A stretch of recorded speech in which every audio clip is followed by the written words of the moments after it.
30ª seduta del Consiglio Comunale, venerdì 29 ottobre 2021. Come vedete, questa sera la seduta è aperta al pubblico. È comunque garantito il rispetto del principio della pubblicità della seduta del Consiglio Comunale tramite la tenda TV in streaming video. Raccomando a tutti cortesemente di tenere indossate le mascherine e di seguire le regole di distanziamento. Passo la parola al segretario per l'appello. Buonasera. Bagliana Mirella. Casagrande Andrea. Dare Gianantonio. De Antoni Giulio. De Bastiani Alessandro Giuseppe. De Nardi Barbara. Arriva, assente giustificata per il momento. Dus Marco. Gomiero Maurizio. Miatto Antonio. Pagotto Alberto. Parrella Roberto. Rasera Gianni. Rosset Mario. Salezze Silvia. Sant'Antonio Paolo. Presente. Tonon Roberto. Varaschin Gianni. Bene, ora nominiamo gli scrutatori dalla lista che mi hanno consegnato i capigruppo, il consigliere Gomiero, consigliere Salezze, consigliere Bagliana. Bene. Partiamo ora con le comunicazioni. Questa sera ci sarà un evento di quelli che vorremmo avere ad ogni consiglio comunale, cioè possibilmente la premiazione di una giovane di Vittorio Veneto, Aurora Maso, che ha conquistato il titolo mondiale cadetti della categoria, dopo qua l'atleta mi correggerà, Kata Aito Ryu, ma ovviamente avrà sbagliato la pronuncia, del titolo mondiale che si è svolto in Romania. Quindi i più vivi e cordiali ringraziamenti della città di Vittorio Veneto per una ragazza che così giovane sa coniugare l'impegno per lo sport ed anche allo stesso tempo per lo studio. Possa essere quindi Aurora di esempio per i tanti giovani della sua età. Auguriamo ad Aurora molti successi nello sport, ma anche nella sua vita personale, visto lo sforzo che quotidianamente fa per coniugare studio e attività sportiva. Ma chiamo qui davanti Aurora e chiamo il consigliere Gianni Varaschin, che è il nostro delegato dal sindaco alle attività sportive, per fare due parole e fare la premiazione. Prego, consigliere. Allora, è con orgoglio che mi appresto a consegnare questo riconoscimento. Questa è la spilletta della città che rappresenta la città di Vittorio Veneto e un augurio per i tuoi futuri successi. Un applauso.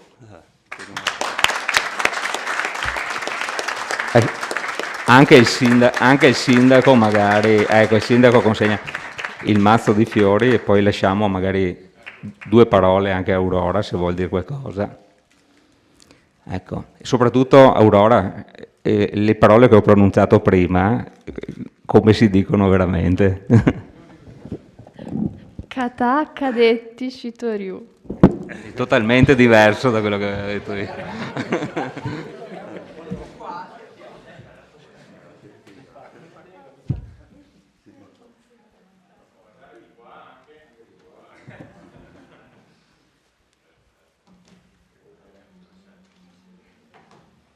Ecco, farei un applauso ancora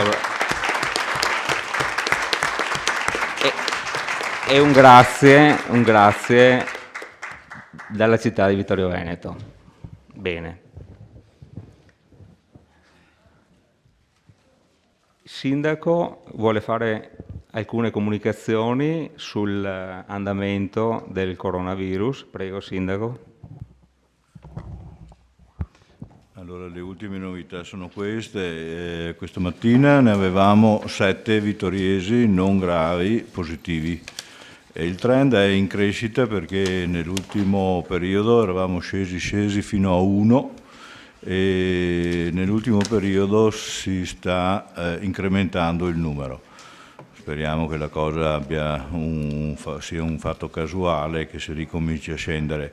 Anche se Vittorio Veneto, nelle varie coorti di età da 12 anni in su, è comunque mediamente sotto media provinciale dai 3 ai 5 punti percentuali, quindi non stiamo brillando come numero di vaccinati, comunque non sta andando male neanche lì, i numeri sono abbastanza buoni. Grazie Sindaco.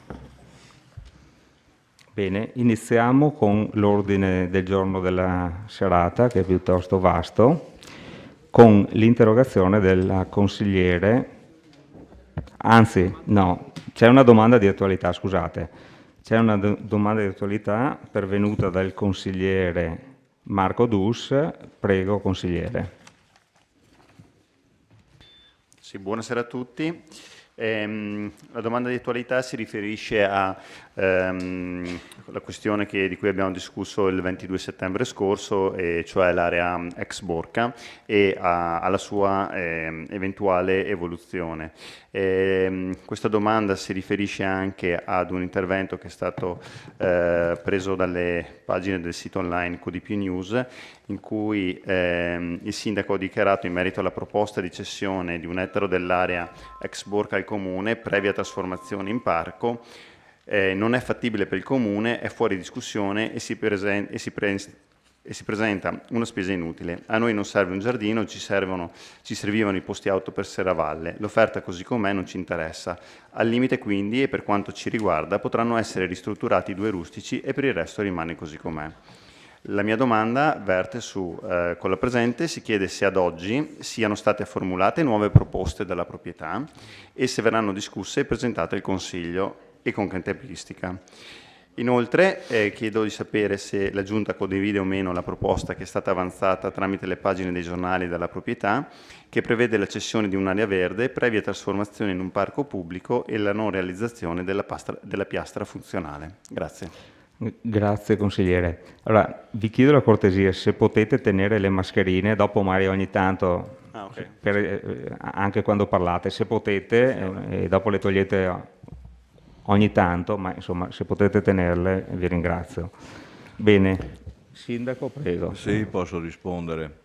Allora, tornando alle origini di questo argomento, siamo all'ultimo Consiglio Comunale, nel quale è stato ampiamente trattato l'argomento e alla fine della trattazione si è divenuti all'incarico dato al sindaco perché interloquisse ancora con la proprietà per vedere di aumentare l'offerta fondamentalmente e comunque riformularla in altro modo.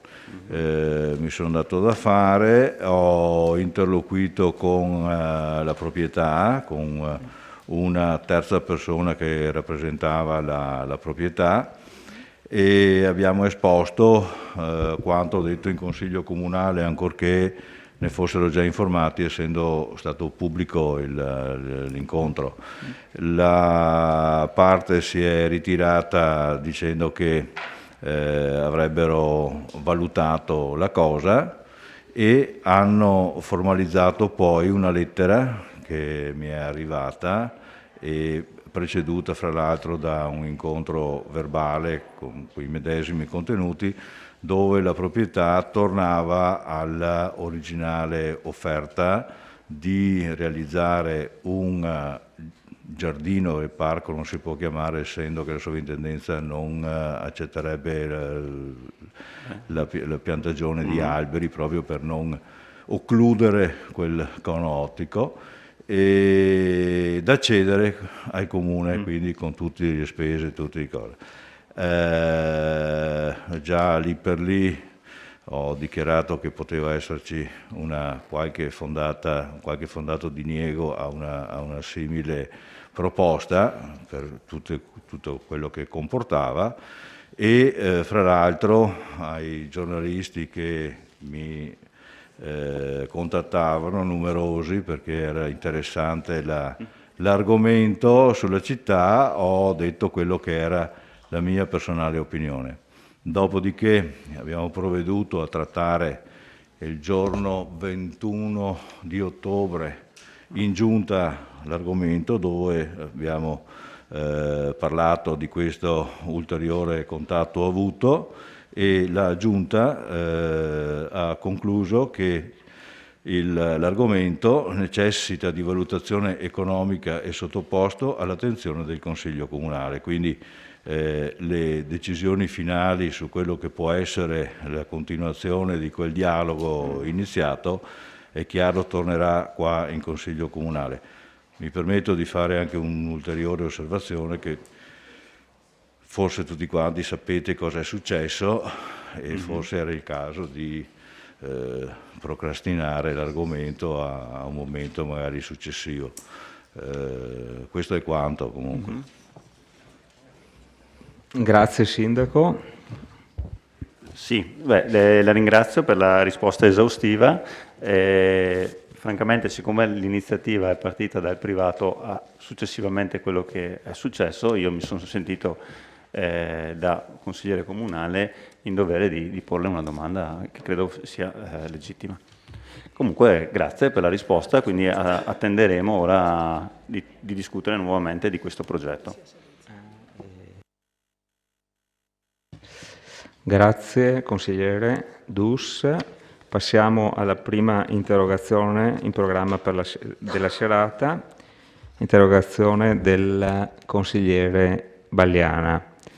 Prego consigliere, illustri l'interrogazione. Grazie Presidente, buonasera a tutti. Allora, l'interrogazione che vado a esporre chiede informazioni e delucidazioni in merito all'iter procedurale che ha visto il rilascio dell'autorizzazione unica per una nuova costruzione ed esercizio di impianto idroelettrico con potenza inferiore a 100 kW lungo il fiume Meschio in via dei Molini in località San Giacomo di Veglia.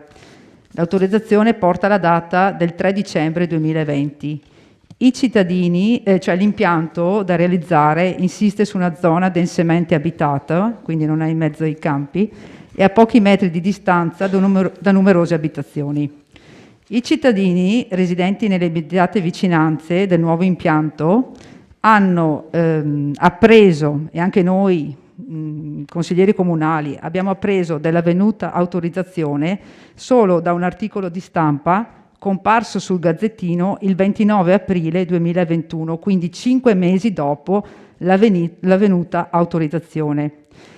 Ora, con questa interrogazione noi andiamo a chiedere se sono state rispettate le normative relative alla legge 241 del 1990 e in particolare l'articolo 789 di questa legge, che disciplina la partecipazione al procedimento amministrativo dei soggetti nei confronti dei quali il provvedimento finale è destinato a produrre effetti diretti e da quelli che per legge devono intervenirvi.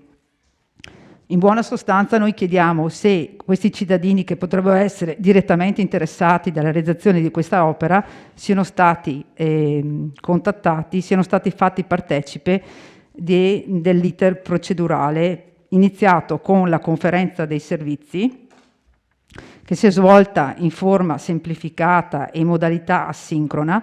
La conferenza dei servizi sono delle riunioni in cui vengono analizzati le varie richieste, vengono fatte le osservazioni e di solito prevedono appunto la partecipazione di enti sovracomunali, come in questo caso è stato fatto, ma non solo, quindi di tutti i soggetti che in qualche maniera avrebbero degli interessi rispetto a questo provvedimento.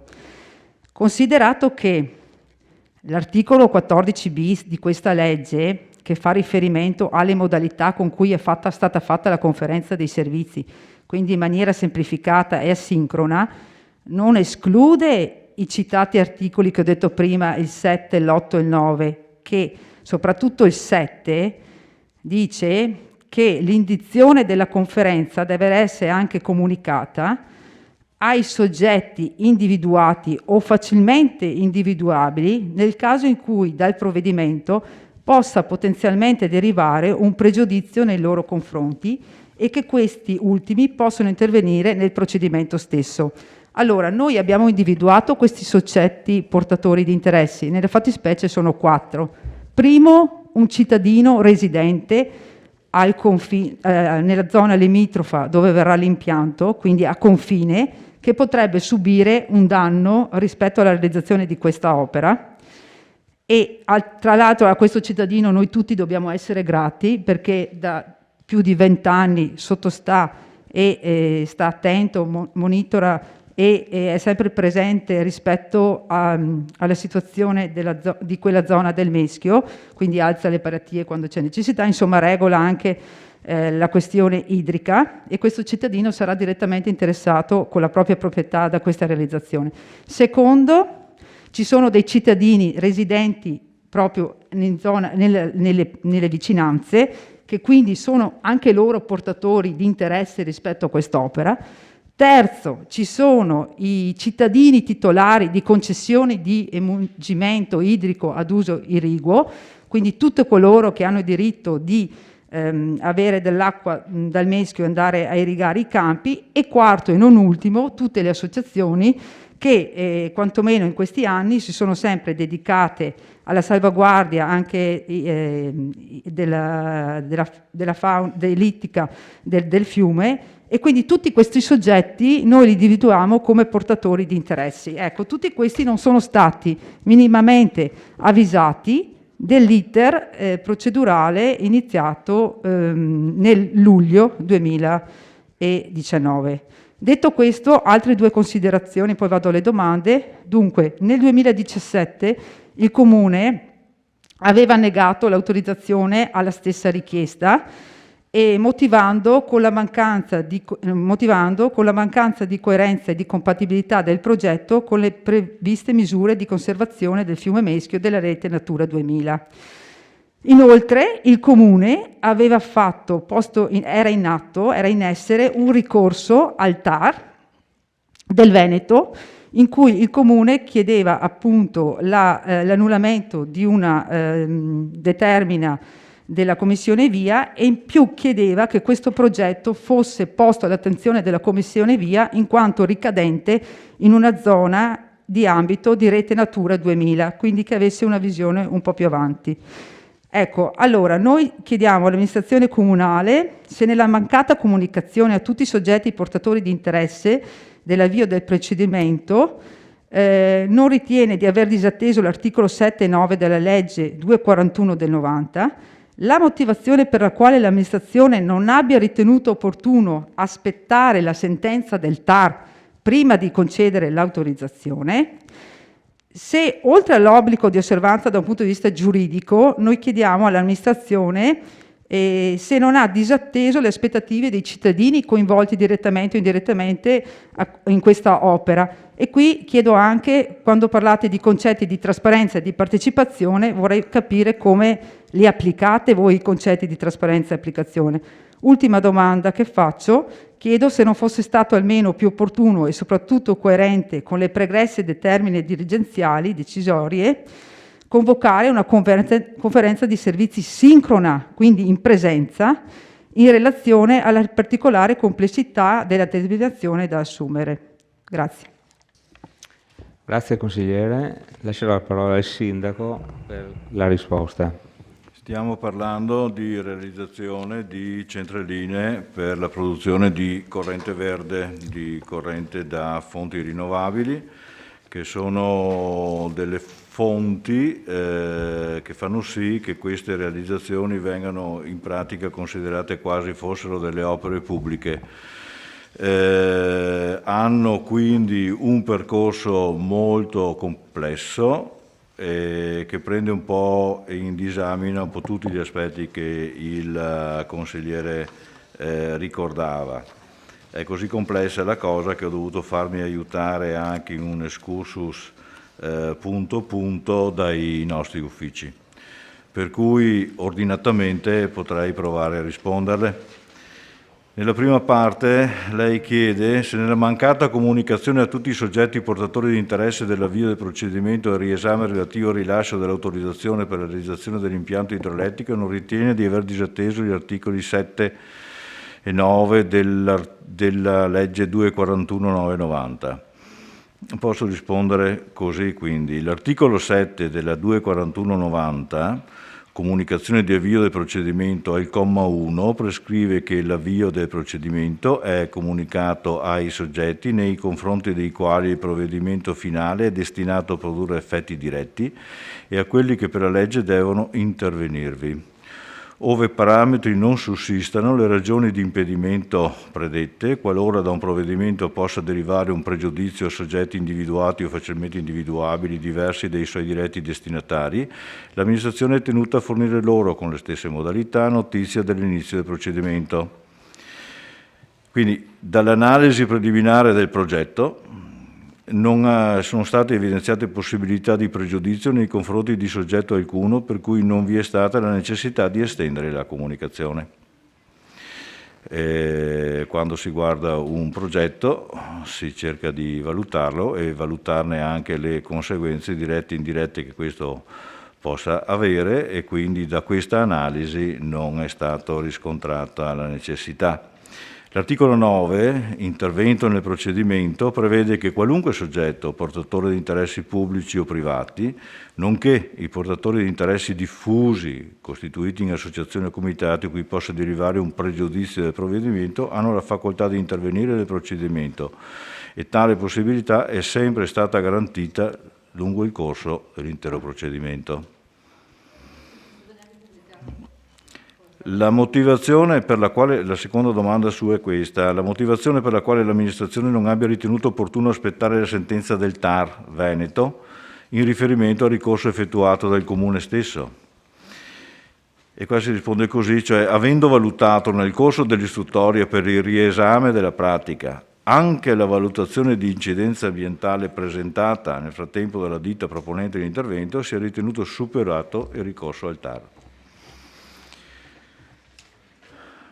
Poi lei chiede se l'autorizzazione unica sia stata pubblicata nell'albo pretorio online e nella sezione amministrazione trasparente, e se ciò non fosse avvenuto si chiede di conoscere le motivazioni della mancata pubblicazione. Non è stata fatta la pubblicazione perché non è scritto da nessuna parte che la si debba fare. È già complicatissimo l'iter, lei ci aggiunge dentro anche quello che non è previsto. Se oltre all'obbligo, poi continua così lei, se oltre all'obbligo di osservanza dell'ordinamento giuridico in riferimento alla pubblicazione e alla trasparenza degli altri deliberativi non ritiene di aver perlomeno disatteso le aspettative dei cittadini coinvolti direttamente o indirettamente, non avendoli anticipatamente informati dell'iter procedurale iniziato nel luglio 19 e concluso nel dicembre 20. La risposta è che l'amministrazione ha puntualmente rispettato la normativa in materia di procedimento amministrativo e di diritto di accesso ai documenti amministrativi. Mi risulta anche che contatti diretti con cittadini, e il cittadino che dice lei è venuto a trovarmi 100 volte. Dopo. L'amministrazione, poi lei chiede se dato l'annoso iter per l'acquisizione della concessione di codesta centralina unitamente al citato diniego per motivi ambientali da parte della precedente amministrazione del succitato ricorso al TAR da parte della stessa amministrazione, non fosse stato almeno più opportuno e soprattutto coerente con le pregresse dei termini dirigenziali decisori convocare una conferenza di servizi sincrona in relazione alla particolare complessità della determinazione da assumere, così come previsto dall'incipit del comma 7 dell'articolo 14 bis della legge 241/90, anche perché non risulta razionalmente comprensibile il rilascio di un'autorizzazione nel 2020, dopo che nemmeno 3 anni prima della stessa era stata negata per motivi idraulici, paesaggistici, storici e ambientali. La risposta è che la legge 241 del 90 all'articolo 14 bis afferma che la conferenza decisoria di cui l'articolo 14,2 si svolge in forma semplificata e in modalità asincrona. La conferenza dei servizi in forma semplificata e modalità asincrona è pertanto la modalità ordinaria di svolgimento della stessa, rimanendo la modalità in presenza prevista solo nei casi eccezionali. Grazie Sindaco. Consigliere, se può schiacciare che non vedo, ecco, perfetto. Dica se è rimasta soddisfatta o meno delle No, non sono rimasta soddisfatta perché praticamente si denota la mancanza di rispetto a questi cittadini. A di là, Sindaco, che lei mi abbia risposto puntualmente, però per esempio l'articolo 9 lei dice potevano partecipare le associazioni, ma se la cosa non è stata data ampia pubblicità, cioè non è stata nemmeno resa pubblica, a differenza di quello che avviene in Commissione Via Regione Veneto, che quando parte l'iter viene esposto nell'albo pretorio. Qui non si è esposto da nessuna parte, gli uffici hanno provveduto in perfetto silenzio a andare all'approvazione dell'autorizzazione. A me scoccia, secondo me non c'è rispetto ai cittadini che potrebbero avere avuto delle osservazioni da presentare, osservazioni che forse non andavano contro il progetto, ma quantomeno magari mitigavano il progetto in qualche maniera. Quindi io rimango dell'idea che non sia stato seguito un iter corretto e soprattutto rispettoso dei cittadini e della cittadinanza. Grazie. Grazie consigliere Bagliana. Passiamo ora al punto numero 3 dell'ordine del giorno. Vittorio Veneto Servizi, controllo analogo. Chiedo al dottor Biz di prendere posizione per fare una breve relazione, l'amministratore unico della Vittorio Veneto Servizi. Prego. Allora, chiedo gentilmente al dottor Biz di rimanere in tempi stretti perché l'ordine del giorno è lungo. La discussione si svolgerà in questi termini, giusto per ricordare: ci sarà la relazione del dottor Biz, ci saranno poi delle domande tecniche dei consiglieri a cui potrà rispondere il dottor Biz, quelle che io definisco domande secche, cioè non si capisce una cifra, come mai una cifra è da una parte piuttosto che da un'altra. Poi finiremo con la parte tecnica, ci lascerà il dottor Biz e inizieremo con la discussione di tipo politico, quindi tra consiglieri comunali e amministrazione comunale, quindi assessori e sindaco. Prego, dottor Biz.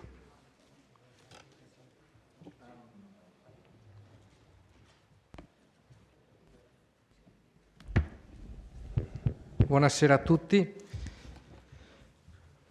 Allora, questa sera vi relaziono su quello che è il bilancio d'esercizio dell'anno 2020 che è stato approvato in sede della società. Allora, rispetto all'andamento degli anni precedenti, l'utile netto dichiarato è di circa 3.600 euro. Questo vado anche a spiegare velocemente le motivazioni, perché rispetto agli anni precedenti abbiamo avuto un utile così contenuto. La motivazione è presto detta, perché prima quelli che sono di solito i trasferimenti, perché chiaramente l'utile di solito a seguito dell'approvazione del bilancio poi viene di solito distribuito al Comune di Vittorio Veneto, quest'anno nel corso del 2020 sono stati fatti dei trasferimenti antecedenti, quindi che sono andati in conto costi dell'esercizio 2020.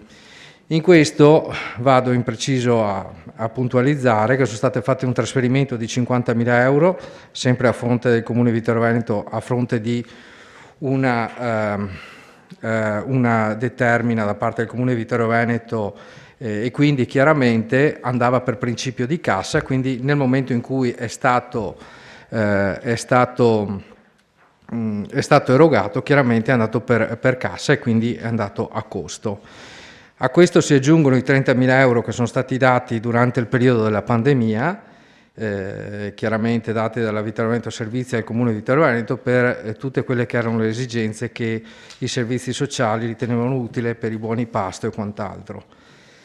A questo poi si aggiungono degli oneri, io li chiamo degli oneri figurativi, che sono dei costi che sono stati sostenuti da Vittorio Veneto Servizi, che citiamo in circa 30.000 euro, perché a partire dall'inizio della pandemia è stato messo a disposizione del Comune di Vittorio Veneto e in particolare dei servizi sociali una persona e un mezzo, chiaramente che faceva sì un'attività di consegna dei farmaci, ma è la parte minoritaria, ma dall'anno scorso svolge l'attività per conto del Comune di Vittorio Veneto durante questo periodo di pandemia.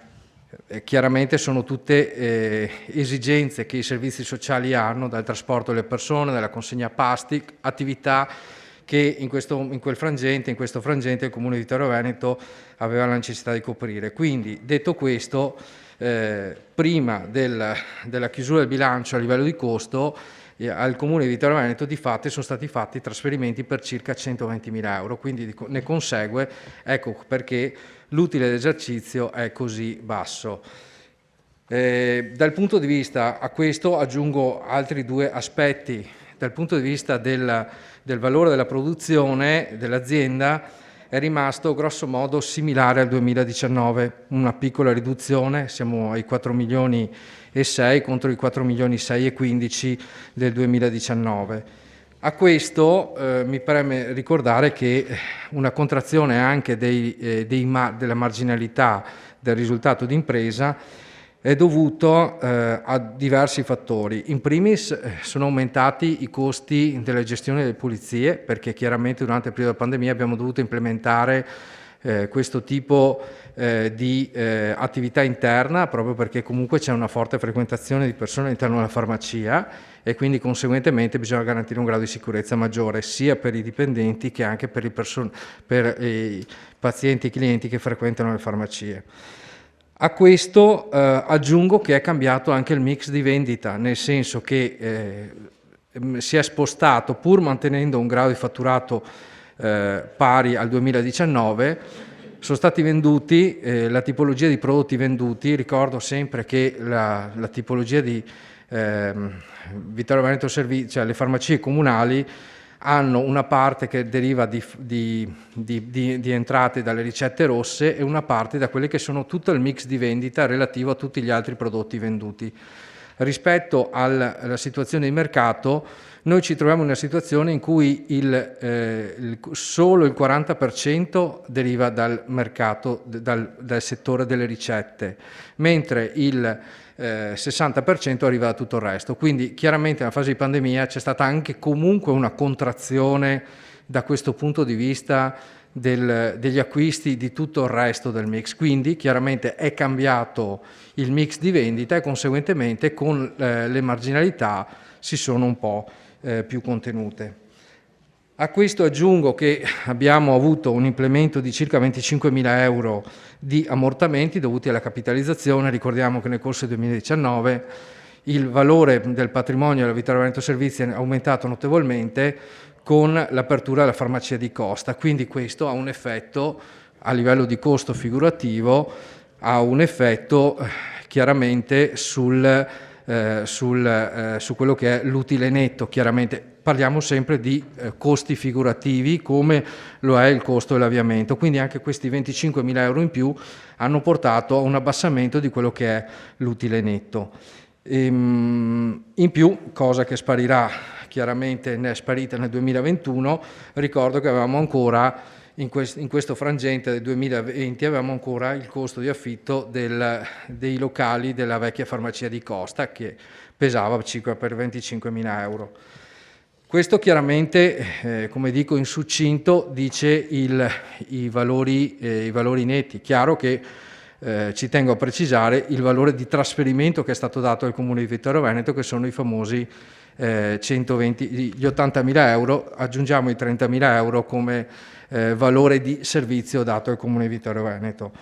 Quello che di solito è un'abitudine per chi guarda anche i bilanci, Io ho guardato questo ultimo numero perché di solito si va a vedere questo, però bisogna ricordarsi che nel corso il valore della cassa della Vittorio Veneto Servizi nel 2020 è comunque rimasto attorno al 1.100.000, quindi questo indica un andamento buono e indica come l'attività reddituale della Vittorio Veneto Servizi in questo caso sia molto buona.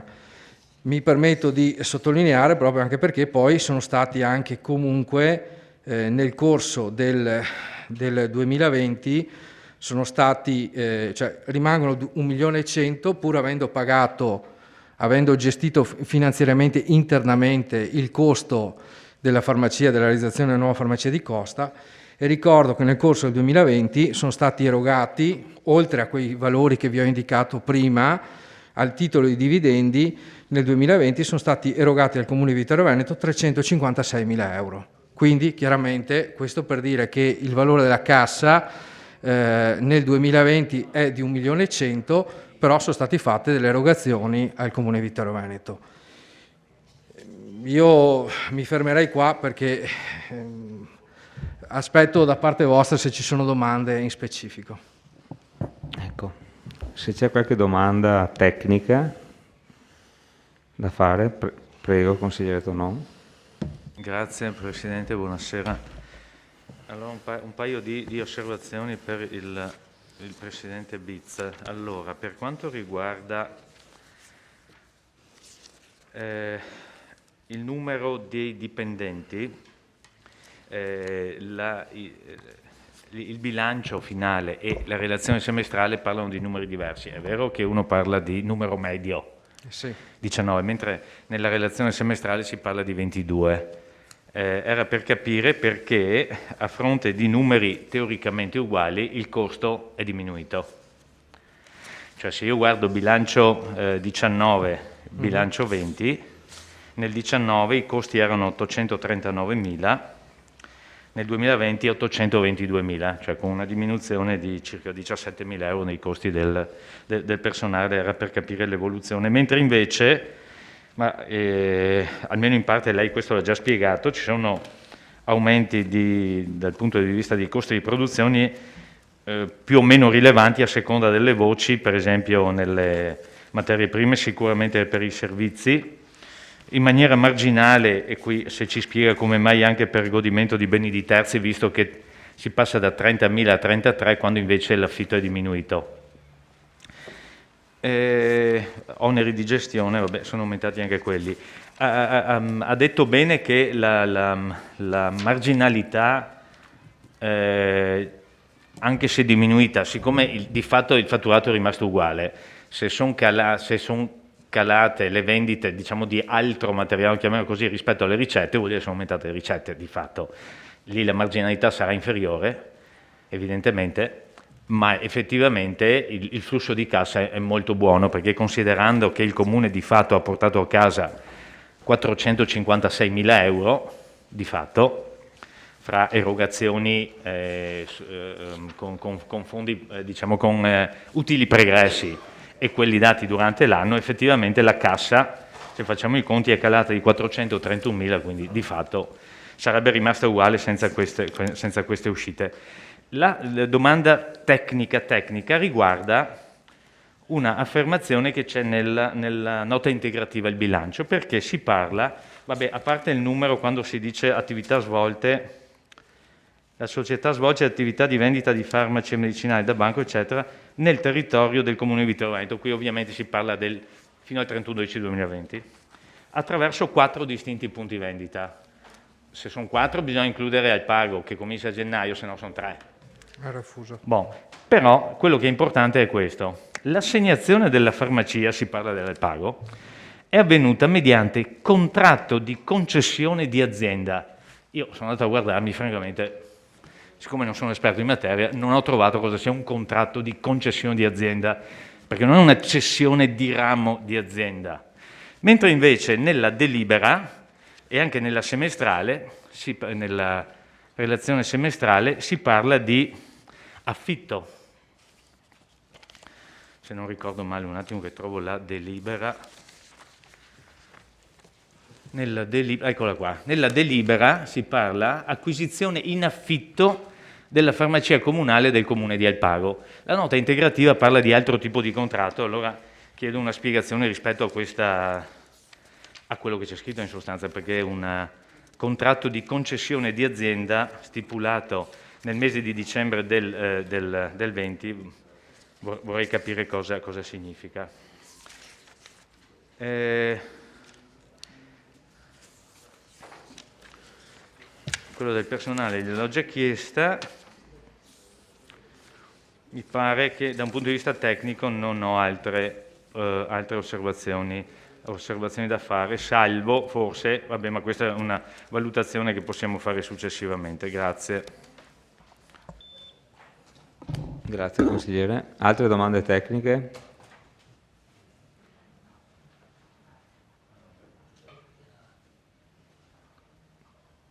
Consigliere Dus?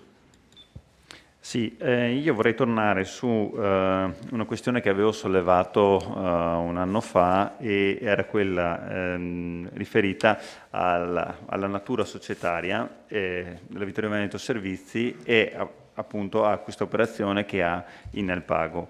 E, in particolare oggi vorrei chiedere delucidazione al Presidente o al Segretario, l'avevo fatto la scorsa volta col Segretario precedente, sulla questione del controllo analogo. Cioè, è una curiosità la mia, nel senso che noi questa sera stiamo facendo il controllo analogo su una società in-house del Comune di Vittorio Veneto. No? Vabbè, finisco la domanda intanto. Volevo capire, il Comune di Alpago eserciterà un controllo analogo sulla Vittorio Veneto Servizi? Chiaramente no, perché non fa parte del... Però noi come può una società in-house espandersi territorialmente? Non può, perché lo prevede la legge? Cioè, almeno io forse ho letto male la legge. Questa era la prima domanda, se mi dà una risposta, cioè, volentieri, probabilmente è sicuramente una mia ignoranza. Insomma, allora, ecco. io francamente non è che conosca bene Vittorio Servizi, posso parlare sul controllo analogo, mi limito a questo. Stasera è un atto formale, ma il controllo analogo si esercita, voglio dire, quotidianamente, si chiama in-house providing e il controllo analogo si esercita quotidianamente su una società partecipata al 100% che ha quelle determinate caratteristiche che sono previste dal testo unico delle società partecipate, analogo a quello che il Comune ha sui propri servizi. Quindi è una gestione, voglio dire, si parla di delegazione interorganica, certo, non sì, intersoggettiva. Stiamo parlando di un braccio operativo dell'ente. Esatto. Questo mi limito a dire, no, stasera è un momento di esercizio del controllo analogo, non è che viene fatto una volta all'anno. No, certo, ma è un braccio operativo dell'ente del Comune di Vittorio Veneto. Certo. Allora, il Comune di Vittorio Veneto sta allungando il suo braccio in Alpago? È inutile. Sì, lo so.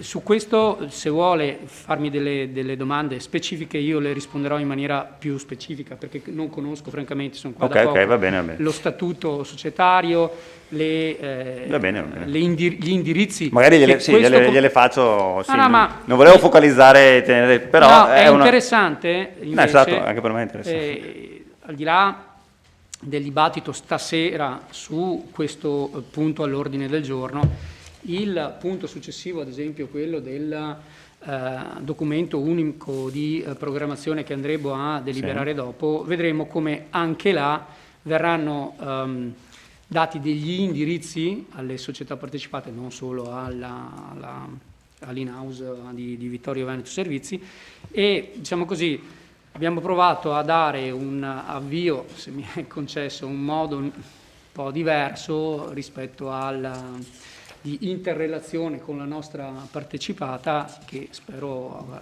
possa dare dei frutti. Va bene. Allora, tornando sempre sulla società, però la domanda più per il Presidente, in questo caso era come era andata in generale la gestione della farmacia dell'Alpago, Quanto è il personale che abbiamo oggi e quanto era nel 2019 e 2020. Io non facevo parte della commissione, se no gliele avrei fatte in commissione.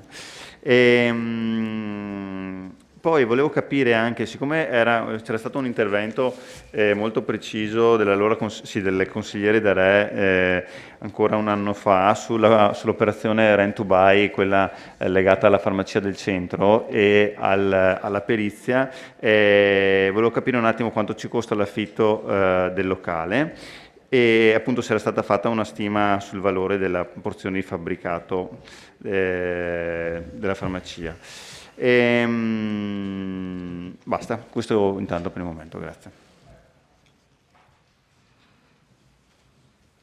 Altre domande tecniche? Se no passiamo alle risposte.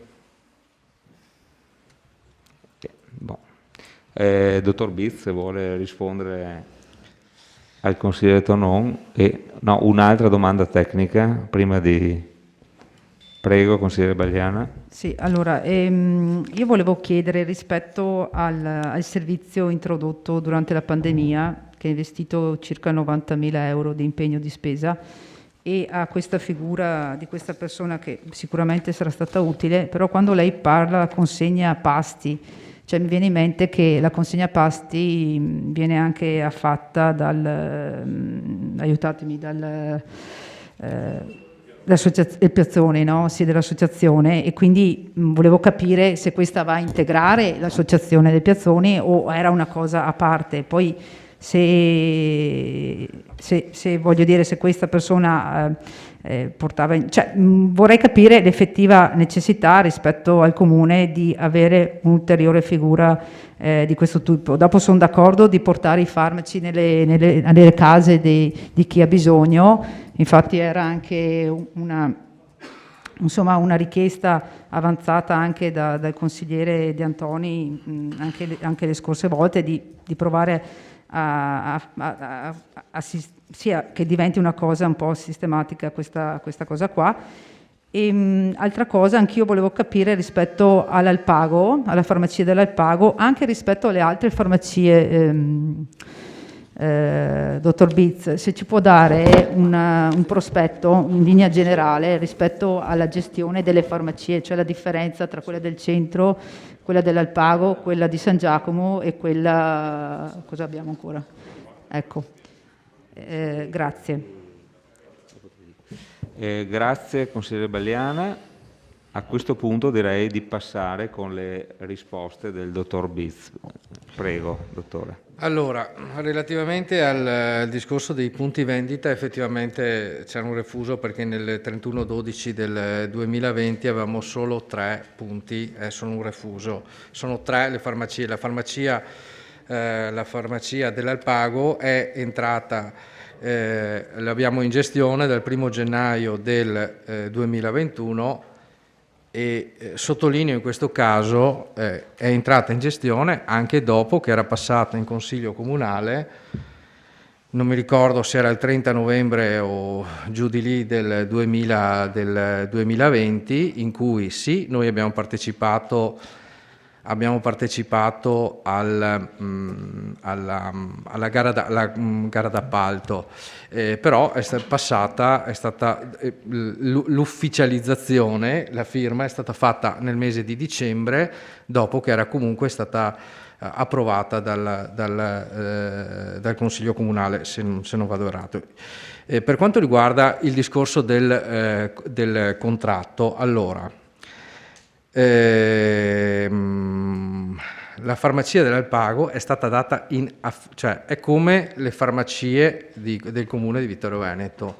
Le farmacie di Vittorio Veneto sono, è come le farmacie di Vittorio Veneto, è concessione del comune di Vittorio Veneto che viene data, infatti se voi guardate anche il contratto anche nello statuto c'è scritto in modo specifico che la Vittorio Veneto Servizi ha in gestione le farmacie di Vittorio Veneto, e chiaramente anche con un contratto che negli anni è anche stato rinnovato proprio parto da Vittorio Veneto per fare la precisazione sull'Alpago, in cui c'è naturalmente scritto all'interno dello statuto della Vittorio Veneto Servizi. Dopodiché tra il Comune di Vittorio Veneto e la Vittorio Veneto Servizi sussiste un contratto che negli anni è stato aggiornato, anch'io l'ho aggiornato, è stato aggiornato dai miei predecessori, nel corso dei quali, in funzione dei vari cambiamenti che ci sono stati, tant'è anche quando c'è stata la trasformazione da SPA a SRL, è stato, come posso dire, integrato quel tipo di contratto. Nel caso dell'Alpago, noi abbiamo vinto la gara di appalto e abbiamo l'affitto della farmacia, che comunque un tempo di fatto è un ramo del comune di Alpago, perché comunque non è gestita in modo slegato dal comune di Alpago, e quindi loro ci hanno dato in concessione la farmacia per 6 anni e noi paghiamo ogni anno un affitto come previsto dal contratto, come è stato fatto dalla stazione appaltante Feltrina. Noi abbiamo partecipato a quella gara d'appalto, in funzione di quella dal 1° gennaio noi siamo entrati a gestire quella farmacia. Quindi questo è relativamente alla farmacia di Alpago. Quindi questo è un vero e proprio contratto di affitto tra Vittorio Veneto Servizi e Comune di Alpago, che si è sostanziato con la firma al termine del fatto che noi ci siamo aggiudicati la gara d'appalto. Fatta la gara d'appalto c'è stato anche il passaggio in Consiglio Comunale, che ha di fatto formalmente dopo approvato questa operazione, e noi dal 1° gennaio siamo entrati in gestione della farmacia dell'Alpago. In quel caso cosa abbiamo fatto? Abbiamo un contratto globale di 26.000 euro all'anno, dove abbiamo il contratto di affitto, dove c'è anche dentro il contratto di affitto dell'immobile, tutto compreso all'interno della concessione che noi in questo momento facciamo. In quella fase una dipendente è passata dal comune, visto che era dipendente del comune di Alpago, è diventata nostra dipendente, lo rimarrà fin tanto che Vittorio Veneto Servizi sarà il gestore della farmacia dell'Alpago. Questo è per quanto riguarda vado alle altre risposte, se poi avete altro da chiedermi non sono qua. In merito al personale,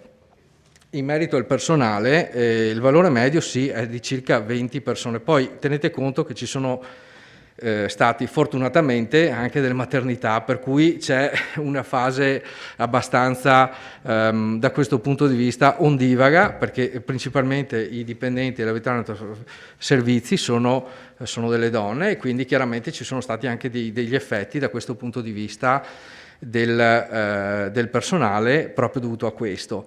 A questo aggiungo che chiaramente nel tempo sono sorte delle esigenze anche di affiancare a quella che è l'attività del farmacista, che è l'attività preminente dei nostri dipendenti, accanto ai quali ci sono gli addetti di farmacia. Ci sono anche delle figure come delle commesse che chiaramente possono assolvere a quelle altre funzioni e quindi anche alleggerire l'attività all'interno delle farmacie stesse.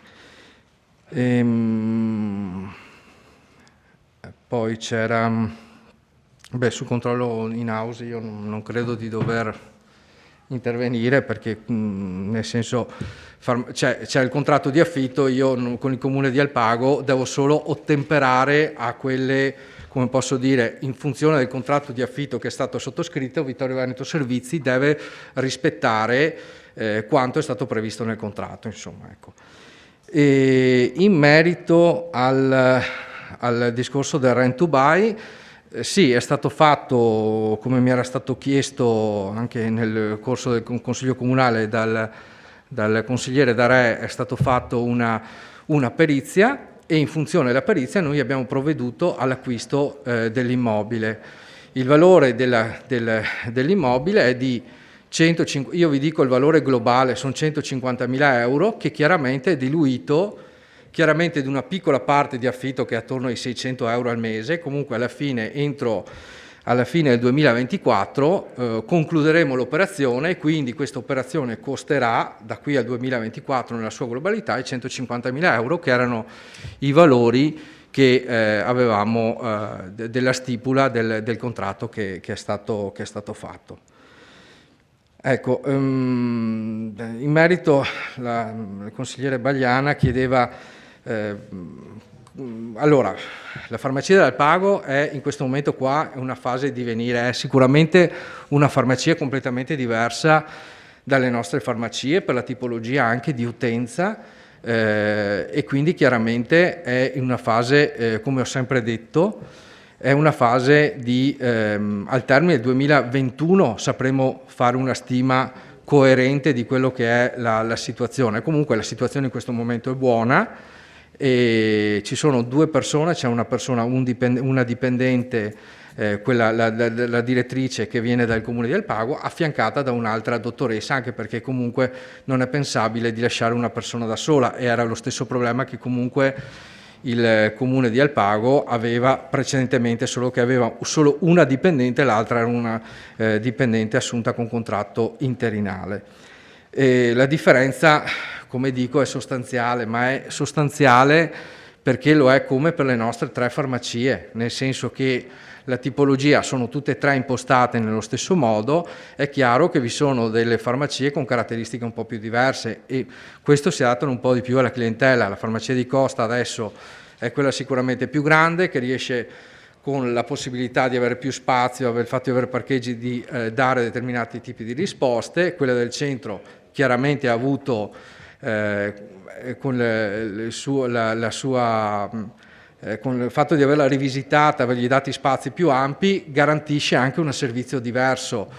In centro non avremmo potuto fare i tamponi con la vecchia struttura. Adesso con la struttura che è stata realizzata abbiamo degli accessi laterali che quindi garantiscono questo.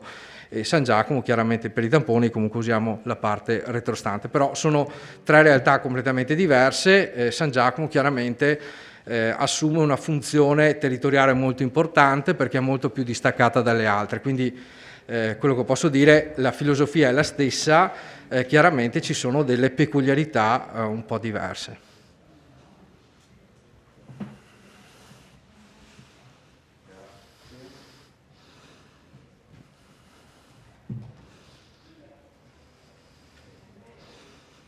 Se le domande tecniche sono terminate, iniziamo la discussione. Grazie, dottor Biz. Iniziamo la discussione politica e apriamo gli interventi. C'è qualche prenotazione?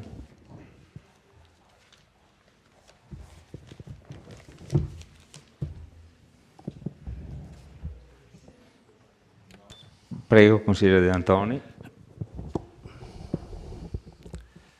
L'amministratore unico, anche in commissione ma anche stasera, si è soffermato in particolare sugli aspetti economici. Ha parlato di valore di produzione, marginalità, contenimento dei costi, accordi commerciali, risultato economico di esercizio, eccetera.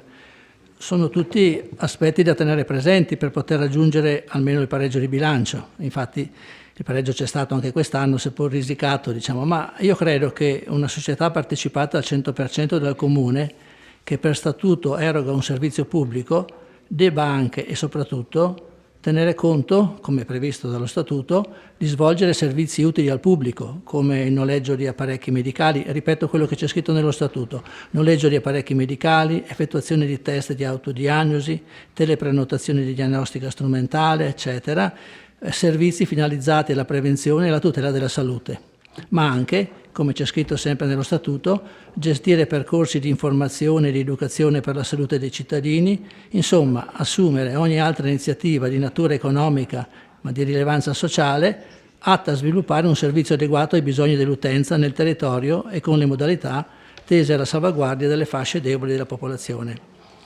Ecco, mi sembra che pochi di questi temi che ho evidenziato siano inseriti tra gli obiettivi strategici che con questa delibera siamo chiamati ad approvare, perché noi approviamo il bilancio, ma approviamo anche gli obiettivi strategici per il 2020, per il 2021. Obiettivi strategici che sono stati presentati, diciamo, con una lettera protocollata in giugno dall'amministratore unico, che la Giunta oggi ci chiede di fare propri, ma a ottobre. Quindi modificarli non li possiamo modificare, cioè potremmo anche modificarli, ma credo che ci sarebbe poco spazio per rimediare, e quindi prendiamo atto di questa cosa, ma non li condividiamo tutti questi obiettivi, nel senso che non li abbiamo stabiliti noi, ma sono in qualche modo stati stabiliti, proposti dall'amministratore e poi fatti propri dalla Giunta. Io ho visto, e qui mi collego anche a quello che ha detto il segretario prima, che nel DUP 2022-2024 è stata finalmente accolta con la nostra proposta, che io avevo fatto anche l'anno scorso, e finalmente il segretario adesso mi ha dato anche ragione, solo su perché sospetto. La nostra proposta è di un'indicazione tempestiva degli obiettivi strategici da assegnare alla Vittorio Veneto Servizi, che potranno essere poi comunicati alla società prima dell'inizio del nuovo anno. Ecco, poi io non mi soffermo in questa fase a proporre degli obiettivi strategici, che invece proporrò in sede di discussione del DUP, come mi sembra corretto. E qui, una volta che li avrete approvati, che li avremo approvati, poi verranno comunicati entro il dicembre. Ecco, perché, per fare un esempio, ma non è una cosa polemica, nel 2019... quando sono stati dati gli obiettivi, o meglio, quando sono stati dati gli obiettivi per il 2020, non c'era scritto che non avevamo chiesto alla Vittorio Veneto Servizi di espandere la propria attività in altre zone. È stata un'opportunità, valuteremo alla fine dell'anno se è stata un'opportunità che ha portato degli esiti positivi o meno, ma è stata un'opportunità che l'amministratore ha, forse interloquendo, come dice il sindaco, con l'amministrazione, avrà magari concordato, però il Consiglio Comunale, che è preposto a dare questi obiettivi, non gli aveva dato questo obiettivo. È stata un'opportunità. Adesso mi auguro che con questa modifica si possa finalmente realizzare una vera, diciamo, verifica in via preventiva degli indirizzi, come dice lo statuto, effettuare un monitoraggio continuo, ma lo farà l'ufficio, ma anche il Consiglio Comunale in qualche modo, e poi verificare effettivamente a consuntivo se quello che gli abbiamo detto all'inizio poi è stato effettivamente fatto. Grazie. Grazie consigliere De Antoni.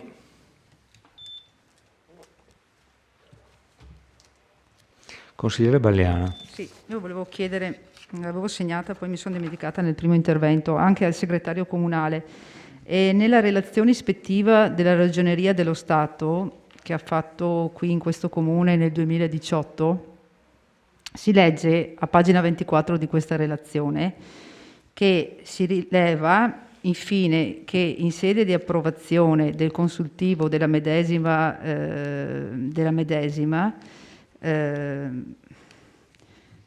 partecipata, l'ente con delibera in Consiglio Comunale si limita a prendere atto anziché approvare il bilancio della suddetta partecipata. C'era stato fatto questo rilievo dalla Ragioneria dello Stato. Adesso io le chiedo magari prossimamente se può approfondire questa questione. Non so perché la Ragioneria dello Stato avesse fatto questo rilievo e magari prossimamente magari ci può dare risposta insieme ai quesiti che aveva posto anche il consigliere Dus. Io volevo fare un intervento di tipo naturalmente riflessione politica e dire che alla fine noi abbiamo un utile di circa 3.000 euro quest'anno della Vittorio Veneto Servizi. È vero che siamo in una situazione di pandemia, però il dato di fatto è questo. No, c'è scritto qua, aspetta. Utile 3.000 euro, 3.600 euro. Quindi partiamo da questa considerazione qua. Poi possiamo metterci tutte le giustificazioni che vogliamo, possiamo metterci i contributi straordinari che sono stati dati e che sono sempre stati dati negli anni. E la mia riflessione è che secondo me dobbiamo un attimino stare attenti a quello che sarà il futuro della Vittorio Veneto Servizi, no? E quindi io spero che dal prossimo anno questo utile sia in risalita, perché penso che sia uno dei primi anni. Io adesso non ricordo le vecchie amministrazioni che tipo di utile avessero rispetto, se si è mai sfiorato questa cifra. Altra cosa riguardo agli obiettivi strategici e mi soffermo soprattutto alla questione della farmacia di San Giacomo. Io chiedo che non succeda come la farmacia dell'Alpago, cioè perché qui c'è scritto studio fattibilità nuovo punto vendita di San Giacomo e poi c'è scritto di tenere l'importo di spesa investimento, si ipotizza un investimento di circa 1 milione di euro. La sostenibilità economica e finanziaria sarà definita nel corso del 2021 e si chiede naturalmente il massimo riservo sull'operazione. Però riservo vuol dire non avere la sorpresa dopo, quando a scatola chiusa venire qui in Consiglio Comunale e a giochi fatti dirci cosa è stato scelto. Io chiedo alla componente assembleare, cioè al sindaco, cortesemente di illustrarci, qualora ci siano elementi nuovi rispetto a questa operazione, con largo anticipo di cosa stiamo parlando, di quello che sarà il futuro poi di questo eventuale investimento. Perché per tutto quello che è stato detto prima, cioè il Consiglio Comunale non può solo prendere atto, il Consiglio Comunale condivide e approva obiettivi gestionali strategici, ma prima di essere assunti, altrimenti, secondo il mio punto di vista, perde la propria funzionalità di organo consultivo. Grazie. Grazie consigliere Belliana. Consigliere Del Re. No, volevo solo dire che gli utili dei 3.500 euro sono gli utili finali che rimangono dopo le elargizioni che la Vittorio Veneto Servizi ha portato nel territorio e a servizio. Abbiamo visto diverse voci, ma mi pare che nel complesso siano stati distribuiti 356.000 euro, se non ho capito male.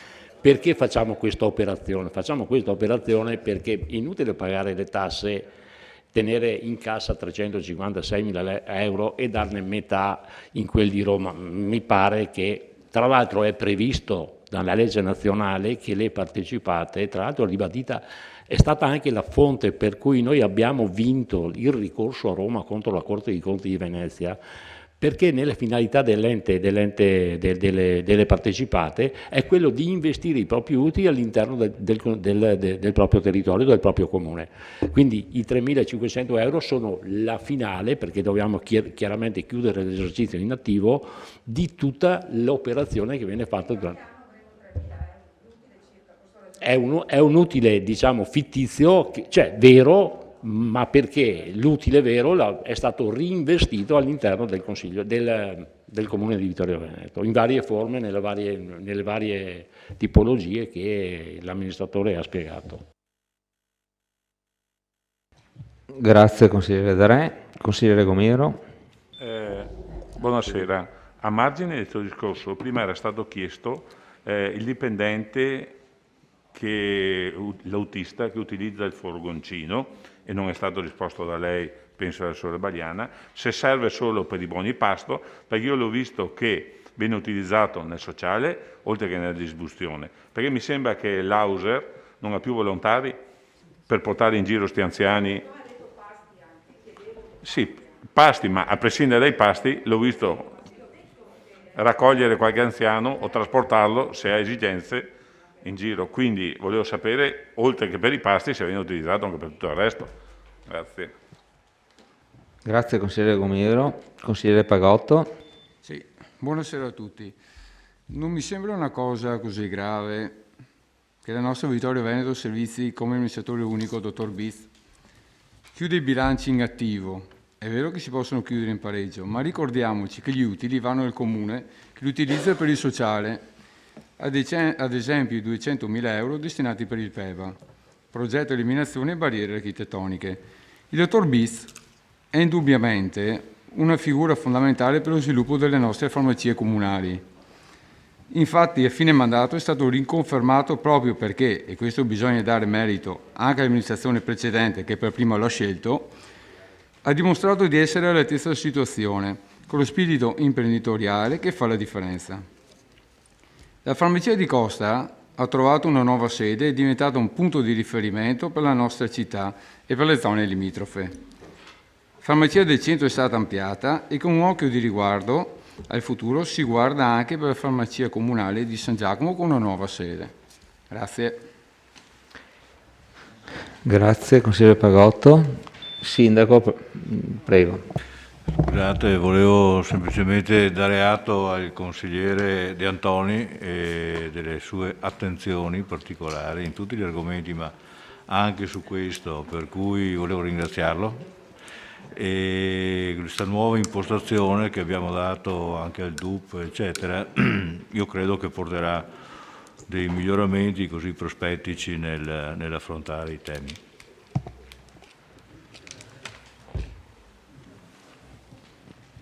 Grazie Sindaco. Altri interventi? Consigliere Tonon. Grazie. Allora, da un punto di vista formale, confesso che sono più d'accordo con chi dice che le aziende possibilmente devono fare utili dopo aver espletato fino in fondo la loro funzione sociale, in questo caso, anche se una parte degli utili vanno a Roma, dico molto francamente. Oltretutto a Roma ci siete anche voi, quindi... no, mi spiego perché. No, non vorrei che questa diventasse una filosofia, cioè fare meno utili possibile per non dar Sky a Roma. Mi spiego perché. No, mi spiego perché. Perché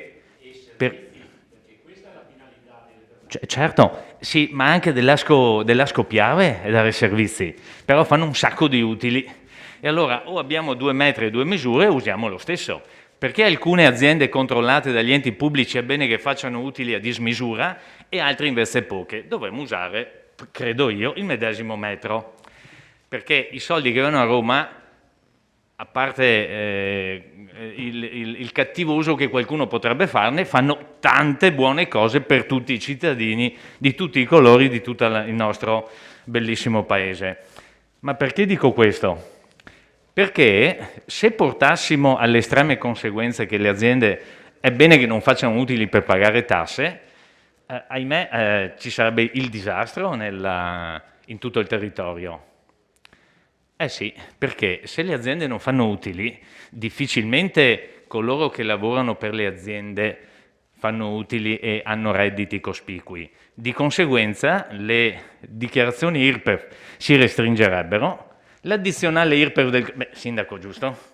L'addizionale IRPEF del comune si ridurrebbe ancora di più e non so dove andremo a finire. Ma questo, ripeto, da un punto di vista puramente teorico, per cui o usiamo lo stesso metro.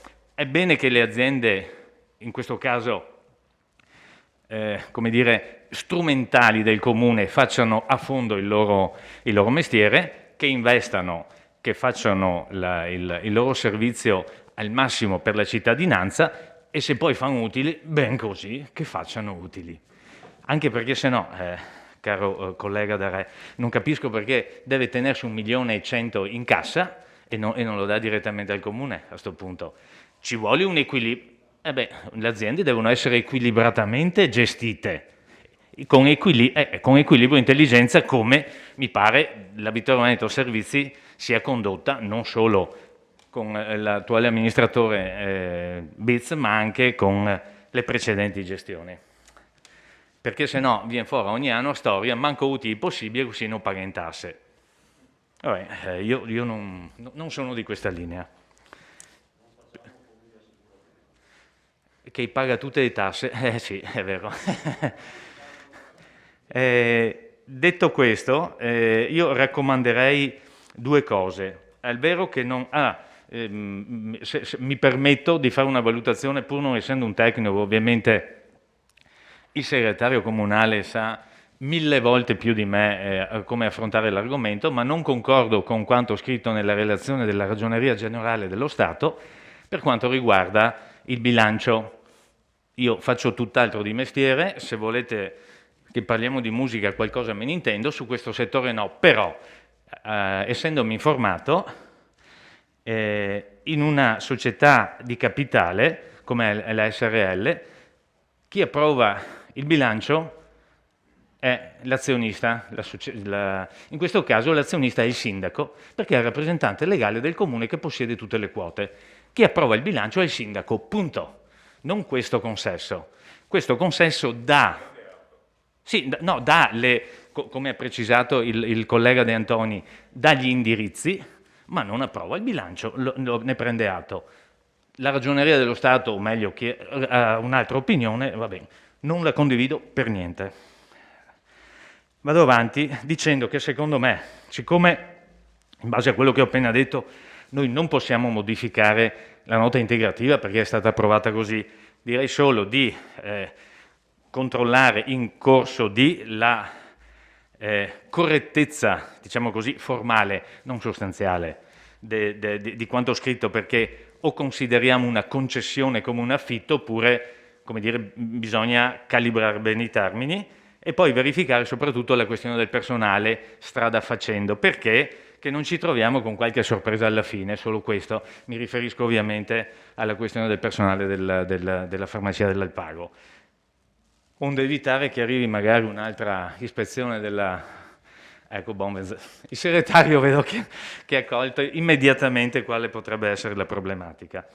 Detto questo, credo che la scelta dell'attuale amministratore, presidente della Vittorio Veneto Servizi, di continuare nel rinnovare, dando servizi ovviamente alla città, il volto di questa nostra società che da sempre, direi, porta risorse utili al Comune, sia confermata dai risultati, anche se per la situazione contingente l'utile non è brillante, ma ne sono stati spiegati anche i motivi. Grazie. Consigliere De Antoni. Sì, solo per una precisazione, quando si parla di utili di esercizio e quando si parla di utili distribuiti. Cioè, quest'anno c'è stato un utile di esercizio solo di 3.000 euro, però si sono potuti distribuire 356.000 euro. Ma questi soldi non sono stati presi dal conto dell'esercizio 2020, sono stati presi dal fondo di riserva in cui c'erano questi soldi che sono stati accantonati negli anni in relazione a quello che era l'andamento del bilancio. Quindi il risultato di esercizio è una cosa, nel risultato di esercizio non influisce gli utili che sono distribuiti, perché se avessero dovuto distribuire utili, e credo che se mi dà conferma l'amministratore unico, se avessero dovuto distribuire utili dell'esercizio avevano a disposizione 3.000 euro, invece hanno, nel distribuire questi 350.000 euro circa di utili, si sono presi insomma i soldi che erano accantonati nei fondi di riserva. Questo è, diciamo, il passaggio, quindi sono due cose completamente distinte.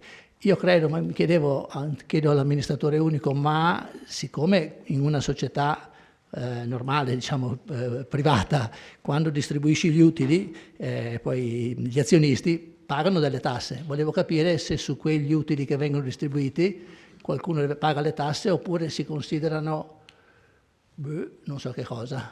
Penso che qualcuno paghi le tasse, non so se è il comune oppure se viene fatta una ritenuta alla fonte. Così se mi spiega, grazie. Scusi se è una domanda che non era fatta prima, ma la discussione ha portato a questa necessità di approfondimento. Se vuole rispondere subito, così la smarchiamo. Allora, no, in merito a questo, chiaramente gli utili sono tassati in sede di dichiarazione dei redditi della Vittorio Veneto Servizi. Nel momento in cui chiaramente il percepiente dipende, cioè che tipo di regime fiscale ha, perché se lei è una persona fisica ha un determinato tipo di tassazione, tipo una persona fisica può avere un 23% di tassazione, questo non lo so perché è in capo al comune di Vittorio Veneto se gli utili non vengono tassati. Questo io non entro. Io so nel caso in cui si tratti di persona fisica, in cui c'è, se fosse un altro solitamente reddito da società a un'altra società, c'è il famoso credito d'imposta perché non si deve pagare due volte le tasse. Nel caso delle persone fisiche si paga una addizionale secca, solitamente, che non compare chiaramente nella denuncia dei redditi. Per quanto riguarda il comune di di Vittorio Veneto, sinceramente non lo so, perché questo non è una mia competenza, nel senso che è un ente, insomma. No. Devo chiedere alla ragioneria, sinceramente. Bene. Altri interventi? Consigliere Balliana. Allora, l'ultimo conclusivo. Allora, prendo atto che il consigliere Tonon ha un'opinione diversa rispetto alla Ragioneria dello Stato, e poi magari la sua è un'opinione e poi quella della Ragioneria dello Stato non so cosa sia. Ecco, verificherà lei. Quindi sì, ecco. Allora, detto questo, volevo un attimo, visto che c'è ancora qui in aula il dottor Biz, volevo chiederle, dottore, perché poi faccio un ragionamento rispetto a questo. L'anno scorso, quando lei è venuto a relazionarci rispetto agli impegni della Vittorio Veneto Servizi, era il novembre 2020, volevo chiederle la gara alla quale abbiamo partecipato in Alpago, di che data era? Cioè la gara... E poi in base alla sua risposta faccio anche un ragionamento che non direttamente... sì, se mi può dire solo la data, se si ricorda, a settembre del 2020. Quindi ecco, questo dato mi fa riflettere e mi fa dire a voi consiglieri comunali che sono dell'idea e rimango dell'idea che io non sono contraria agli investimenti, alle scelte che un'azienda partecipata debba fare, se debba ingrandirsi o fare delle scelte diverse rispetto alla fase statica. Però sono dell'idea che prima di fare le scelte l'assemblea partecipata, cioè il sindaco, venga in consiglio comunale e anche perché qua noi andiamo a condividere ed approvare gli obiettivi gestionali strategici e il programma degli investimenti. Quindi come faccio io a condividere e approvare gli obiettivi se non me li presenti prima e se me li fai dopo? Cioè io non riesco a capire, c'è un problema? Sì, perché se per esempio la farmacia dell'Alpago avete fatto la gara a settembre e siete venuti a dircelo a novembre del 2020, e secondo me c'è qualcosa che non va. Quindi io ripeto la discussione, non sono contraria alle scelte che vengono fatte, purché siano quantomeno almeno condivise e discusse all'interno, all'interno del Consiglio Comunale, e qui mi fermo. Grazie. Sì, prego, dottor Bez. Allora, io preciso perché bisogna essere anche chiari su queste... No, io... Allora, no, fermi tutti. Io fermi le sto tutti. solo... Se lei la mi ha chiesto una data e io le stavo dando una risposta, perché lei ha preso una data e non ha ascoltato il termine successivo. Allora, dottor Biz, un attimo, perché qua... Allora, la domanda per chi era?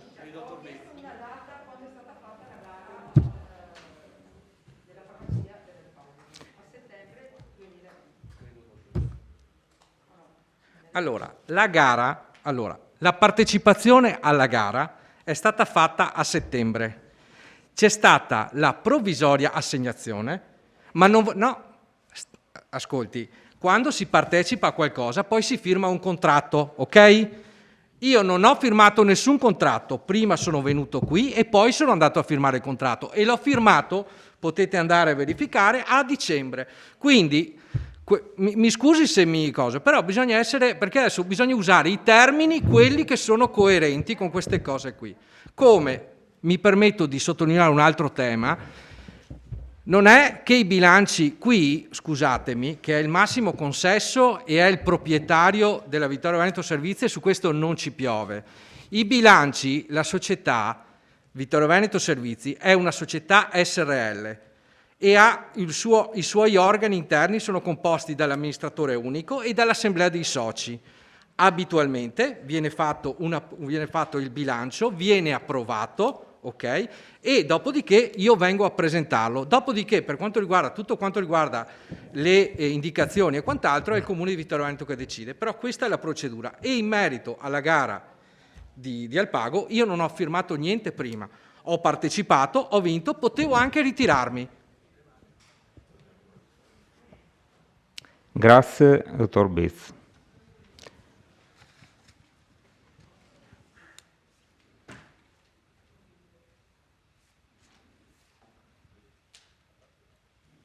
Non ci sono altre domande, non ci sono altre prenotazioni, per cui io passerei alla dichiarazione di voto. Non vedo nulla. Ok, passiamo alla dichiarazione di voto. Prego. Consigliere Rosset, intervento o dichiarazione di voto? Dichiarazione di voto. Prego. Grazie Presidente, buonasera a tutti. Dottor Biz, io voglio innanzitutto esprimere a lei, ai farmacisti e a tutti i collaboratori gratitudine per il lavoro svolto in un periodo come quello di emergenza sanitaria.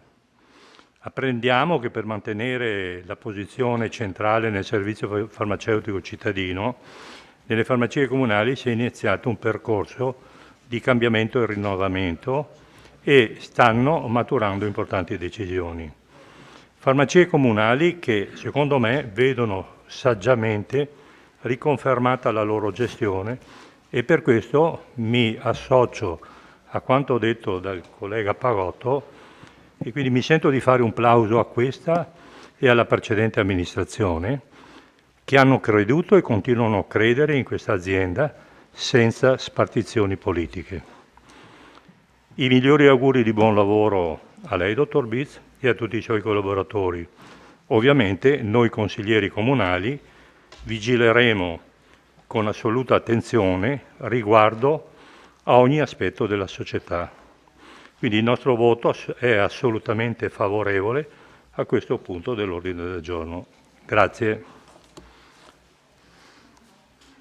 Grazie consigliere Rosset. Consigliere De Antoni. Sì, anch'io esprimo un voto favorevole a questo documento, anche perché l'amministratore unico oggi non ha parlato di vendite online di farmaci e di altri prodotti, come ha fatto in commissione, che è una cosa che, diciamo, su cui penso che sia opportuno riflettere.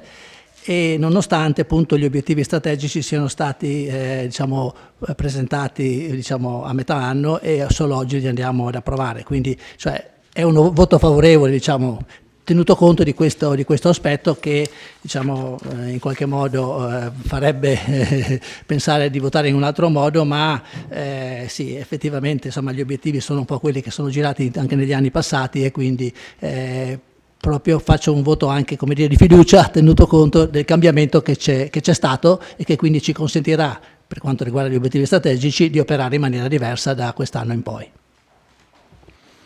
Grazie, consigliere Dus.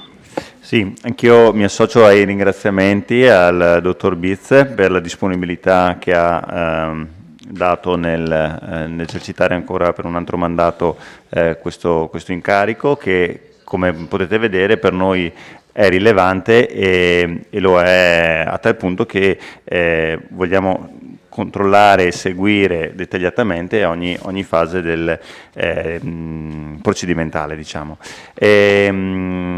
Pertanto, ripeto, lo ringrazio e non solo, ma naturalmente voteremo favorevolmente a questa proposta. Chiederei però al segretario se magari, anche separatamente, possiamo fare un approfondimento, non tanto in termini accademici, ma onde evitare eventuali ricorsi di cui faceva menzione il consigliere Tonon sulla questione legata appunto alla extraterritorialità delle società in house providing. Grazie. Sarà fatto. Grazie, consigliere Dus. Consigliere Bagliana. Allora, se devo fare i ringraziamenti li faccio anch'io, visto che li avete fatti tutti, così, e ringrazio naturalmente il personale delle farmacie del Comune di Vittorio Veneto, perché io ci vado puntualmente e mi trovo benissimo nelle farmacie del Comune di Vittorio Veneto, anzi veramente il personale è veramente gentile e anche molto preparato, quindi sotto questo punto di vista assolutamente niente da dire. Rimango dell'idea che le scelte fondamentali siano in qualche maniera valutate e discusse all'interno di questo Consiglio e quindi per questa motivazione e solo per questa motivazione io mi asterrò dal voto. Grazie. Voterò astenuta.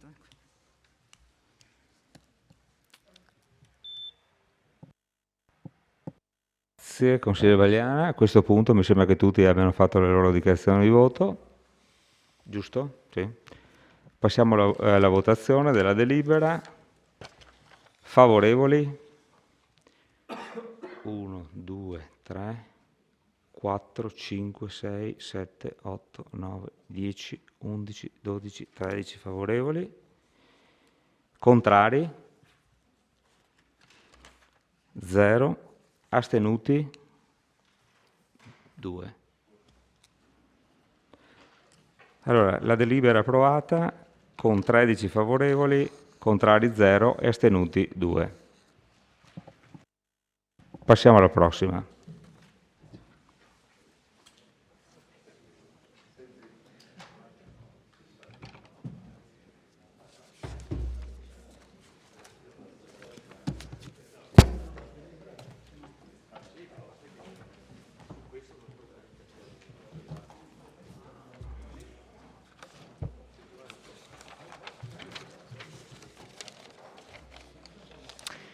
La prossima delibera è il bilancio consolidato 2020, approvazione. Prego l'assessore vice sindaco Posocco di illustrare la delibera. Grazie Presidente, buonasera a tutti. Allora, parliamo di bilancio consolidato 2020 e praticamente come amministrazione dobbiamo partire per il consolidato dalla mappatura degli enti strumentali e società partecipate del Comune, che è composta da 23 tra società e enti strumentali. Vista la normativa vigente, non possono entrare nel perimetro di consolidamento le società partecipate come il gruppo Asco Holding, Asco Piave, Asco TLC, BIM Piave, AP Reti Gas, tutto il gruppo diciamo intermodale vittoriese, Mobilità Marche SPA, in quanto sono società che non sono a totale partecipazione pubblica e con una disponibilità di voti esercitabili in assemblea inferiore al 20%. Non entra nel gruppo amministrazione pubblica la società partecipata Viveracqua e non sono da considerarsi come enti strumentali il consorzio BIM Livenza, il consorzio BIM Piave Treviso, il Consiglio Bacino di Veneto Orientale, il Consiglio di Bacino Sinistra Piave, la Fondazione Fender, la Fondazione Minuccio Minucci.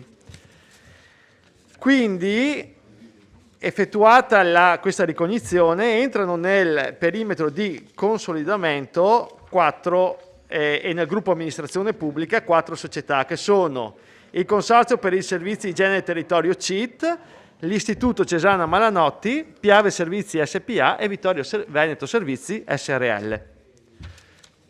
Siamo qui per le domande. Grazie. Grazie Vice Sindaco. Se ci sono delle domande di tipo tecnico, secche però, veloci, prego. Altrimenti passiamo subito alla discussione. De Antoni, prego. Chiedo alla responsabile dell'ufficio finanziario se sugli utili distribuiti da Vittorio Veneto Servizi paghiamo delle tasse noi. Buonasera. Ha capito? No, sì, ho scusi, capito. Il Comune non è soggetto passivo di imposta sui redditi, per cui non sono tassati. Ok.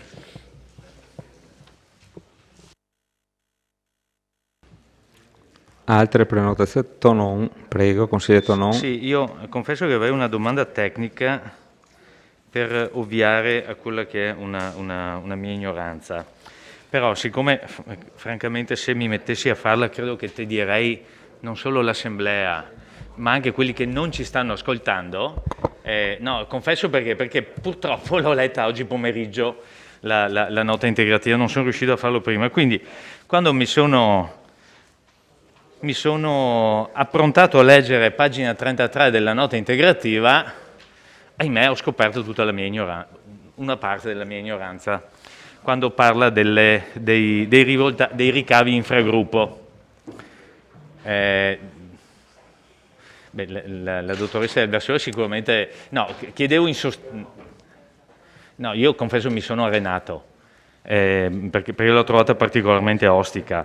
Volevo chiedere, se è possibile, senza fermarci stasera, se è possibile avere all'Ater un chiarimento giusto per capire i rapporti che ci sono all'interno delle società che rientrano nel perimetro del consolidato, come vengono gestite, perché mi pare ovvio che il Comune è un certo tipo di gestione, la SRL è un altro tipo di gestione, l'IPAB è un altro tipo di gestione ancora, e sposarle insieme credo sia un'impresa titanica. Io appunto non ho capito quella parte lì, però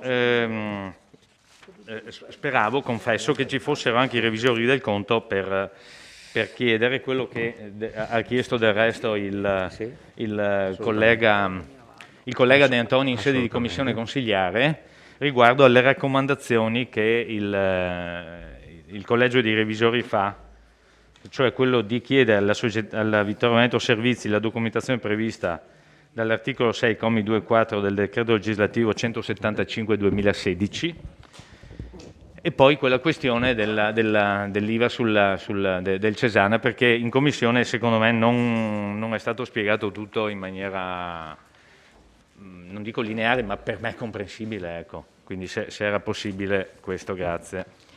Sì, grazie consigliere Tronà. Ricordo cortesemente ai consiglieri che quando escono facciano un cenno a questi poveri cristi che sono qua, perché non è un'osteria, è un consiglio comunale. Siccome dobbiamo tener conto delle persone che entrano ed escono, e ripeto, non siamo in un'osteria dove uno entra ed esce tranquillamente, cortesemente fate un cenno. Grazie.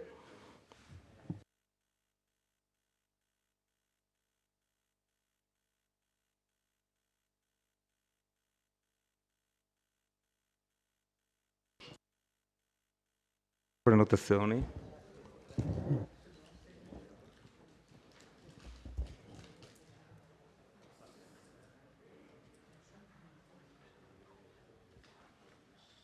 Bene, se non ci sono altri interventi, io passerei alla dichiarazione. Ah, c'è una risposta. Aveva detto, beh, ok.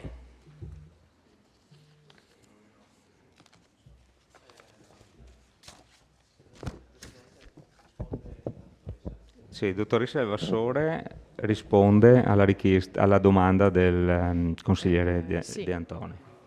Beh, in riferimento alla richiesta dei ricavi infragruppo, se vuole, poi le spiego per quanto effettivamente sia un argomento particolarmente complesso. Le raccomandazioni che hanno fatto i revisori nel verbale, che sono due, noi abbiamo dato riscontro. Per la prima abbiamo inviato alla società Vittorio Veneto Servizi la richiesta di cui faceva riferimento l'articolo 6,2,4 del TUSP, che riguarda i programmi di valutazione del rischio di crisi aziendale che le società a controllo pubblico devono redigere. Quindi gli è stato chiesto, questo gli è stato chiesto successivamente al verbale dell'8 di ottobre, per cui non ci hanno ancora dato riscontro. Lo stesso è stato trasmesso il verbale medesimo all'Istituto Cesana Malanotti, evidenziando il discorso dell'IVA che hanno registrato i revisori. Quindi noi abbiamo le due note inviate alle società.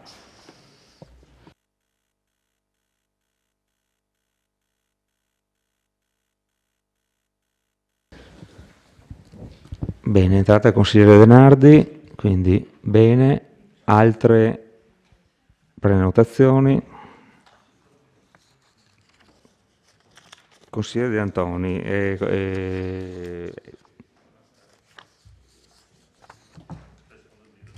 l'intervento. Sì. Questo del bilancio consolidato è secondo me un documento inutile, che è imposto dalla legge ma è privo di significato. Cioè, dovrebbe in effetti rappresentare, fare una rappresentazione veritiera e corretta della consistenza patrimoniale e finanziaria del gruppo amministrazione pubblica del Comune di Vittorio Veneto, che è il Comune più le società che ha prima indicato il vice sindaco. Questo lavoro richiede un grandissimo impegno da parte degli uffici, un grandissimo spreco di carte, ma diciamo non può essere utilizzato concretamente perché quello che conta per i comuni è ancora il bilancio finanziario e quindi diciamo, non serve praticamente a niente secondo me. Ecco, tra l'altro il risultato economico per il gruppo del comune, insomma incluso nell'area di consolidamento, è quest'anno negativo per 1.200.000 euro.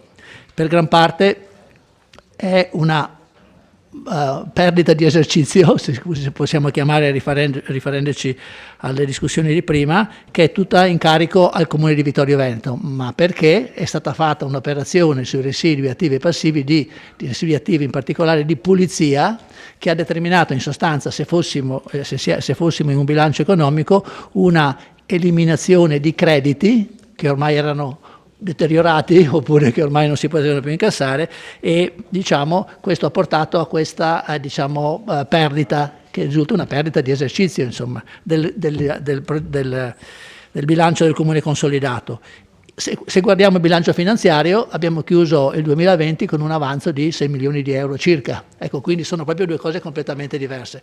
E in commissione ha detto sì, è chiaro che noi non contiamo niente, io non conto niente, il comune non conta niente rispetto allo Stato eccetera, però sì, continuare a fare queste cose qui che dico io non servono a niente, è proprio soldi persi, tempo perso, carta persa eccetera. Bisognerebbe che qualcuno fosse in grado di dire a qualcun altro più in alto di noi che se vogliono effettivamente fare in modo che anche gli enti pubblici vengano gestiti con capacità manageriali e quindi tenendo conto di quello che è il vero risultato economico, bisognerebbe eliminare nel giro di 1 anno o 2 anni il bilancio finanziario e lavorare tutto sul bilancio economico, e questo farebbe lavorare un po' di meno gli uffici, renderebbe il bilancio un po' più, come dire, snello, ecco, e consentirebbe anche, dicevo, allora io ho avuto l'esperienza nell'azienda sanitaria che diciamo in 2 anni siamo passati dal bilancio finanziario al bilancio economico nel Friuli, ancora nel 1999 o 2000, quindi parlo di 20 anni fa,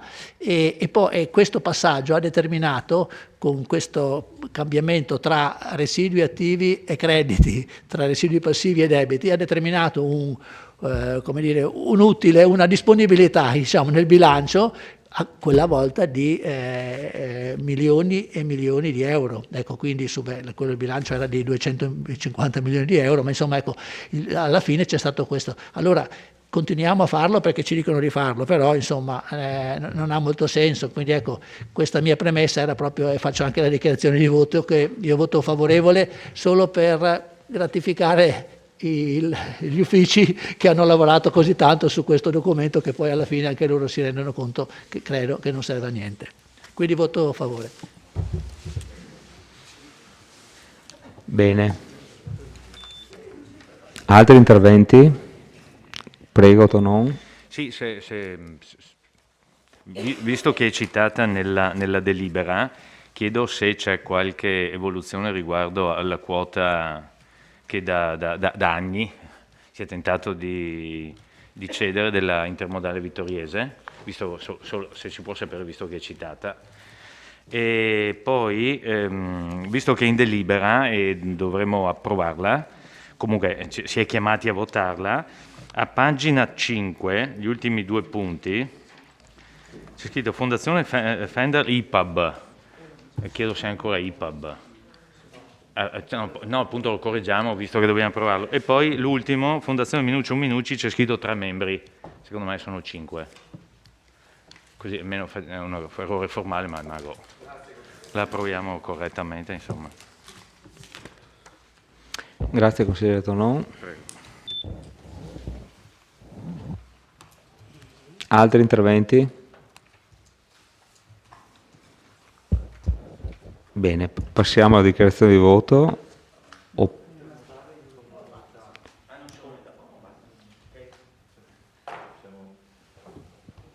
Prego, Sindaco. Mi pare che siamo stati ricontattati ancora a livello ministeriale e praticamente ci inducono a ripetere per l'ennesima volta. È una quota, come lei ricorda, che tutti vogliono e non sappiamo a chi darla.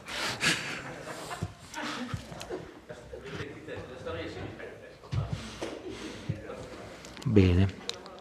Dichiarazione di voto. Passiamo al voto. Allora, votiamo la delibera numero 4, bilancio consolidato 2020, approvazione. Favorevoli? Unanimità. Contrari? 0. Astenuti? 0. La delibera è approvata. Votiamo ora la immediata eseguibilità. Favorevoli? Contrari? 0. Astenuti? 0. La delibera è immediatamente eseguibile. Passiamo ora al punto numero 5 dell'ordine del giorno, documento unico di programmazione, ovvero DUP, per il 2022-2024, presentazione ed approvazione. Chiedo all'assessore Posocco, al vice sindaco Posocco, di illustrare la delibera. Grazie Presidente. Allora, in base a tutti i vostri solleciti, i vostri consigli, siamo arrivati a proporre, a presentare un documento unico di programmazione che presenta delle modifiche rispetto a quello che eravate abituati a vedere e spero che sia più leggibile, più diciamo dentro il territorio, dentro la città. Io ringrazio per questo il grande lavoro del segretario e di tutti gli uffici che veramente hanno cercato di rendervelo veramente più leggibile. Senz'altro non è perfetto, senz'altro andrà integrato e eventualmente migliorato, vediamo poi la discussione, con una nota di aggiornamento che andremo a proporvi in un prossimo consiglio comunale da qui a senz'altro prima di fine anno. Cosa cambia in questo documento unico di programmazione? Intanto al suo interno ci sono tutti gli atti di programmazione e tutti gli atti sono stati aggiornati. Da quest'anno tutti questi atti programmatori vengono approvati congiuntamente al DUP, non con delibere separate o come allegati al bilancio di previsione. Abbiamo modificato l'esposizione degli obiettivi operativi. Se vi ricordate, fino all'anno scorso la tabella era obiettivi strategici, obiettivi operativi, azione, esercizi, missioni.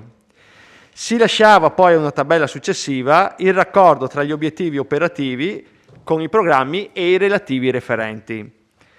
Quest'anno si è deciso di unificare le due tabelle così da esporre in modo più chiaro il collegamento fra obiettivi, missioni, programmi e referenti.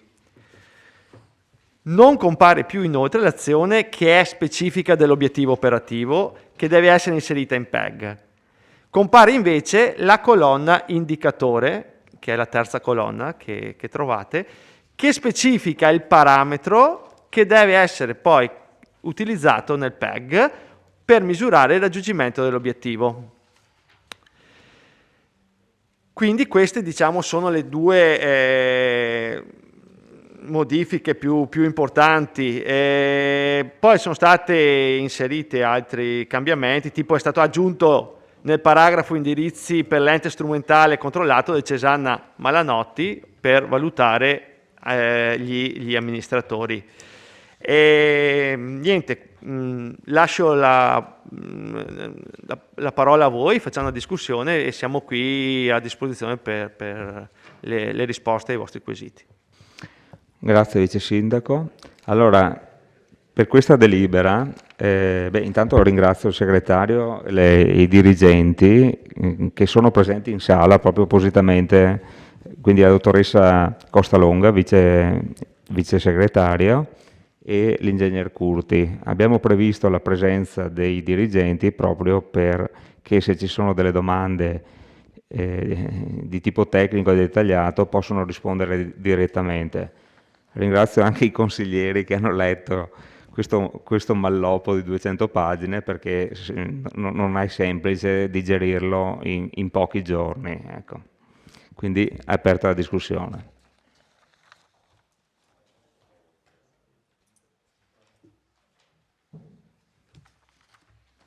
Prego, consigliere Di Antoni.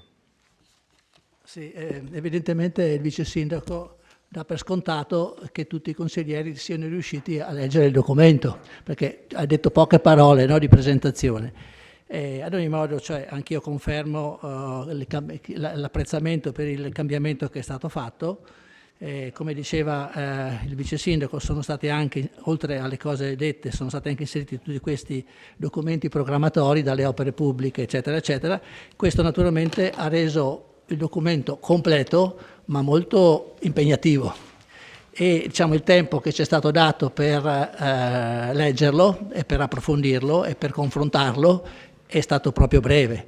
Facevo presente prima anche al Presidente del Consiglio Comunale che in altri regolamenti di contabilità dei comuni non si scrive solo, non c'è scritto, come è scritto nel nostro, che il documento, al fine di mettere i consiglieri nelle condizioni di avere una piena conoscenza del DUP in tempo utile per il suo esame, prima dell'approvazione, lo stesso viene depositato presso l'unità operativa bilancio con contestuale comunicazione formale di avvenuto deposito ai consiglieri comunali e trasmesso agli stessi con modalità digitale mediante posta elettronica. Il nostro regolamento dice così, altri regolamenti dicono depositato per almeno 15 giorni, perché effettivamente non c'è, da quello che ho trovato io, una indicazione di legge sulla durata del deposito del DUP. Però quando facciamo un DUP così impegnativo, chiaramente 15 giorni sarebbero stati più che utili e forse necessari per esaminarlo con attenzione. Comunque io ci ho provato a guardare, a leggere le cose. Ho fatto anche tante domande alla responsabile del servizio finanziario e anche ho parlato con il segretario chiedendo comunque conferma che ci sarà la possibilità in sede di aggiornamento del DUP, perché il DUP deve comunque essere aggiornato sia con il piano assunzioni tra l'altro, ma anche con le osservazioni che facciamo questa sera e che chiedo potranno essere fatte anche nel lasso di tempo che trascorre tra questa sera e la data in cui verrà approvata la nota di aggiornamento, perché se fosse così potremmo effettivamente, approfittando del grosso cambiamento che c'è stato fatto, fare davvero un lavoro proficuo, utile spero anche all'amministrazione. Ecco, spero che alla fine mi confermiate formalmente che ci sarà questa possibilità, perché ho detto non solo stasera, non solo in sede di Consiglio Comunale, ma anche in questa fase che passa dal momento di stasera fino a quando verrà portato in Consiglio. Cioè se io la prossima settimana vi mando una nota dicendo chiedo che gli obiettivi strategici della farmacia comunale vengano integrati con questi obiettivi, per fare l'esempio più semplice, chiedo che poi vengano portate in sede di Consiglio Comunale in cui si approva l'aggiornamento e vengano discussi per evitare di venire, perché se dovessi fare stasera tutte le proposte vi chiederei di fermarvi un po' di più del tempo che sarà previsto comunque questa sera. Ecco. Allora, tutto bene, però diciamo ci sono anche delle osservazioni che faccio di tipo generale e come avevo fatto anche l'anno scorso. Nella presentazione da parte dell'amministrazione in questo documento non c'è alcun riferimento al Covid e alle ripercussioni che la pandemia ha provocato alla popolazione, alle famiglie e a tutta la città in sostanza. Io chiedo che questi aspetti vengano approfonditi in sede di aggiornamento del documento, valutando anche gli interventi fatti dal Comune che non erano previsti nelle linee strategiche perché non potevano essere previsti quella volta. Però adesso è successa sta pandemia, adesso ci sono stati tanti interventi che sono stati fatti, ci sono stati tanti finanziamenti dello Stato, ci sono stati tanti finanziamenti anche dal Comune in qualche modo e quindi io credo che si possa fare un ragionamento anche su questo, come Tra l'altro il governo ha predisposto il piano nazionale ripresa e resilienza che verrà finanziato con quasi 70 miliardi, ma noi cosa proponiamo di fare il prossimo anno in relazione anche sia al piano di ripresa e resilienza, sia anche alle risorse che in qualche modo abbiamo avuto, abbiamo ancora a disposizione forse qualcosa, adesso non so bene se ce ne sono tanti o ce ne sono pochi, però ce ne sono sicuramente, e quindi un capitolo per trattare di questo argomento secondo me è opportuno e forse anche necessario. Secondo me c'è anche la necessità di aggiornare le linee strategiche e il programma, soprattutto dove vengono indicate azioni concrete superate dai fatti. Ad esempio, a pagina 7, faccio solo un esempio, 2, a pagina 7 si parla ancora dei beni del demanio militare che dovevano essere trasferiti al comune, e si dice, non so, per esempio, no, che le finalità ad oggi prefissate sono caserma Tandura, sede delle associazioni che fanno attività di protezione civile, eccetera, passata. Palazzo d'Oro Altan, nuova sede della biblioteca comunale, e via, non leggo le altre cose che sono a pagina 7 e 8, però ci sono nel documento, quindi se uno non sa la storia, viene qui e dice, ah bene, allora la biblioteca la facciamo nella nuova sede, la nuova sede della biblioteca la facciamo presso il Palazzo d'Oro Altan. Queste sono sicuramente cose che dovranno essere riviste, e io chiedo che vengano trattate nel documento finale che verrà fatto. Un altro aspetto che non c'è stasera l'assessore Caldart, ma comunque ne avevamo parlato anche nell'altro consiglio comunale, e a pagina 11 tra l'altro si parla di valorizzare l'asilo nido e le attività ad esso connesse. Dicevo che ne avevamo già parlato in consiglio l'anno scorso, io poi ero stato anche a parlare con l'assessore proprio per capire meglio il problema. Perché c'è questa situazione? Abbiamo un asilo nido di credo 60 posti. Ci sono, secondo me, almeno 400 bimbi che da 3 mesi a 3 anni che potenzialmente potrebbero usare l'asilo nido. È vero che ci sono anche gli asili nidi famiglia, come si chiamano, no? Anche i miei nipotini li portavo là. Però diciamo, quanti sono sti posti e quanto bisogno c'è di altri posti di asilo nido? Perché la Caldarte mi diceva non ci sono neanche le liste di attesa, o le liste di attesa sono minime, però mi sembra strano che rispetto a 400, dico io 400, ma potremmo anche aggiungere quelli dei comuni limitrofi che non hanno questa struttura e che devono venire a Vittorio Veneto, ma almeno 400 bimbi potrebbero aver diritto a questa cosa, a questo servizio. Cosa c'è che non va? Cioè si può approfondire questo tema? Almeno darci dei numeri, quanti sono i nidi famiglia, i posti nei nidi famiglia a Vittorio Veneto? Almeno questo si potrebbe chiedere. Anche perché dei servizi alla famiglia di questo tipo sono molto, come dire, cercati dalle nuove coppie che si uniscono e che poi cercano un'abitazione per lavorare magari vicino alla zona industriale, no? Se abbiamo anche questi servizi è un modo anche per invertire in qualche modo il trend negativo delle nascite, se si può dire, insomma, ecco. Poi a pagina 49, ecco, ci sono altri punti che potrebbero essere rivisti su questo, ma ho citato solo alcuni, magari poi prima o poi li scriverò e così si potrà anche, se ritenete, modificare. Sto parlando delle linee strategiche che non hanno più senso.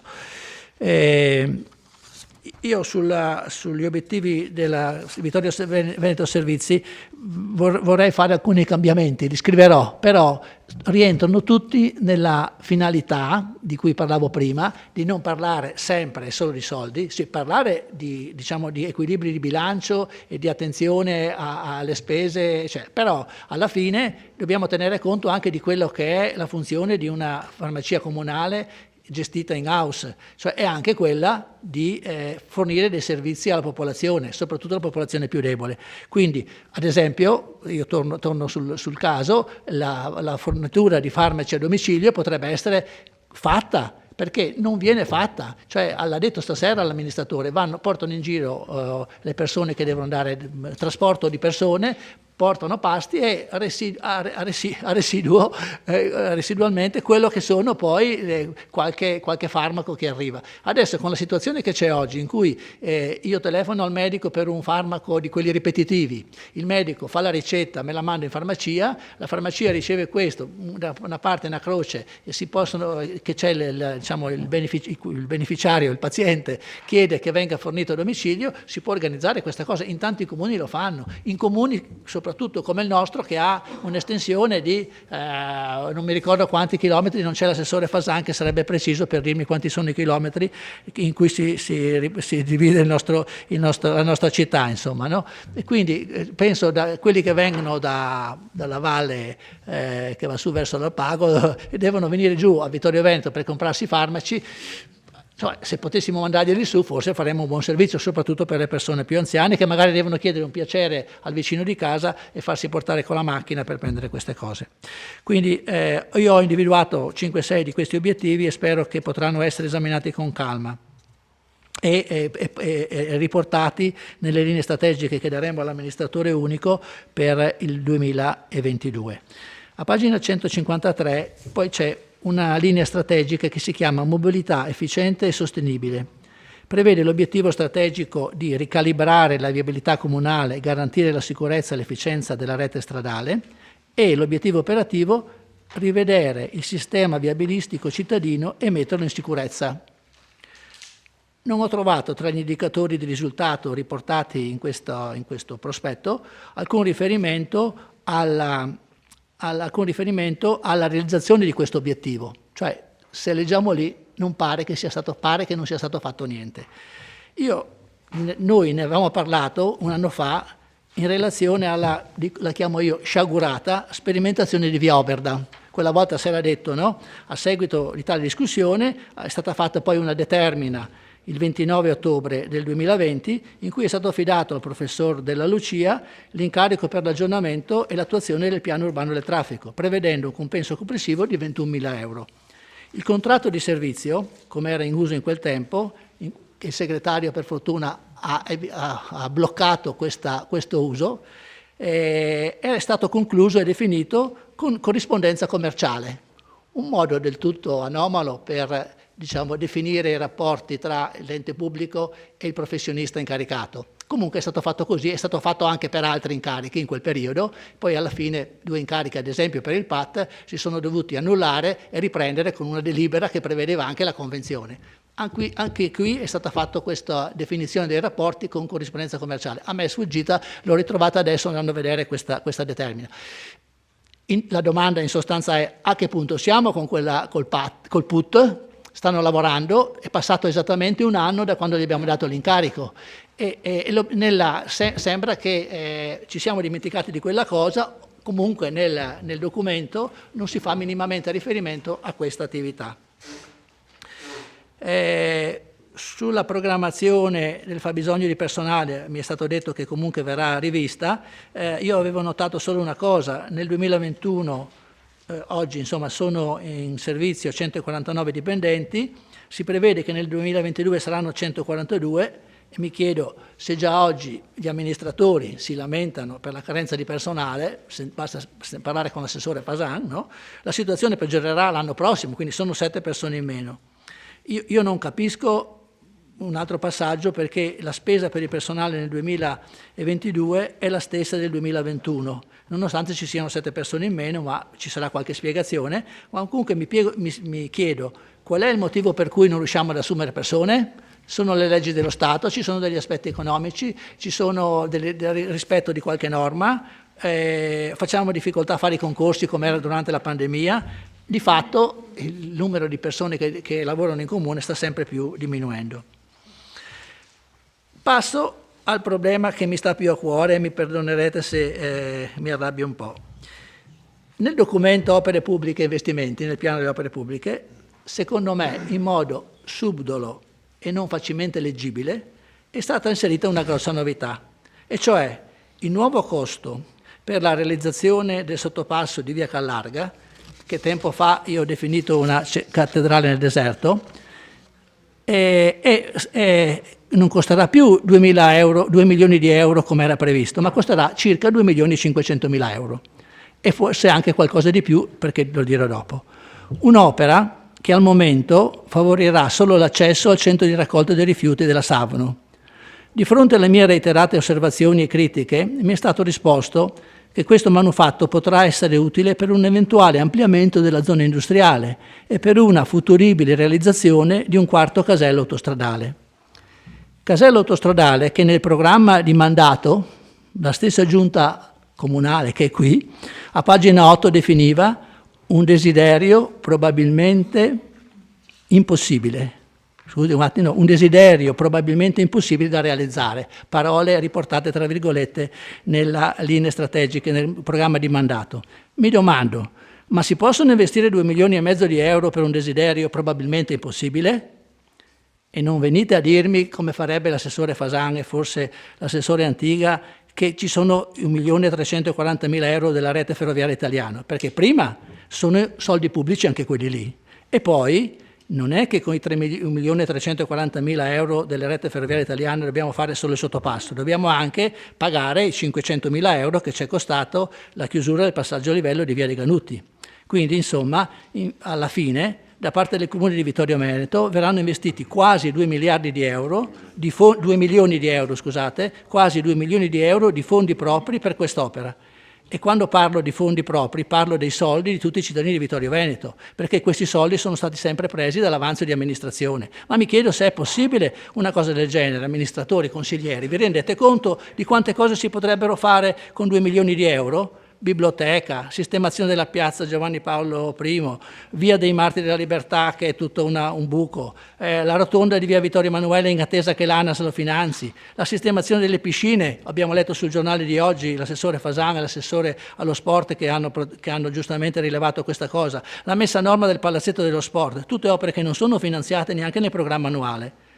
Io sono rimasto davvero dispiaciuto, proprio, è una cosa, perché questa cosa io sfido chiunque che mi dica onestamente se leggendo il documento aveva capito questa cosa. È stata inserita così, con un passaggio dicendo che il fondo, signor Sindaco, è riportato nel piano delle opere pubbliche, si parla di 2 milioni di euro, però se lei va a vedere com'è, ci dimentichiamo degli circa 500.000 euro che già sono stati spesi per fare le opere propedeutiche. E ci dobbiamo ricordare anche che con la variazione al piano per i servizi, che faremo dopo, abbiamo individuato un'ulteriore spesa di 165.000 euro, 150.000 euro per le spese tecniche per fare il progetto definitivo esecutivo di quel benedetto sottopasso. È davvero una cosa che non riesco a capire. Sono 2 milioni di euro che potevano, sono tutti soldi, non sono contributi, perché la rete ferroviaria italiana, tolgo i soldi della rete ferroviaria italiana, sono tutti i soldi che andiamo a prendere nel bilancio del Comune, i 500.000 che abbiamo già preso, i 660.000 e quelli che mancano ancora per chiudere il conto. Consigliere De Antoni. No, mi lasci finire perché dopo starò zitto, mi mancano poche righe. Bon. Però, scusi, è una cosa davvero, davvero incredibile. E finì. Ecco, un'altra osservazione sul programma triennale. Per il PEBA, piano dell'eliminazione barriere architettoniche, sono previsti per 200.000 euro di lavori da realizzare nel 2022, con priorità 2. Ho protestato in commissione dicendo che è un progetto presentato da quasi 2 anni, i soldi sono stati stanziati ancora lo scorso anno, le opere sono davvero urgenti, ma mi è stato risposto che non è una scelta politica, ma è una scelta tecnica. Allora io queste scelte tecniche non le apprezzo e non le apprezzo assolutamente. La programmazione deve essere fatta dall'amministrazione. Altro discorso, finisco, mi manca poco. Il miglioramento sismico della scuola materna di San Giacomo viene catalogato come un intervento con priorità 2. Si ricorda, signor Sindaco, quando ho dichiarato quasi 2 anni fa che lei non avrebbe mandato, se avesse avuto un nipotino, non avrebbe mai mandato in quella scuola perché era pericolosa? Sono passati 2 anni e nel piano di adesso diciamo che nel 2022 questo intervento verrà fatto con priorità 2. E Fasan mi avrebbe detto che il genio civile non ha ancora, ok, però le interlocuzioni che si fanno con gli altri enti si potrebbero fare anche col genio civile e spiegare queste cose, perché 6 mesi, 8 mesi o 1 anno per fare un parere non è ammissibile. Consigliere De Antoni, adesso devo interromperla. Ok, gli ho detto, ma senta. Devo interromperla perché no, va bene, anche nei confronti degli altri consiglieri. Consigliere Del Re, quando parla lei nessuno la ferma. Io sono uno poverino rispetto a lei, però sto facendo un... Allora,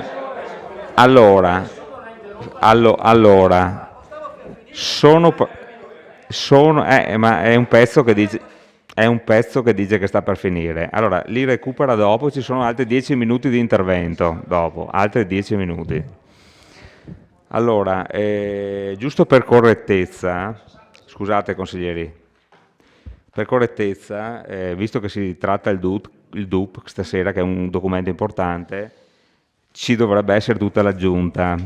Allora, ci sono però 2 assenti giustificati, che è l'assessore Caldart, che ha avuto un lutto, è giusto dirlo, e l'assessore Fasan, che ha dei problemi di salute in questi giorni e quindi mancano per questo motivo.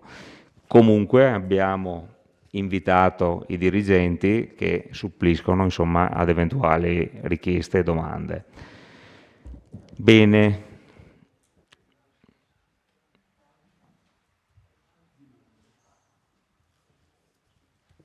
Altre prenotazioni? Se no può continuare con l'intervento, il secondo, ma è di fila. Altri, prego, consigliere Tonò. Sì, grazie. Grazie Presidente, alcune domande. A pagina 169 avevo notato anch'io che mentre per quanto riguarda la spesa corrente c'è segnata una diminuzione per gli anni 21, 22, 23, 24 da 19,6 a 18,8 milioni, per il personale pur diminuendo, lasciamo stare ovviamente quello in pianta organica perché è tutto teorico, ma il personale di ruolo o non di ruolo, in sostanza il personale totale, pur diminuendo, la tabella presenta sempre la medesima cifra. Quindi volevo chiedere se è un refuso o se non è un refuso invece. Per quanto riguarda poi a pagina 175, piano delle alienazioni, per il 2022 è indicata una unica unità, 1.650.000, chiedo se riguarda la Mafil, e già che ci siamo, perché è l'unica indicata, è un solo immobile. E poi quali sono invece i 7 del 2023 e i 2 del 2024? E se è possibile sapere, visto che ormai stiamo concludendo, diciamo, quest'anno 2021, quali sono state le risultanze delle alienazioni. A pagina 154 c'è la scheda che lei, Vice Sindaco, bene ha illustrato per quanto riguarda obiettivi e ascendere, indicatori, missioni, eccetera. Si parla del commercio. Allora volevo capire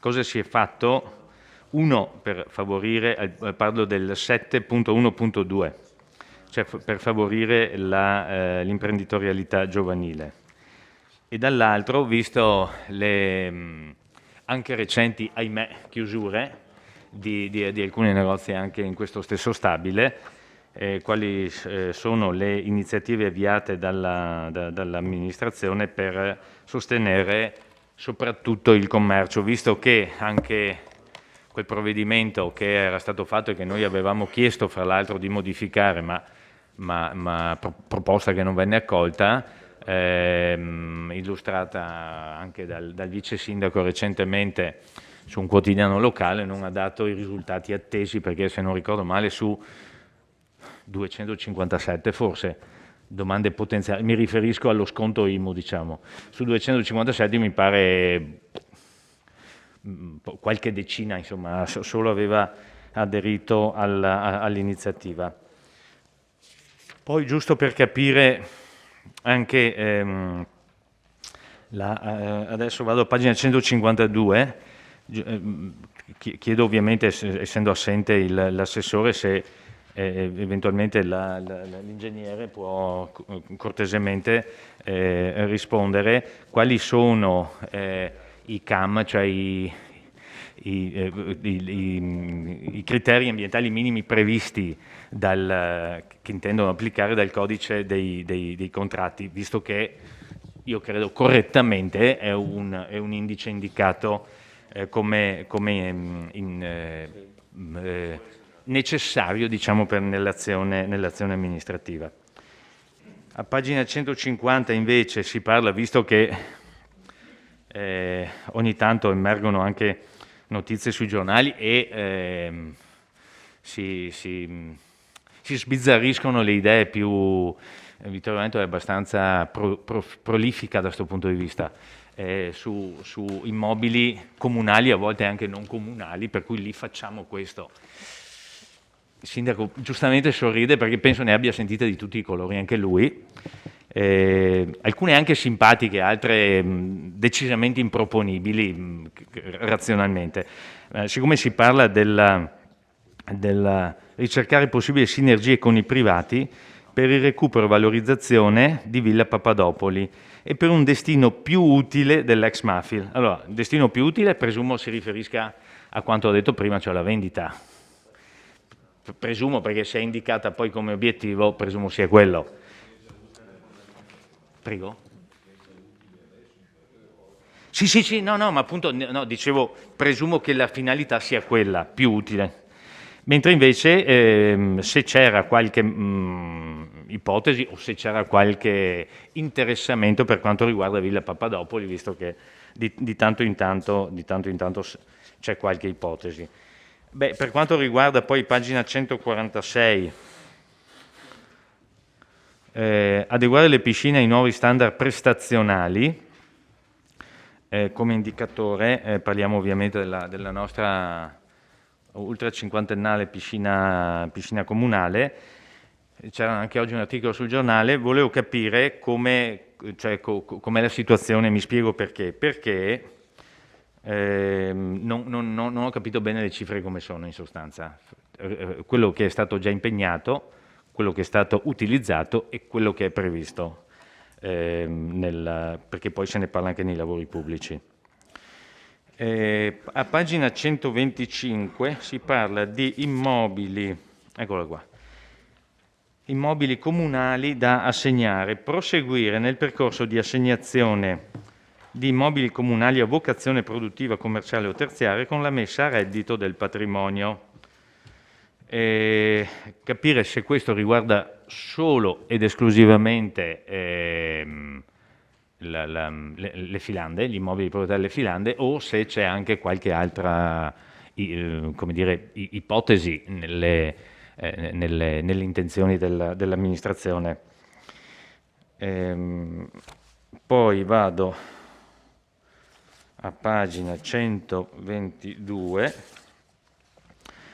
ultimo punto, 1.3.2, assumere iniziative finalizzate a favorire l'equilibrio e la conciliazione di vita e tempi di lavoro, con particolare riguardo alle esigenze di cura parentali e all'applicazione dell'istituto dello smart working. Siccome questo riguarda ovviamente il nostro personale, quello del nostro comune, volevo capire quali sono le iniziative che l'amministrazione pensa di assumere in questo senso. Poi, vabbè, no, questo ho già... Basta? Poche domande stasera. Grazie. Confesso, non sono riuscito a leggerlo tutto, finirò più avanti. Grazie, consigliere Tonon. Consigliere Balliana. Allora, anch'io ho avuto difficoltà a leggerlo tutto e mi associo all'appello che abbiamo fatto anche prima in commissione, in capigruppo, di poter magari discutere se anche questo documento possa avere un tempo di giacenza, un tempo di presa atto che sia più lungo di una settimana, perché effettivamente è molto difficile consultarlo tutti in pochi giorni, quindi anche perché ha un peso e per il peso che ha è giusto che sia, secondo me, analizzato in modo anche dettagliato. Comunque, per quello che ho potuto vedere e che poi viene riferito all'interno del documento, diciamo che vengono ripresi quelli che sono le vostre scelte da un punto di vista amministrativo e politico e vengono di nuovo rimesse insomma per i prossimi anni, quindi diciamo che è un susseguirsi rispetto alla vostra alle vostre scelte amministrative. Mi sembra di capire che non c'è nulla di nuovo rispetto a tutto quello, insomma, che avete sempre sostenuto, e quindi diciamo che anche stasera la discussione, per non degenerare e andare a discutere di ogni punto, secondo me almeno io vado a toccare quei temi che mi sembrano un po' più sensibili in questo momento rispetto ai cittadini, insomma, rispetto a Vittorio Veneto e rispetto anche ai bisogni poi della città, dei cittadini di Vittorio Veneto, perché poi noi andiamo sempre a vedere i numeri, però secondo me dal punto di vista dovremmo un po' invertire la questione, cioè prima vedere i parametri e di com'è la qualità della vita a Vittorio, per poi pian pianino declinare quelle che sono le priorità rispetto a certe scelte rispetto ad altre. Comunque, andando poi nel concreto delle cose, a me, oltre a quello che ho sempre detto negli scorsi consigli comunali, oggi volevo sottolineare il fattore che ho visto messo tra gli impegni di spesa, ad esempio quello della videosorveglianza, con un impegno di spesa di 400.000 euro, non per quest'anno ma negli anni successivi. E qui io faccio una riflessione dicendo che ho capito che la questione di videosorveglianza potrebbe essere interessante, però secondo me c'è una priorità rispetto a questa, e la priorità ad esempio è quella della sicurezza stradale e del potenziare la sicurezza della mobilità debole. In questi giorni, ultimi giorni, ci sono stati parecchi purtroppo incidenti in città, proprio in centro città, e questo ci deve fare un po' riflettere se la nostra segnaletica orizzontale, sì, succede in tutte le città, non voglio dire che Vittorio sia percentualmente più alto rispetto, però insomma ci dovrebbe fare un po' riflettere se potessimo mettere in atto delle soluzioni, e questo insomma faccio un momento di riflessione, per quantomeno cercare appunto di potenziare la sicurezza stradale, soprattutto per la mobilità debole nei dintorni, soprattutto abbiamo visto delle scuole e di tutto il centro cittadino, e questo utilizzando ad esempio dei fondi, staccandoli da certe altre priorità per voi e spostandoli in questo campo. Penso che anche su questo punto sia importante, mi sembra che anche negli articoli di stampa apparsi questa settimana anche l'assessore Posocco abbia evidenziato il fatto che per esempio in centro città abbiamo ancora un limite di velocità tarato a 50 km all'ora, e secondo me è un limite eccessivo, perché in tanti centri cittadini ormai si arriva a 30 km all'ora con tanto di segnaletica dipinta sulle strade, cioè una nuova formulazione anche da un punto di vista visivo della segnaletica, perché purtroppo il vivere quotidiano ci ha portato a essere disattenti rispetto alla conduzione anche dei veicoli, quindi molte volte siamo distratti, e purtroppo se non ci sono impatti da un punto di vista visivo che richiamano l'attenzione, succedono poi questi incidenti. Quindi ecco, io suggerisco magari con la commissione viabilità di provare a ipotizzare un intervento però massiccio rispetto a questo. Sì, io ho visto che per esempio sui passaggi pedonali sono stati fatti 2 o 3 passaggi pedonali illuminati che sono molto, molto utili, quelli assolutamente sì. Ecco, io dico di potenziare queste soluzioni, ma in modo abbastanza massiccio, di rivedere un po' tutti questi parametri, insomma, nella stradale, per la sicurezza stradale di città. Poi, oltre a questo, volevo evidenziare la questione sempre legata alle scuole, e sindaco gliel'ho detto anche la scorsa volta, per quanto riguarda i nuovi edifici, per quanto riguarda le scuole superiori.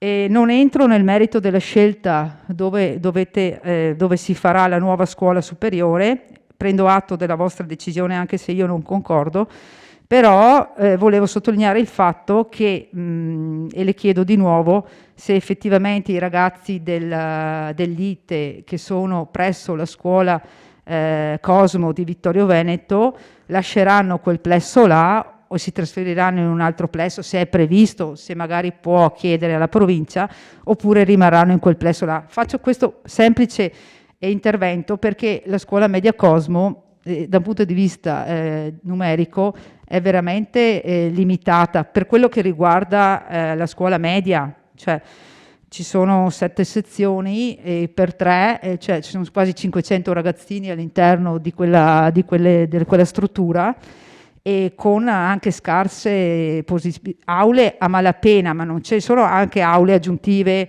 tipo potrebbero essere aule artistiche, aule di informatica, aule di laboratorio, cioè tutto quello che una scuola, secondo me, richiede, no? Oggigiorno.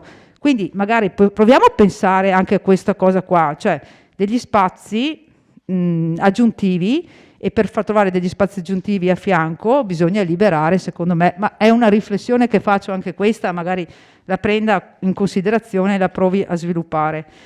Altra questione, ma l'ha sottolineata anche il consigliere Tonon, è quella degli impianti sportivi, assessor Posocco. Abbiamo visto appunto il discorso della piscina, purtroppo, sì, e era prevedibile, cioè nel senso che vista l'età dell'impianto, cioè è prevedibile, e quindi là purtroppo ho visto che i finanziamenti, anche mi sembra di aver capito che un finanziamento non siamo riusciti a prenderlo, esatto, e si farà con quello che abbiamo. Anche là, se fosse possibile a livello regionale, o non so, sto guardando, c'è un contributo straordinario, magari mi viene in mente alcune città che hanno ricevuto proprio contributi importanti per realizzare questi impianti, insomma per ristrutturare in modo completo questi impianti. Era quello che dicevamo un anno fa o un anno e mezzo fa, che anche quando avevo presentato anche la mozione per quanto riguarda la disabilità e l'accesso alle vasche. Quindi qui ci vorrebbe un'azione politica, secondo me, a livello regionale, e chiedere un contributo straordinario per la nostra piscina. Mi riservo su altre questioni sono state ribadite anche dai consiglieri. Ecco, l'unica cosa che volevo chiedere rispetto al programma triennale degli acquisti, volevo solo chiedere, che non ho visto inserito, e forse perché non riesco a capire, per quanto riguarda la questione della gestione dei musei, cioè perché non la vedo inserita. Chiedo perché non riesco, vedo i servizi perché, ok, mi fermo qua, grazie. Grazie consigliere.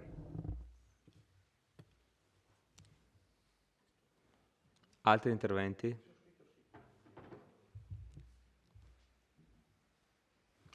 Consigliere Dus.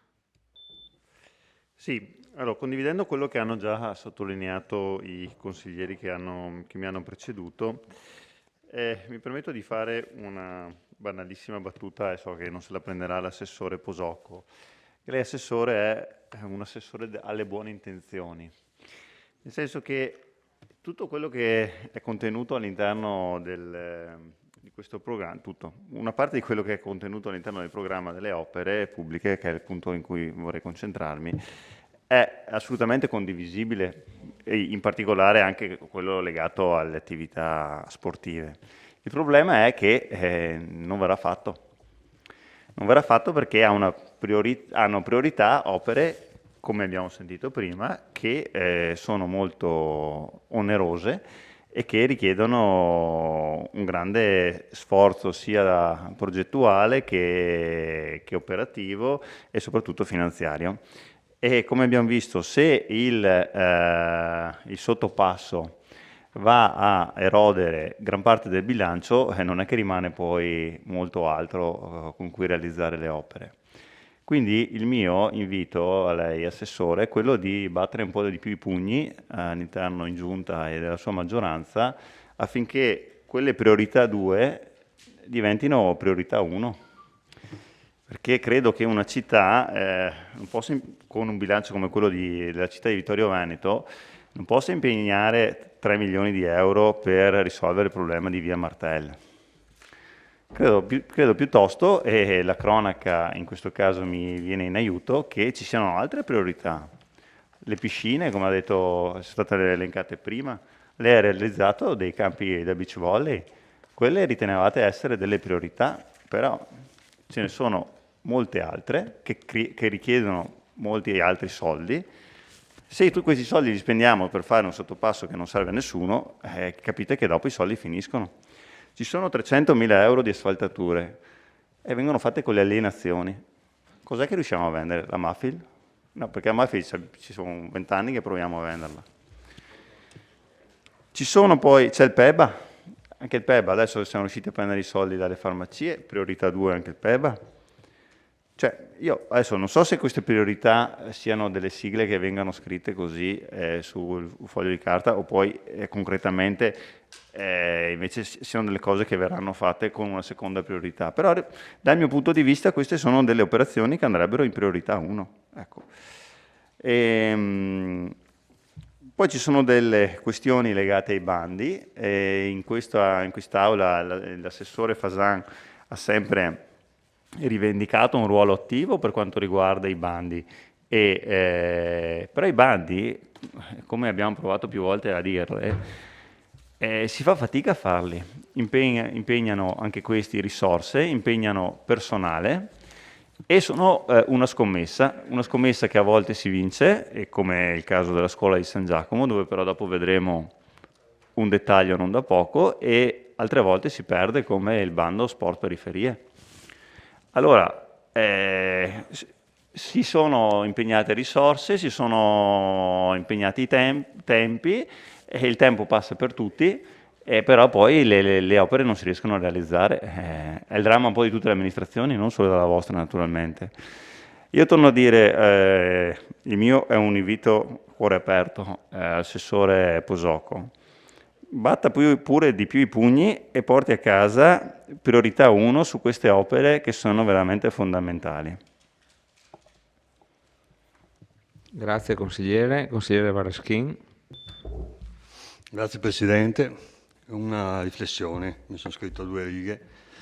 Con la pandemia abbiamo visto la voglia dei nostri cittadini di praticare sport all'aria aperta. Quindi cresce l'esigenza di immaginare città a misura di sport. Dobbiamo ripensare le piazze, i parchi, le piste, nella prospettiva del generale benessere psicofisico, nell'ottica di migliorare la qualità di vita dei cittadini e diffondere la cultura dello star bene. Ho visto che si preferisce allenarsi lungo il Meschio, nei parchi, sui sentieri collinari e montani.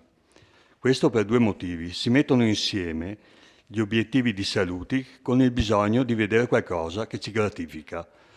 Abbiamo la fortuna di vivere in dei posti bellissimi. Lo sport si traduce in salute.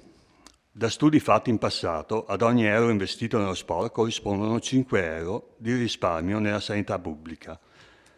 Lo sport si traduce in sicurezza. Se gli atleti frequentano i parchi, le piazze, ci si sente più tranquilli e sicuri ad uscire. Lo sport si traduce in integrazione e socializzazione. Da dirigente sportivo ho visto che se riusciamo a tenere i ragazzi nel mondo dello sport fino al superamento dell'età critica dell'adolescenza, tutto diventa più facile sia per loro che per i genitori. Riassumendo, bisognerà ripensare la città investendo in spazi dove i cittadini possano praticare sport nel loro tempo libero. Dovremo investire per la realizzazione e l'ammodernamento delle strutture sportive, per contribuire ad elevare la qualità della vita di tutta la popolazione. Grazie.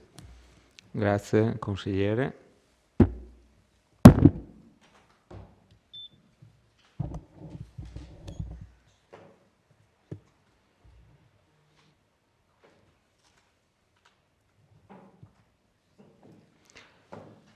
Altre prenotazioni, interventi?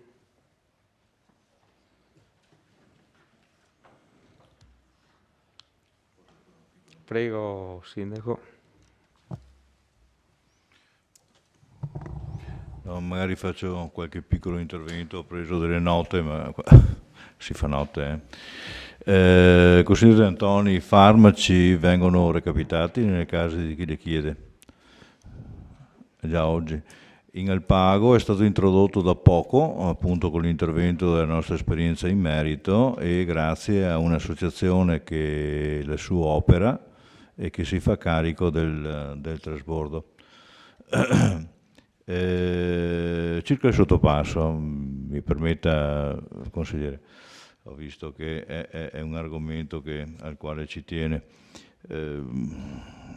Al sottopasso ci siamo arrivati per due motivi, principalmente perché si ricorda quando dovevamo sostituire il passaggio di via Martel, la semplice sostituzione con quello di via Calderara dei Ganuti Podgora non era sufficiente a far desistere RFI dalle sottoscrizioni del patto precedente. Abbiamo dovuto offrirne due. Il secondo era quello che dice lei, cioè quello del sottopasso. Perché quello? Perché sta nelle previsioni anche da sempre come opera. E perché questo?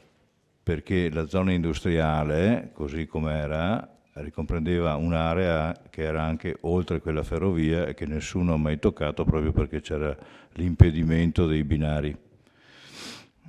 Quindi noi abbiamo offerto i due sottopassi, le due chiusure dei due passaggi a livello, comprensivo anche di quello che richiedeva un sottopasso. Perché? Perché oltre a questi presupposti l'amministrazione anche oggi è fortemente contattata con forza da diverse entità produttive della zona industriale che hanno assoluto bisogno di espandersi. La nostra zona industriale oggi è tecnicamente esaurita e quei piccoli spazi che eventualmente uno con un po' di fantasia può anche considerare come utilizzabili sono richiesti in contemporanea da più soggetti per la loro interezza. Quindi tecnicamente la nostra zona industriale oggi è satura completamente. Soltanto la realizzazione di un sottopasso può dar adito in futuro a un recupero grazie al PAT, grazie a un recupero di superfici a dar lavoro. Si parla di centinaia di posti di lavoro, soltanto di un'entità mi parlava di un centinaio di posti di lavoro di cui ha bisogno. Quindi metta insieme il fatto storico, la previsione già in essere, la richiesta di ulteriore espansione della zona industriale nostra, il fatto che noi non abbiamo dato via Martel gratis, abbiamo dato due passaggi a livello facendoci pagare 1.340.000, quindi già quello faceva un po' di coraggio, no? Circa $500.000 abbiamo speso, ma non per la chiusura di via Calderara dei Ganuti, ma anche per la realizzazione della parte più difficile, che è quella quel supporto al binario, che ci lascia svincolati dall'attività dei treni per il proseguo dei lavori. La cifra da diverse valutazioni fatte così da gente esperta del coso mi sta dicendo che quei soldi stanziati sono molto prudenziali. Vediamo come va a finire, ma comunque voglio dire, non è a caso che siamo arrivati a questo punto e non è inutile lo sforzo che andiamo a fare. Il discorso del casello, diciamo così che guarda caso Vittorio il suo compito lo ha fatto, ma il casello è di pertinenza territoriale del comune di Conegliano e è implicata autostrade, quindi Vittorio poco può, se non con questo sottopasso, aver fatto la sua parte.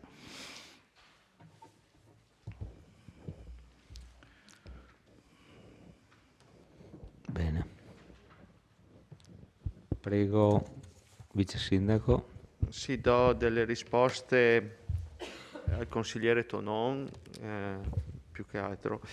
Allora, per via del personale, adesso stiamo vedendo, non c'è l'assessore Caldart, però secondo me è un refuso quello dei dipendenti così in diminuzione, perché secondo me invece ne vanno via, però comunque così. Verranno coperti quei posti di commercio. Lei sottolineava il fatto giustamente che abbiamo in città delle attività che effettivamente chiudono, non solo a Vittorio Veneto, ma vedo che un po' tutti i centri tutte le attività nei centri cittadini soffrono. Soffrono anche a Vittorio Veneto, meno magari nel centro storico di Serravalle, più in alcuni posti, in alcune parti, in altre parti della città. È un frutto anche accelerato dal Covid, nel senso, ok, abbiamo costruito per alcune politiche dei grandi centri in periferia delle città, in cui uno arriva, c'è un parcheggio e trova tutto, quindi la gente è invogliata da là, ma quello che si è accelerato molto in questi 2 anni di Covid è il commercio online. La gente stava a casa, ordina e questo senz'altro ha subito un grosso incremento, mettendo un po' in difficoltà i negozi delle città, soprattutto non gli alimentari, che come abbiamo visto invece hanno fatto un più a diverse cifre. Vediamo se è una cosa temporanea, se la gente tornerà nei negozi, oppure cosa possiamo fare noi. In questo periodo di Covid abbiamo cercato di fare delle operazioni per sostenere il commercio. Al di là di alcuni bonus, abbiamo provato la strada anche della riduzione dell'IMU, non è andata come pensavamo, indubbiamente, però ci abbiamo provato. Adesso c'è il grosso sconto che i commercianti si troveranno, credo, con le prossime aree della Tari, una parte perché il governo ci ha dato dei soldi apposta per chi è rimasto chiuso, una parte perché anche come amministrazione comunale abbiamo deciso di dare a Savona in questo caso una cifra per le utenze non domestiche. È stato fatto poi qualcosa online nel sito del comune, stiamo cercando come amministrazione di rendere la città più attrattiva. In che maniera? Facendo crescere l'immagine della città, qualche manifestazione in più, un po' di movimento, in modo che noi dobbiamo attrarre gente da fuori. Dobbiamo rendere l'immagine della città, farla crescere, in modo che magari anche qualche persona che da fuori venga a vivere a Vittorio Veneto. Poi iniziamo sulle politiche della casa, che è un altro grosso problema che c'è in tutte le città. Riguardo alla sua domanda di pagina 154, favorire l'imprenditoria giovanile, questo senz'altro come referente è più legato al progetto Stimulart e quindi come referente sarebbe più l'assessore Caldart, che sta seguendo questo progetto per i giovani. Però anche come assessore, come io, assessore attività produttive, stiamo, grazie a Confartigianato, stiamo mettendo in piedi, il progetto verrà presentato nei prossimi giorni, due tipi di progetti, progetto startup e progetto passaggio generazionale, che si tratta di dare degli aiuti sull'esperienza dei Cofidi a delle persone, uno, che vogliono partire, giovani che vogliono impegnarsi nel commercio, due, diciamo, per mantenere un negozio aperto. Il passaggio generazionale non vuol dire che magari dal nonno passa al nipote, per dire, ma magari un negozio storico della città, perché non venga chiuso, chi subentra, comunque anche se non è un parente, abbia magari un contributo da parte dell'amministrazione tramite l'esperienza dei Cofidi, che invece sta andando bene in città e verrà rifinanziata. Riguardo allo sport, come amministrazione stiamo lavorando tanto, magari con piccoli ma tanti interventi. È cambiato anche il modo della gente di intendere lo sport. Il binomio sport e salute sta crescendo tantissimo, la gente ha visto quanto sia importante fare sport per star bene, quindi tutto il progetto Sentieri che abbiamo messo in piedi, adesso stiamo ragionando con le ciclabili, senz'altro. Avete visto dei piccoli interventi, anche il beach volley è un piccolo di per sé intervento, ma importante, il Clanis Tennis, la pista atletica che va potenziata, arriverà una struttura là adiacente all'area Victoria, arriveranno delle strutture anche da ginnastica da fare all'esterno, quindi sono piccoli interventi che portiamo avanti per completare l'area qua vicino alla pista atletica. Certo, il grosso problema che abbiamo più che altro le piscine in città, piscine che non sono state fatte ieri ma 50 anni fa, e adesso ci troviamo ad affrontare un qualcosa che comunque, insomma, un impianto vecchio comincia a avere i suoi problemi. Avevamo partecipato al bando sport e periferie, ci siamo anche classificati bene nella graduatoria. Purtroppo c'è la piccola postilla che gran parte degli investimenti sono destinati al sud,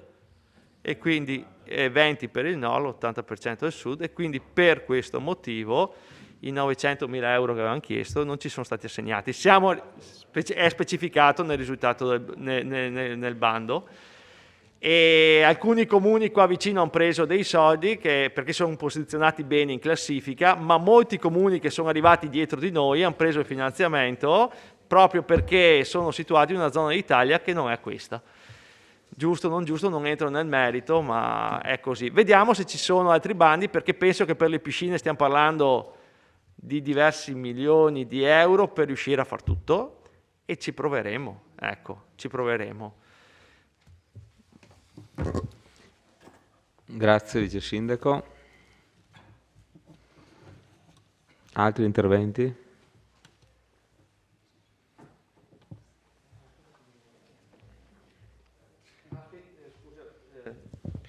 Riguardo al piano alienazioni, consigliere Tonon, mi ha chiesto poi, nell'allegato che abbiamo dato, nell'ultimo foglio, c'è il piano alienazioni riferito al 2022 in arancione, che vede che c'è scritto complesso Maffi. L'anno 2023 è in verde e l'anno 2024 in azzurrino, quindi questo è quello che andremo a seconda dell'anno ad alienare.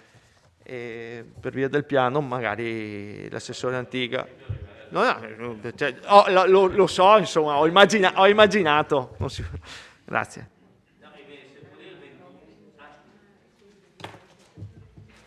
E quello dei musei è del 2021 il programma, quindi non lo trovo nel piano alienazioni, nel piano di acquisto. Sì, Microfono.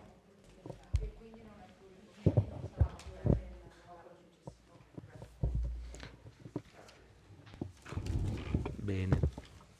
Prego, Assessore Antiga. Grazie Presidente, rispondo per quanto magari di competenza. Se posso fare solo una nota di Antoni sul discorso Sottopasso, quell'opera comunque ha scaturito un'opera anche in Comune di Conegliano, perché se lei è riuscito magari a passare in quella strada, via Calderara è asfaltata ed è perfetta fino a Scomigo, e adesso è una strada frequentatissima. Quindi quel lavoro è stato propedeutico anche a finire un'opera che era richiesta da decine d'anni e non è mai stata fatta, e quindi magari è servito, se non altro, a quello che è un'opera importante per tutti quelli che usufruiscono tutti i giorni la zona industriale arrivando da quell'area. In riferimento poi alle vendite che abbiamo fatto come patrimonio, potenzialmente ce ne sono due, perché siamo riusciti a vendere la scuola di Forminiga e un lotto di terra sulla Pinto, null'altro. Quindi andremo comunque sempre a fare le nostre bandi di vendita, cercando di pubblicizzarli il più possibile. I momenti sono quel che sono, e quindi cerchiamo di fare del nostro meglio. Una nota che volevo fare alla consigliera Bagliana in riferimento alla scuola media superiore dell'Inapli. La provincia si è aggiudicata non i 6 ma i 9 milioni di euro per fare la scuola, quindi sembrerebbe che la scuola media Cosmo venisse svuotata, e sembra che possa essere svuotato anche quello che hanno a Serravalle, di unificare tutto l'intervento. L'intervento, se va avanti come è stato ipotizzato, ma devono ancora chiudere i conti, andrà fatto in un'unica soluzione a studenti via da quel plesso, perché in prima ipotesi c'era la demolizione parziale in 3 stralci, quindi demolizione, costruzione e il terzo stralcio.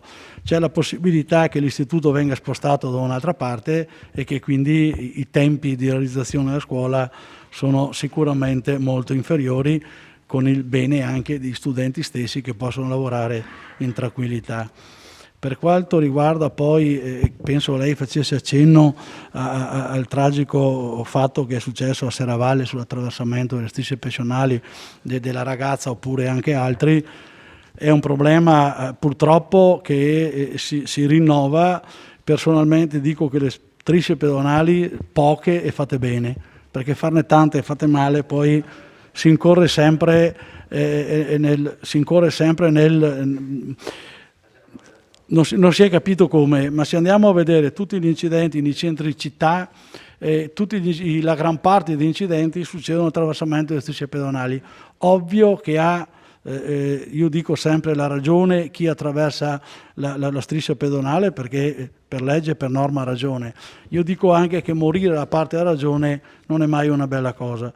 E quindi fare delle strisce segnalate bene, tutte illuminate, colorate, di modo che questi attraversamenti possono essere in sicurezza sia per il pedone magari che attraversa, che vede che c'è una certa importanza, ma per l'automobilista che arriva e che ha necessità di vedere, perché oggi magari con un telefonino per 4 secondi ci si perde via e si può creare quel che è il problema.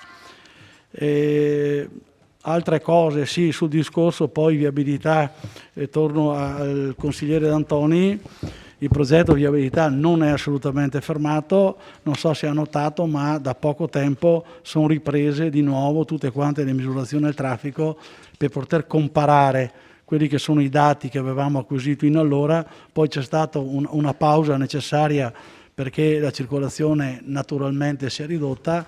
Adesso sembrerebbe che sia ripartita, quindi si fa un altro rilievo di tutti quanti i livelli di traffico, dopodiché il professor De Lucia confezionerà un progetto definitivo e in quest'Aula verrà sicuramente presentato per tutte quelle che possono essere poi le iniziative che si potranno prendere. Ultima, se non ho scritto male, stiamo parlando sicuramente di una cifra significativa che abbiamo dedicato alla sicurezza. Sono nel tempo 400.000 euro, che sembrano tanti, però le tecnologie oggi costano un botto, per la verità, però necessariamente bisogna rivolgersi a quel tipo di tecnologia, perché abbiamo un parco di telecamere che non riusciamo a leggere la targa, magari se è imbrunire non riusciamo neanche a vedere il tipo di macchina, che è cosa un po' diversa. Quindi abbiamo già cambiato delle telecamere, abbiamo messo quelle di nuova generazione, ultralenti, 4K, quindi potremo avere una risoluzione a colore di giorno e di notte assolutamente importante e riuscire anche a capire i particolari se succedono qualcosa. Questo tipo poi tra l'altro di sorveglianza non è una cosa solo comunale, ma ce la chiedono a viva voce i carabinieri a finanza della questura nella riunione che abbiamo fatto, perché è cronaca di ogni giorno case che vengono svaligiate e magari nella stessa via in una sera riescono a farne anche 3-4 in successione senza neanche spostarsi, risparmiano anche nel gasolio, ne fanno una dopo l'altra per far più lavoro. E quindi il capire, per esempio con la lettura targhe, noi abbiamo una zona sensibile che è l'uscita del casello di Vittorio Veneto, c'è chi dice che lo fa di mestiere e quindi i carabinieri ed altri, che abbiamo sicuramente dei personaggi poco raccomandabili che si muovono da altre regioni, altre province, vengono a Vittorio, commettono l'infrazione, il furto e poi tornano via. Quindi il controllo del territorio ovviamente io dico non è che elimini quel che è il fatto che è il furto, ma quantomeno se abbiamo una città sicura speriamo che qua colpiscano meno e che le forze dell'ordine possano fare del suo e cercare di prendere queste persone. I 400.000 sono intanto su un'iniziativa di 3 comuni, andremo comunque a reperire risorse per poter anche venire contro a queste spese. Le telecamere alla fine del progetto saranno 42 e le letture dei varchi e delle targhe saranno 21 in totale. E la spesa è importante, però noi andiamo a farla sulla infrastruttura, perché ad oggi abbiamo una fibra di bassi contenuti di trasmissione, quindi dobbiamo e stiamo già intervenendo per cambiarla. e dovremmo arrivare a regime con una linea tutta quanta nostra, senza avere server esterni, senza avere nulla, per avere il controllo anche sia della trasmissione e anche della tenuta dei dati. Lo sforzo lo so che è importante, perché 400.000 non sono pochi, però se si potesse fare in 15 giorni io lo farei. Purtroppo il tempo è quel che è, e tra Covid, tra imprese che non vengono ad eseguire gare, anche la gara per esempio non è facile, e quindi i tempi si sono dilatati, non sicuramente perché è una volontà, ma perché è diventato qualcosa che non dipende da noi. Grazie Assessore. Consigliere Gomero. Consigliere De Antoni, c'è la sua morte con quel sottopasso. C'è la sua morte con quel sottopasso. A morte con quel sottopasso in zona industriale, stiamo spreparando i soldi. Il sindaco ha appena detto, non so cosa salterà fuori nel PAP perché non abbiamo ancora deciso niente, ma se c'è richiesta di ampliamento a zona industriale, tanto voi di Vittorio Veneto, io sono di San Giacomo, sono un altro comune. Vittorio Veneto è una cosa, San Giacomo un'altra. Ci avete mai chiesto di sterminare tutto il nostro territorio vicino al centro abitato? No. Se allora possiamo andare oltre la ferrovia, dove abitazioni sono poche, in un angolo dove Conegliano è venuta 10 km in su a farsi la zona industriale, perché c'è la cacciata a ridosso di San Giacomo senza spendere un centesimo di infrastrutture, con una strada del Menarè fatta 100 anni fa, col casello d'autostrada su quello di Vittorio Veneto, che non farà mai quello di Conegliano o non lo farà vicino, quello che c'ha unico Conegliano ce l'ha a San Vendemiano, non è neanche il suo comune, quindi è un altro comune. Allora lei preferisce distruggere l'Elicampo, tutta la zona sud della Bretella, i prati di Meschio, tutta quella zona lì per costruire, o andiamo oltre la ferrovia dove nel piano regolatore di 30 anni fa c'era la possibilità di ampliare la zona industriale? Secondo me, so che è brutto spendere i soldi là, magari immediatamente si possono spendere in altri posti, però se recuperiamo ancora posti di lavoro, visto che c'è sempre carenza, non a Vittorio Veneto, perché chi mi dice che non lavora a Vittorio Veneto è perché non ha voglia di lavorare, perché in zona industriale hanno una fame di operai, di dipendenti semi specializzati, non corre neanche a essere specializzati, perché non c'è più manodopera in giro qua. Non so se lo sa, ma io giro parecchio per le fabbriche e c'è una richiesta assoluta, poi di specializzati non se ne parla, non c'è. Quindi preferiamo distruggere il nucleo centrale della città, o se ampliamo la zona industriale, che venga il caso che venga ampliata, andiamo laggiù in fondo. Ormai pezzo di terreno più, pezzo di terreno meno, almeno attorno al nucleo centrale abitato della città, anche al nucleo centrale di San Giacomo, evitiamo di ampliare o di costruire. Potremmo anche fare meno di costruire, tanto non serve a niente, però la Inos Valley che abbiamo creato qua, quella zona industriale che è il centro dell'acciaio inossidabile, perché da Bologna, da Padova, da Verona a Vicenza vengono a farsi preparare i pezzi di acciaio, a lavorare qua, perché si è creato un know-how di tecnologia altissima, lo vogliamo distruggere e portare in un'altra zona del Veneto, ce l'abbiamo qua, troviamo il sistema di allacciarlo alla zona industriale, e quelle fabbriche lì purtroppo adesso stanno lavorando a rilento perché non ci sono materiali. La Cina ha deciso di non dare più il materiale a nessuno, si è comprata tutto l'acciaio o il ferro, quello che è, però speriamo che l'anno prossimo un po' alla volta riprenda, e quella zona lì, io ho detto, andiamo a ridosso del nucleo di San Giacomo, perché se no avete gli opifici, chiedo al sindaco, cambiamo la legge un'altra volta, torniamo a portare la zona industriale a Vittorio e gli opifici dove erano, quindi una bella fabbrica, una bella tegola canadese all'Italcementi, starebbe bene in centro città. Guardi, noi saremo contenti e loro hanno uno spazio enorme di muoversi, anzi hanno anche il traforo che vanno presto ad andare in autostrada, forse meglio di San Giacomo, quindi non piace fare i trafori e i sottopassi neanche a me, però se riusciamo a tenere la zona industriale o quel po' di ampliamento che ci sarà, perché sono convinto che più di tanto non ho visto i numeri di quello che possiamo ampliare se c'è ancora consumo del territorio, se ce n'è. Demoliamo tutti, invece che lo Stato faccia una legge di demolire tutti quegli opifici tipo Colussi, tipo Italcementi, tipo Cerruti, che non li vuole più nessuno. Li demoliamo, creiamo dei parchi, se poi qualcuno li va a pulire, e ampliamo quel po' che si può fare laggiù, oltre la ferrovia, perché San Giacomo, oltre la ferrovia, non c'è più nessuno, qualche casa dei contadini e solo vigneti. Magari togliamo qualche vigneto che ci fa un po' meglio, le zone industriali, le fabbriche ci fanno un po' meno male dei vigneti che ci sono. Grazie. Grazie consigliere Gomero.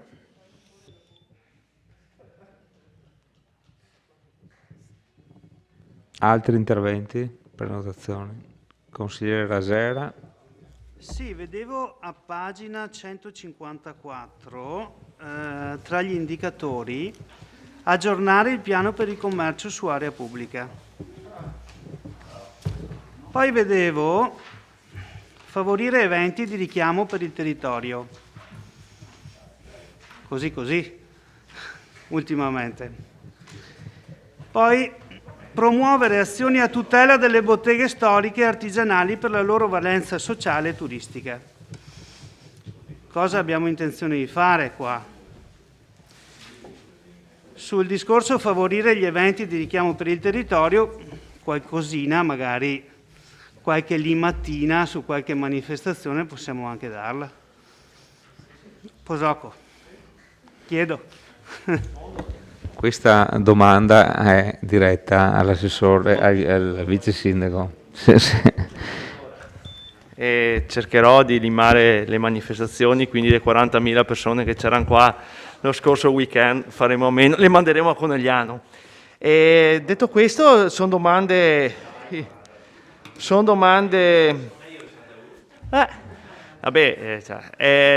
interessanti. A cui mi piacerebbe che, al posto di chiederlo sempre all'assessore, mi fosse dato anche qualche consiglio. E questo, sono qua a disposizione. Ho accennato prima un piano che qualcuno è venuto a presentarmi, che lo reputo interessante, che è il progetto Startup e passaggio generazionale, che vorrei mettere in piedi col vostro permesso e avanti. Poi da un punto di vista del commercio in questi anni di pandemia, anche grazie ai fondi nazionali, comunque abbiamo, credo, dato aiuti sui 2 milioni di euro e quindi penso che qualcosa abbiamo fatto. Ecco, gli ultimi saranno i 500.000 fondotari che arriveranno da qui ai prossimi mesi. E adesso ragioniamo sul Natale e cerchiamo di farlo bene, tutti insieme, collaborando, Covid permettendo. È un po' limato anche. E altri interventi? Altri interventi? Non schiacci per il mercato, mea culpa, non sono riuscito ad affrontare il problema durante quest'anno. Era intenzione, era nel programma. Sarà nostra cura affrontarlo per il 2022. Io non ho ancora indicazioni. Mi piacerebbe, ok, ma col mi piacerebbe non si fa niente, bisogna avere i dati. Sapete che, come dicono i serravallesi, il mercato è nato a Serravalle e sta a Serravalle. Questa sarebbe bello, poi bisogna vedere appunto se è fattibile. Senz'altro sarà oggetto di discussione, perché sappiamo che non tutti la pensiamo nella stessa maniera e quindi questo sarà oggetto di discussione. Bene. Consigliere Rasera, replica. Nel senso che abbiamo parlato di Serravalle, con il mercato si potrebbero risolvere due punti in uno, perché promuovere azioni a tutela delle botteghe storiche e artigianali per la loro valenza sociale e turistica. Portando il mercato un po' più a nord magari risolviamo anche questo problema. Grazie. Bene, questo era, giusto per rispondere, era il secondo intervento, quindi chiudiamo. Avanti con gli altri interventi. Sì?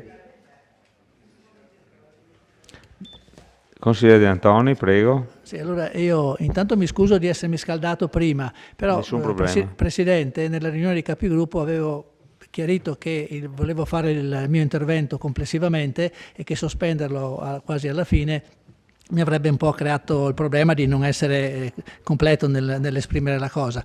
Avevo anche detto che non sarei intervenuto dopo purché lei mi lasciasse completare il discorso. Ci siamo probabilmente capiti male, però mi permetta, insomma, deve anche tenere conto della fatica che una persona fa per riuscire a leggere tutti questi documenti, che poi vorrebbe esprimere tutto quello che recepisce nella riunione del Consiglio Comunale.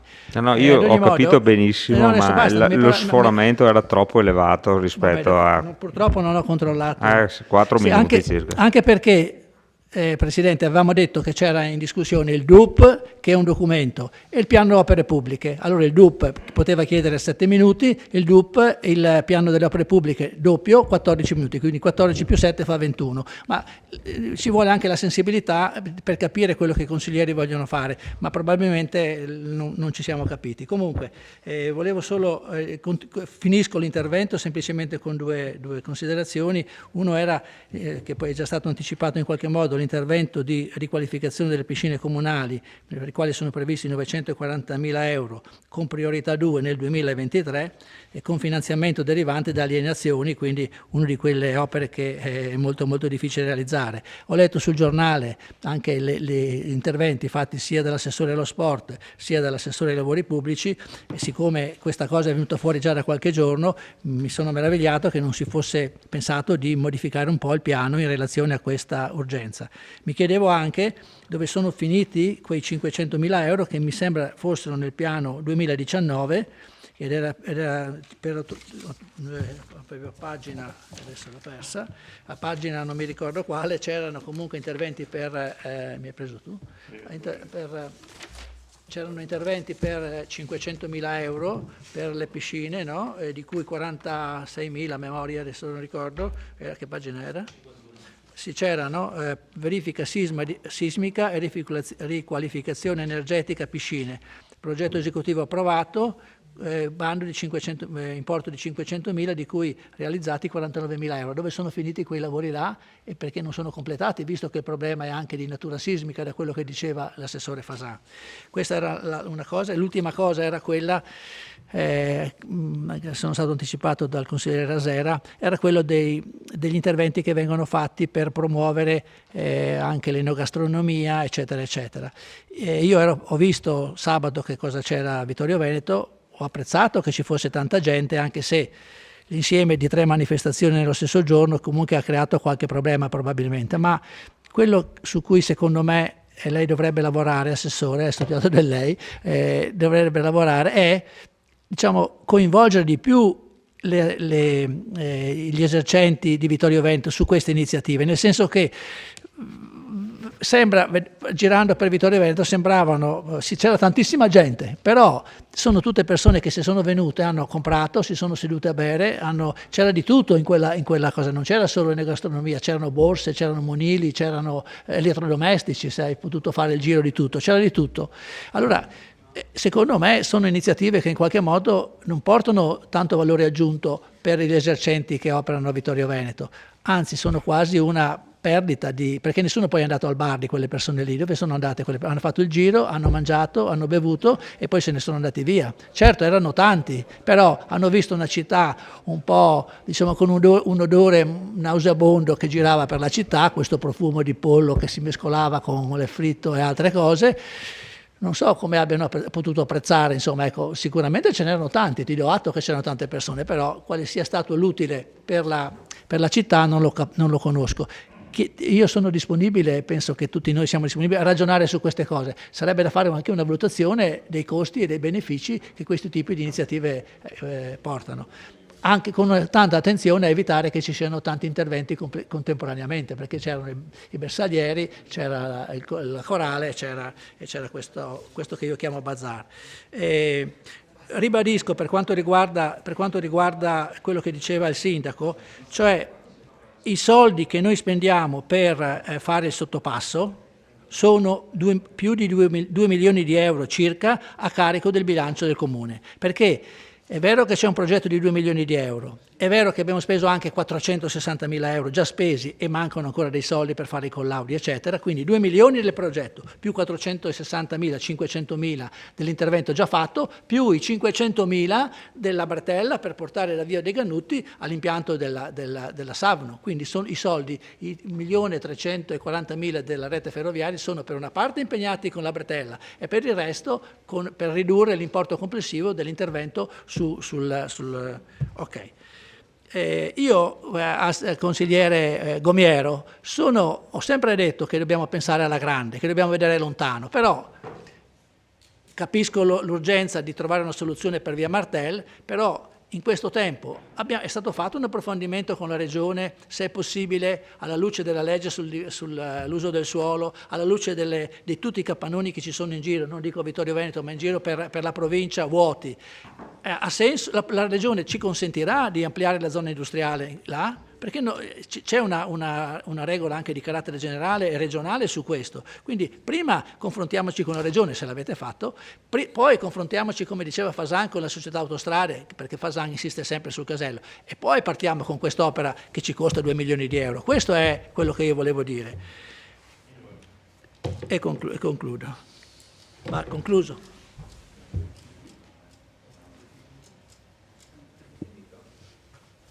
Ho detto che ho concluso, non so se... vede che non ci capiamo. Ancora un po' di...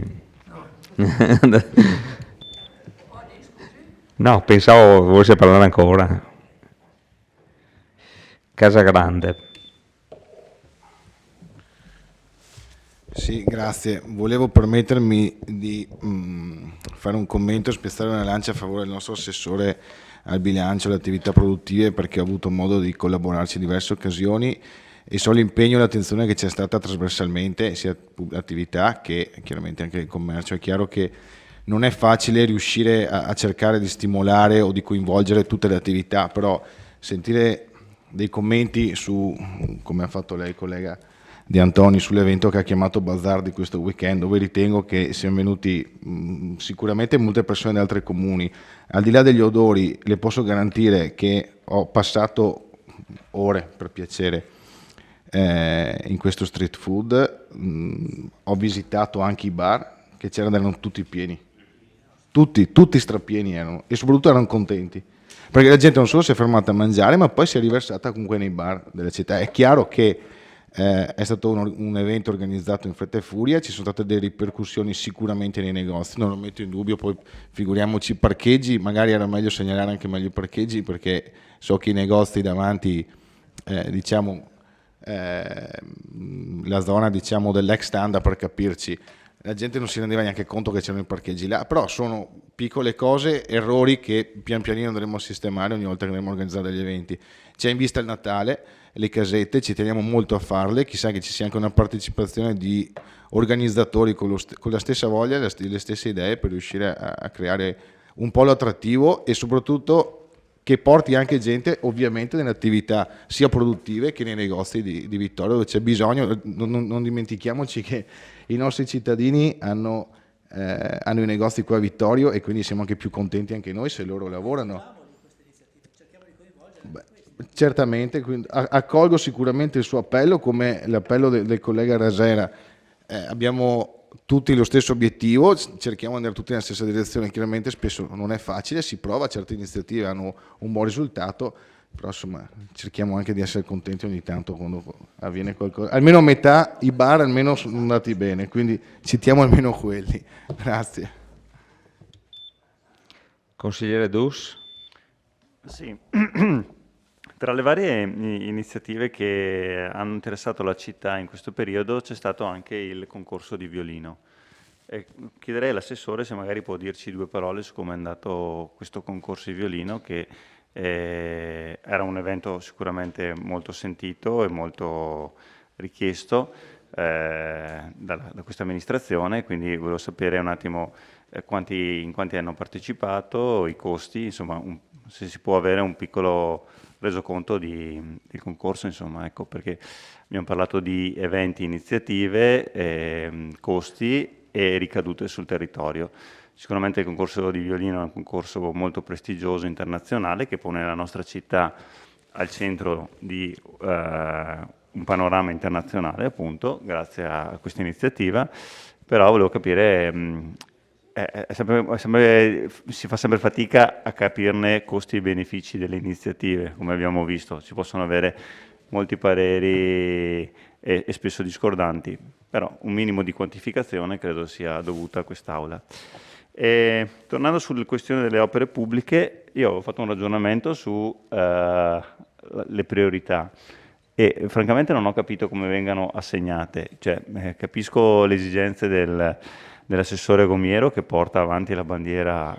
Sì, scusi consigliere, però si muove come assessore in quel di San Giacomo, quindi se non come sindaco, lo possiamo dire, abbiamo un sindaco della Valle Pisina, uno a San Giacomo e uno anche a Vittorio Veneto. Cioè. No. Capisco l'esigenza del sottopasso, però ripeto francamente io vedrei altre priorità e mi ha fatto piacere l'intervento che ha fatto il consigliere prima di me sull'ambito sportivo, però poi i fatti sono altri purtroppo, cioè noi qua abbiamo visto, siamo qua che discutiamo da più di un'ora, ma alla fine i soldi ci sono per il sottopasso, appunto, il resto data da destinarsi. Grazie consigliere. Se vuole rispondere, Assessore Uliana. Sì, rispondo molto. Subito. Rispondo molto volentieri al consigliere Dus. Il concorso di violino è stato un concorso che ha dato a tutti quanti noi, anche alla città, una grandissima soddisfazione. Possiamo dire che è stato veramente un notevole successo. Io spero e mi auguro che l'abbiate seguito per poter avere visione diretta di quello che è stato e di quanto possa aver significato, anche perché c'era la possibilità di seguire tutto in diretta online, perché ancora eravamo in un momento in cui non era stata aperta la capienza del teatro al 100%, come invece poi è successo per fortuna con il concorso corale 4 settimane dopo. Sicuramente questo concorso di violino è stata una operazione di resistenza culturale, di volontà di procedere nonostante tutte le difficoltà, perché è stato ripetutamente rinviato.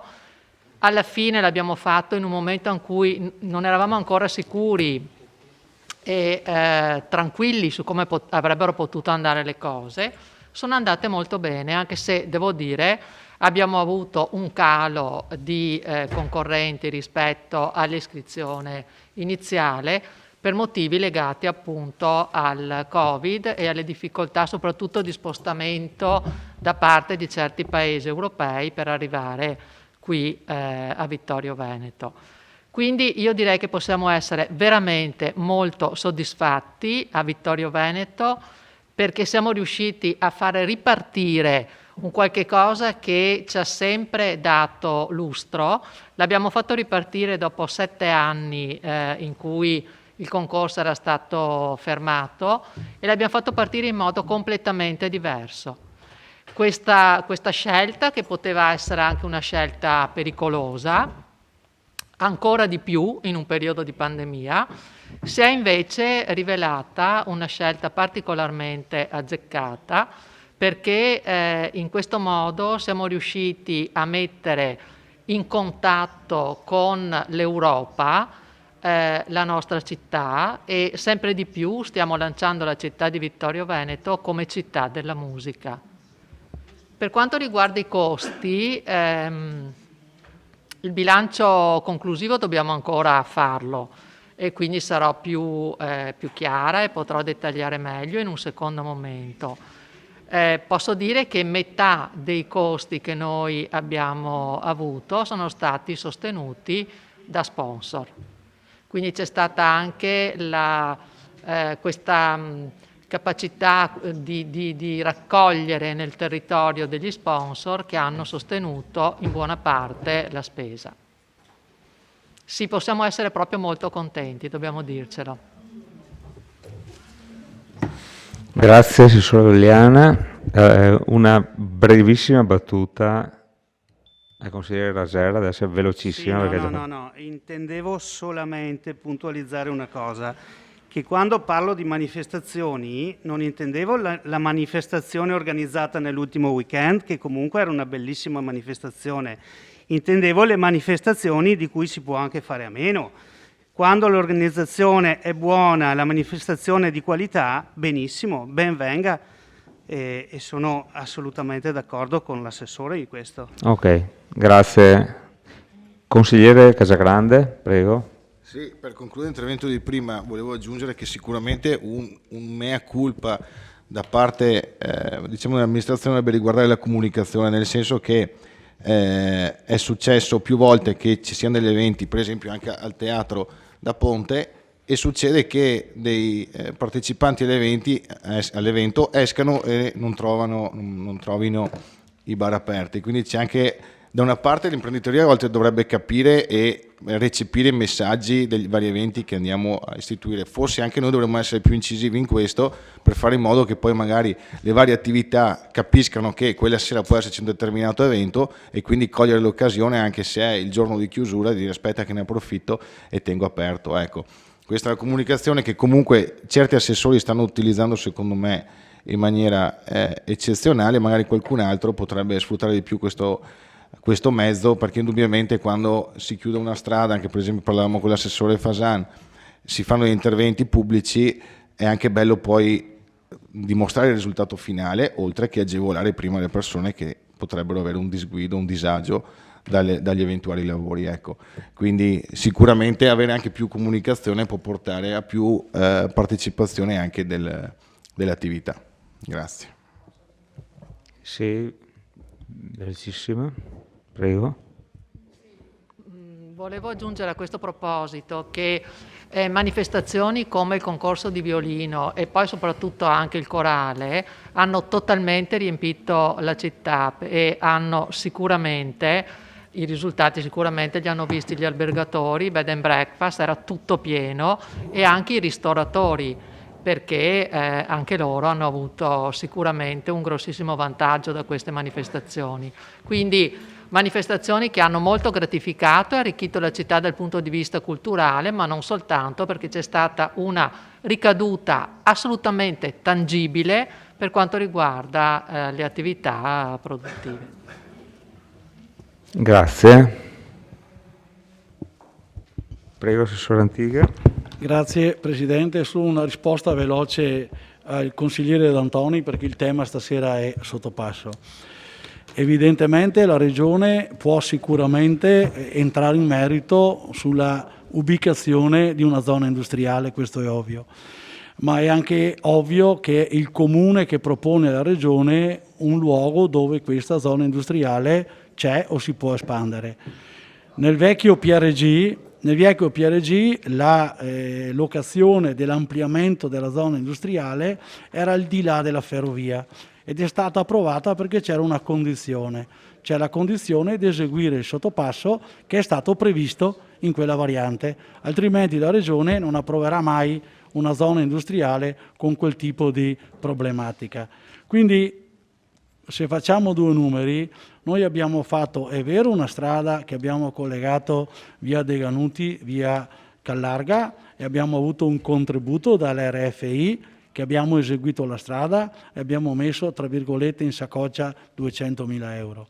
Aggiungiamo altri 640.000 euro e 70.000 euro per fare il secondo stralcio, vuol dire che noi comunque abbiamo avuto un beneficio di 870.000 euro ad eseguire quell'opera che comunque andava fatta. Quindi non riesco a capire quale sia proprio il lato negativo. Il lato negativo è che di là non venga fatto l'ampliamento della zona industriale, venga individuato, come era in previsione, l'allargamento verso San Giacomo, cioè, per capirci, tutta la parte dietro dove c'è il campo da tennis, le frecce esistevano da quella parte, quindi cancelliamo di là della ferrovia, mettiamo l'ampliamento verso il centro commerciale, verso il centro della città, ma credo che tutti siamo d'accordo che è meglio casomai spostarlo in una zona dove quantomeno è compromessa non da poco. Lì poi tra l'altro c'è una vasca di laminazione importante, quindi non è che quell'area possa essere magari messa a miglior reddito. Quindi è un contributo importante che ci dà per quell'opera l'RFI in questo caso, quindi vede consigliere, i punti di vista sono sempre tanti, però l'opera comunque per arrivare a divenire a un ampliamento possibile della zona industriale passava per lì e passava per quella previsione. Ovvio che ripropone in regione, rifaccio i 100.000 metri di là della ferrovia con una nuova previsione sottopasso, ma la regione dice signori, me l'avete raccontata per 15 anni, basta.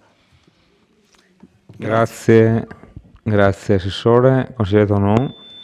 Sì, grazie Presidente.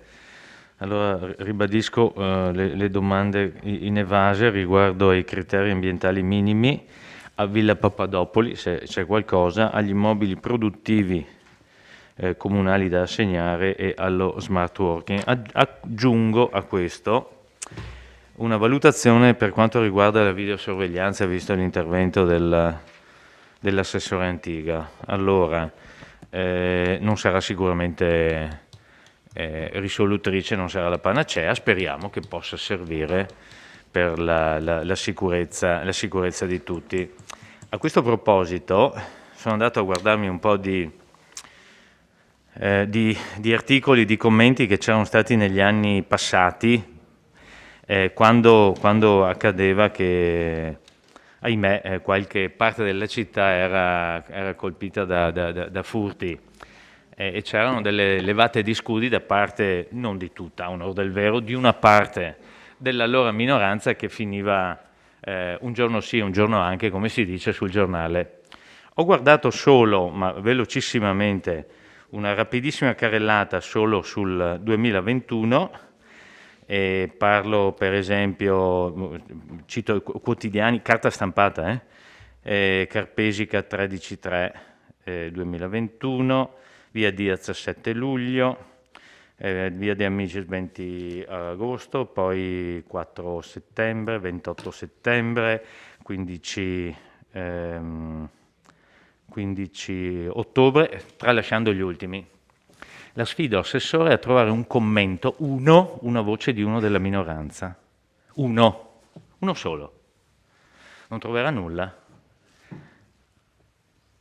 Perché non è colpa dell'amministrazione, come qualcuno voleva far pensare prima, se qualche farabutto andava a rompere i serramenti e entrava nelle case altrui.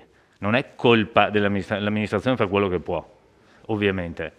Non troverà, ripeto, un commento che sia uno, a differenza di prima. Lo stile è leggermente diverso. Un commento su quello che ha detto l'assessore Ugliana per quanto riguarda il concorso di violino. Sono pienamente d'accordo con lei, è stato dal punto di vista qualitativo, per quello che ho potuto seguire, anche se non suono uno strumento d'arco, di qualità sicuramente elevata. Cioè,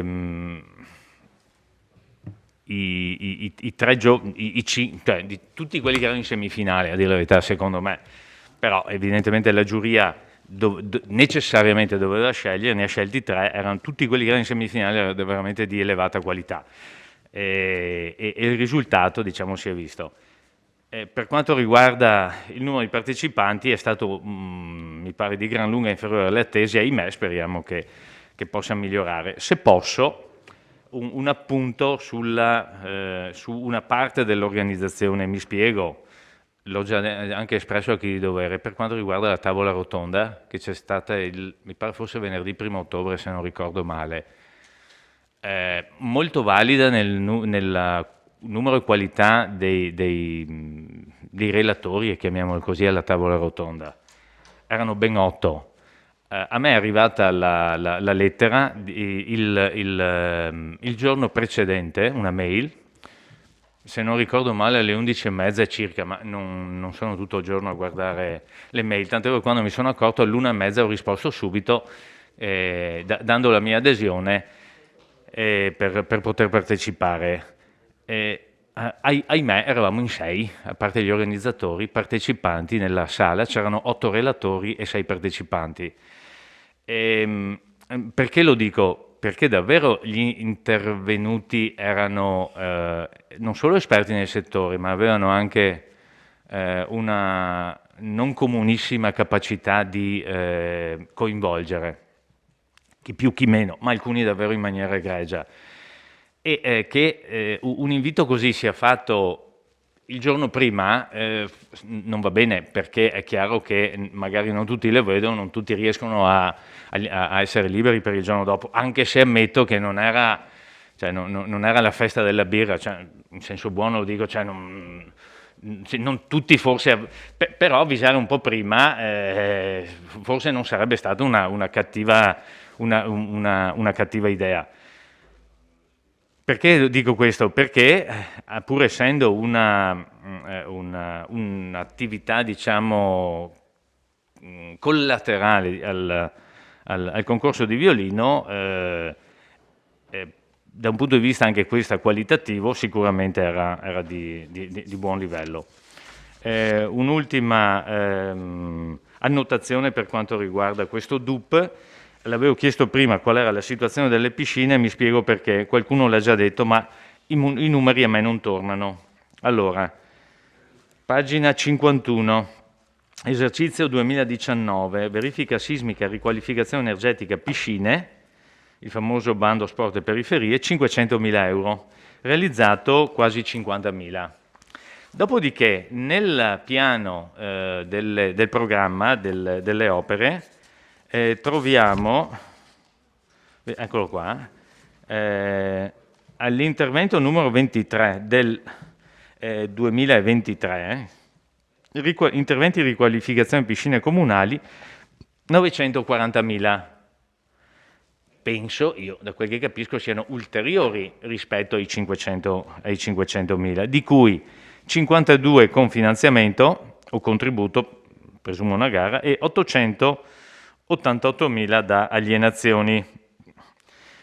Chiedevo perché i lavori che sono stati, che la struttura necessiti, lo sappiamo già, perché sennò non avremmo neanche noi fatto fare agli uffici ovviamente del comune un progetto per la sistemazione non solo sismica ma anche da un punto di vista energetico, visto che è, ahimè, una struttura che, avendo più di 50 anni, da un punto di vista energetico divora una quantità spaventosa di energia.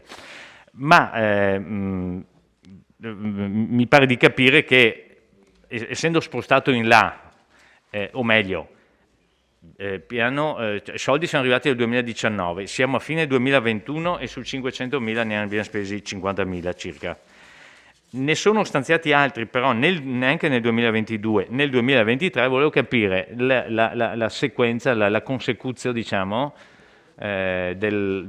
prevista per i lavori, cioè cosa è previsto in sostanza e quando si pensa di intervenire in questa struttura, perché mi risulta praticamente quasi 1,5 milioni, però con un lavoro eseguito pochissimo. Davvero poi l'ultima annotazione, lo dico con un po' di dispiacere, è quella che nella realizzazione del campo da rugby, perché pareva forse una delle grandi priorità della città di Vittorio Veneto, almeno parlo fino a 4-3 anni fa, per cui le richieste erano impellenti e bisognava assolutamente portare a casa questo risultato, e adesso lo troviamo spostato, non so consigliare la priorità se sia 2, 3, 4, non ho idea, però lo vedo come ultimo intervento fissato nel 2024, 500.000 fra l'altro da alienazioni.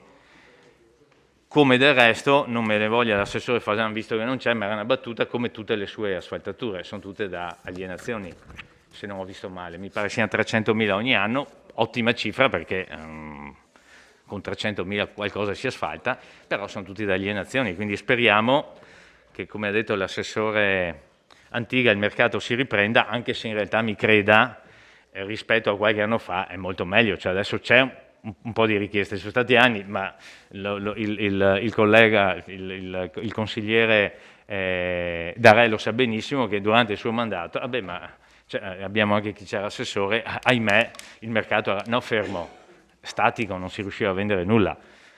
Sappiamo che negli ultimi anni qualcosina si è mosso.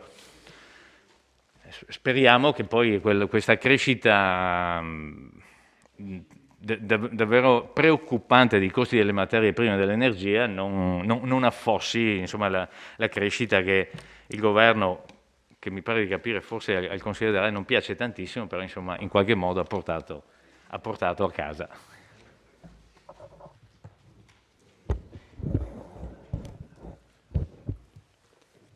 Consigliere Bagliana. Molto velocemente, io volevo ricollegarmi un attimo alla questione del turismo e in particolar modo alla questione delle piste ciclopedonabili. So che l'intento dell'amministrazione è quella, e ho già augurato, di trovare i fondi per la realizzazione della pista ciclabile dell'amicizia, quella della Valle Alpesina, per intenderci, la Monaco-Venezia. Però mi chiedevo, e qui sarà difficile, insomma sì, magari con l'aiuto di tutti, forse questi finanziamenti, questi fondi si troveranno, però mi chiedevo che già nel 2018 era finanziato il collegamento della pista ciclabile La Piave, quella per intenderci che va verso Revine Lago dall'altra parte, e quindi era finanziata per un intervento di 250.000 euro, mi sembra, sì. E mi ricordo allora, all'epoca l'assessore Turchetto fosse, che era imminente insomma la realizzazione di quel tratto di pista ciclabile.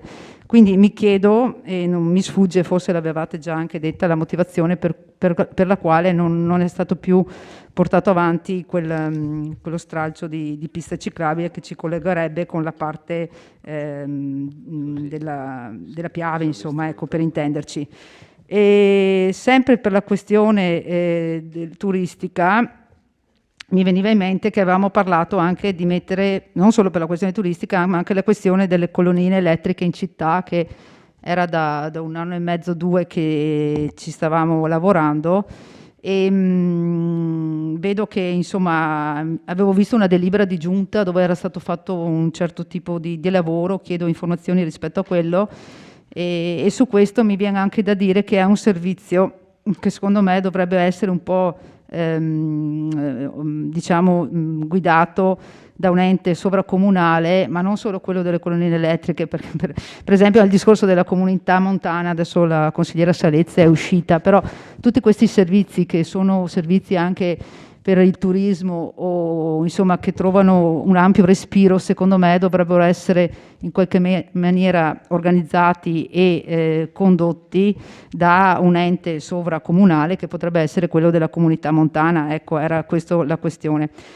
Poi assessore Antiga, prima detto svuotiamo la Cosmo, magari è meglio specificare, cioè diciamo che le medie rimangono dentro e in teoria andrebbero via l'ITE, cioè appunto gli altri alunni delle scuole superiori, e quindi questa è veramente diventerebbe appunto un respiro anche per la scuola media stessa, per gli alunni della scuola.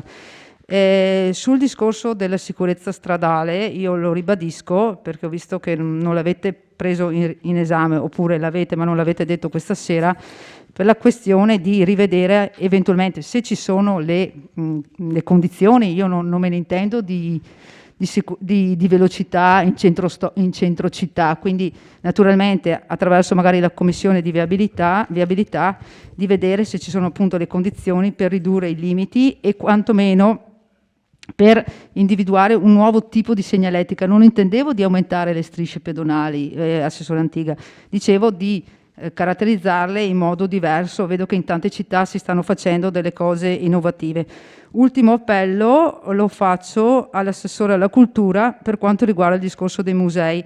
Io, assessore, lo so che il nuovo bando per l'apertura dei musei, soprattutto quello di Serravalle, non prevede l'apertura eventuale nei giorni feriali di luglio e agosto, però so che avete implementato alcune ore, alcuni giorni. Ecco, io chiederei uno sforzo maggiore rispetto a questo negli anni successivi, dove è possibile, perché, ripeto, a vedere i musei chiusi a luglio-agosto, dove ci sono turisti che frequentano Serravalle e non solo, veramente sì, fa male, ecco. Grazie. Balliana.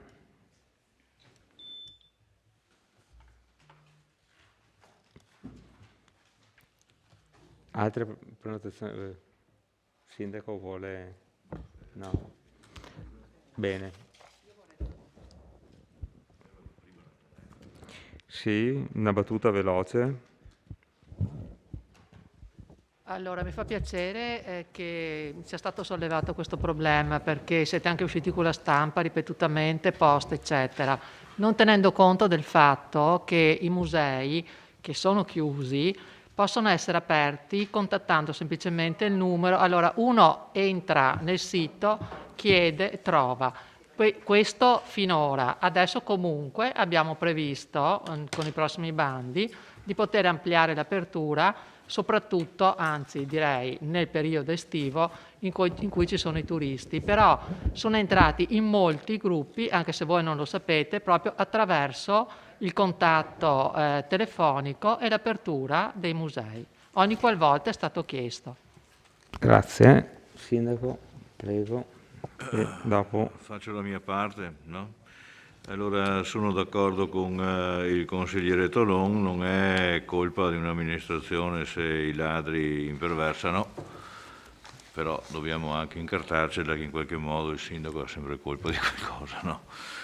Se non altro questa amministrazione, con tantissima fatica e con tempi dilatatissimi, causa Covid sono dilatatissimi, stiamo portando avanti sia il controllo del vicinato, che comincerà l'ultimissima fase a breve, cioè quella della formazione finale dei gruppi, e stiamo portando avanti il rinnovamento completo del parco telecamere, che sarà anche costoso, però abbiamo avuto qua più e più volte le forze dell'ordine a darci tutte le indicazioni e quello che serviva loro per agire al meglio. Quindi abbiamo agito con prefettura, con carabinieri, con la polizia, con valenze di lettura targhe che comprendono anche i trasporti illegali e presenza di stranieri che fanno i trasporti in Italia. C'è un sacco, veramente un sacco Abbiamo fatto squadra con gli altri due comuni di Tarzo e Revine, che facendo così, essendo le direttrici non numerosissime, si riesce a proteggersi l'uno con l'altro e quindi fare risparmi di scala nell'allestimento degli impianti. Quello che si può fare, questa amministrazione lo sta facendo. Dopo che serva, speriamo di sì che serva. Papadopoli, mi ero dimenticato prima, Papadopoli c'è stato un qualche incontro in passato con qualcuno che sembrava essere interessato, probabilmente ne arriveranno anche di altri. Però se è difficile per noi, è difficile un pochettino per tutto, non è detto che perché uno si presenta poi la cosa abbia compimento. Però se non altro l'argomento sembra girare perché appunto qualcuno aveva anche telefonato, ecco. Ma siamo a questo livello, non è null'altro per il momento. I campi di rugby, non vorrei invadere il campo, però noi abbiamo destinato i campi da rugby, perché ne serve più di uno, no? Sarà l'aerocampo la sede e a tutt'oggi non è ancora nostro, sempre il mese prossimo, adesso a novembre, se si andrà dal notaio a novembre forse, è sempre il mese prossimo, quindi è chiaro che per avere finanziamenti bisogna avere progetti, i progetti li fai se sono tuoi e quindi è tutta una successione di passaggi obbligati, e lei lo sa perfettamente. Colonnine, le colonnine, anche là è una storia eterna, ne abbiamo 7 in fase di realizzazione, 2 sarebbero cantierabili e le altre 5 sono ancora in sovrintendenza. Dovrebbe a metà di novembre dovrebbe essere passati i 60 giorni. le analisi dei singoli posti con la verifica dei 22 kW disponibili è stata fatta. Speriamo che prima della fine dell'anno qualcosa si muova, tutto è robe lunghe, lunghissime. Carica biciclette elettriche, guarda, gli stessi che ci avevano proposto le carica automobili li avrebbero fatti gratuitamente anche negli alberghi, nelle cose. Però il semplice fatto che formalmente i 2 posti che ogni colonnina riesce a caricare devono essere resi disponibili per anni 12 fa sì che l'albergatore con poco più di 1.000 euro se ne compra una. Sì. E dopo il fatto di l'automobile ancora, ma le biciclette non puoi seminare nel territorio, carica biciclette, uno si ferma 3 ore, deve essere sempre vicino a un bar, a un albergo, quindi lasciamo che sia il privato che si fa mettendo il gettone per la carica, no? Non invadiamo campi che non sono nostri. Io confido molto nella capacità dei privati di coprire i fabbisogni, quindi non farei le corse là. La ciclovia dell'amicizia, che grosso modo ormai col concorso un po' di tutti è stata tracciata, sai che ha bisogno di un progetto per dopo andare in cerca del ricco zio da me. Il percorso è sempre quello. Bene. Io ho finito. Sì, se però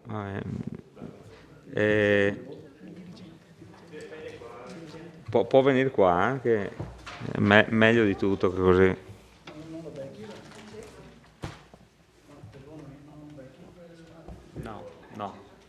No, se può venire qua, meglio. Si è accesa la luce. Non so se lei può...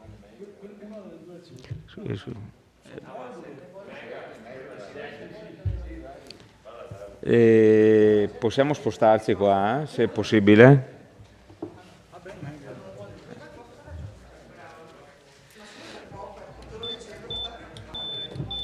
Sì, si era accesa. Si ricorda, interventi fa da qua. Buonasera, era solo per rispondere velocemente alle 2 domande del consigliere Tonon. Per quanto riguarda i CAM, al di là che oggi costituiscono comunque un obbligo di legge, noi stiamo partendo adesso con lo studio di un appalto per la gestione del verde delle scuole e lì li inseriremo. Dopodiché, mano a mano che procediamo con i prossimi appalti, laddove sarà possibile sicuramente, adesso non ci siamo fatti un piano su quale appalto usarli, quali no, sicuramente su questo che stiamo partendo a progettare adesso, sì. Per quanto riguarda le piscine, allora la cosa nasce ben prima che io arrivassi, quindi sicuramente conoscete meglio di me la storia. Erano previsti 500.000 euro di intervento. Il progetto poi è stato sviluppato sia sotto il profilo di adeguamento sismico che sotto il profilo di adeguamento di risparmio energetico, quindi di miglioramento energetico. Questo ha implicato anche, proprio per la struttura stessa che, come avete più volte ribadito, è datata, nata in un periodo dove del risparmio energetico non gliene fregava nulla a nessuno, per cui la necessità di risolvere tutta una serie di ponti termici ha richiesto anche un po' di rivedere nella progettazione le finiture esterne, perché per nascondere certe brutture che altrimenti si andavano a realizzare. Questo ha portato l'anno scorso, quando abbiamo visto il progetto, alla lievitazione del costo da 500 a 900.000 euro. Quindi non sono 500 più 900.000, erano 900.000 l'anno scorso. Purtroppo non siamo riusciti ad avere il finanziamento che speravamo ci potesse aiutare a fare l'intervento e cercheremo altri finanziamenti. Il problema è che probabilmente, come ben sapete, quando noi andremo a cercare altri finanziamenti non basteranno più i 900.000 euro, perché nell'ultimo anno i costi sono aumentati di percentuali a 2 cifre, quindi sarà sicuramente da rivedere il quadro economico di quest'opera e cercare altre fonti di finanziamento. Bene, grazie Ingegner Curti. Sì, prego.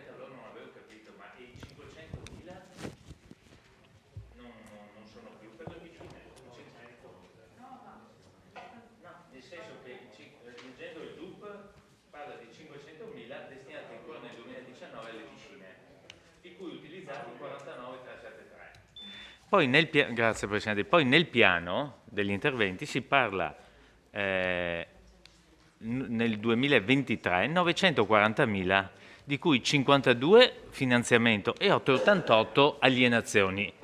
Ma non mi torna, e i 500.000 dove sono andati? Cioè, nel senso che se fossero stati, fra virgolette, messi i 552 come contributi, 500 li avevamo già.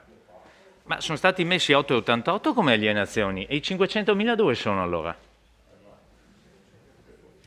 Sono scritti qua. Erano stanziati. Sono andati in avanzo e...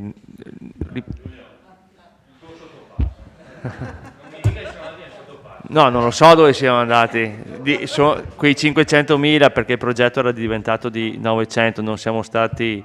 sì, noi abbiamo vinto il bando e quei 500.000 sono andati in avanzo e viene riproposto al momento l'intervento, penso nel 2023, non lo so, di 8,80 che non so, ecco. Quindi questa è la situazione da un punto di vista finanziario al momento. Sì, quindi quei 500 sono andati a fare tutt'altro e per fare la piscina, sì, perché se no non ci sarebbe 8,80 alienazioni. Ma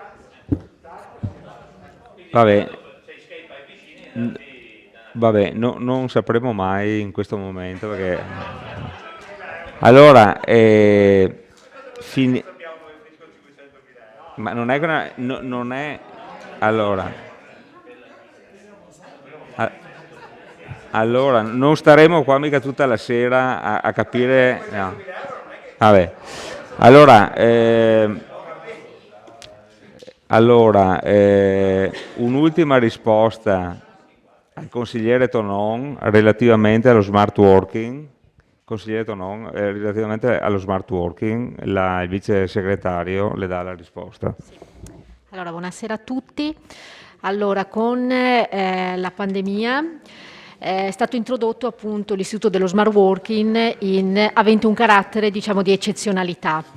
E quindi abbiamo ovviamente attivato anche noi l'istituto dello smart working come introdotto appunto con i vari decreti e dando la possibilità appunto di esercitare, di lavorare con questa modalità ad una serie di dipendenti e rispettando le percentuali che erano imposte dai vari decreti e fornendo ovviamente al personale che lavorava, diciamo, a casa anche l'attrezzatura necessaria, per cui appunto abbiamo acquistato una serie anche di strumenti informatici per consentire. L'istituto dello smart working, così come introdotto a seguito della pandemia, terminerà il 31/12. È consentito appunto in questi 2 mesi solo per i cosiddetti lavoratori fragili. Con il gennaio 2022 quindi potrà essere applicato l'istituto del lavoro agile, quello tradizionale, che avverrà esclusivamente sulla base di accordi individuali. Non avendolo noi mai applicato ovviamente, diciamo, in passato, ed essendo una cosa verso la quale dovremo andare, ci sembrava appunto corretto inserirlo come obiettivo per valutare questa modalità che potrà andare incontro anche, diciamo, ai lavoratori per poter conciliare, magari a quelle lavoratrici in particolare, per conciliare il lavoro con eventuali impegni di famiglia, e quindi ci sembrava così doveroso inserirlo come obiettivo per diciamo per il futuro. Va bene, grazie dottoressa.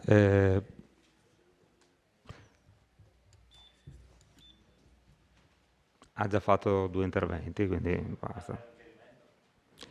No, andiamo avanti a chiarimenti. Se no non la finiamo più. Se è una battuta velocissima, avanti. La battuta velocissima è: voglio sapere questi 500.000 euro dove sono finiti. Allora, se la risposta è immediata va bene, Mi se no sembra una roba che si posso- prende nota e glielo faremo sapere. Siccome mancano quindi 500.000 euro, non è fondamentale. non è che ne mancano. Voi siete abituati a 49 milioni, però qua... Dai,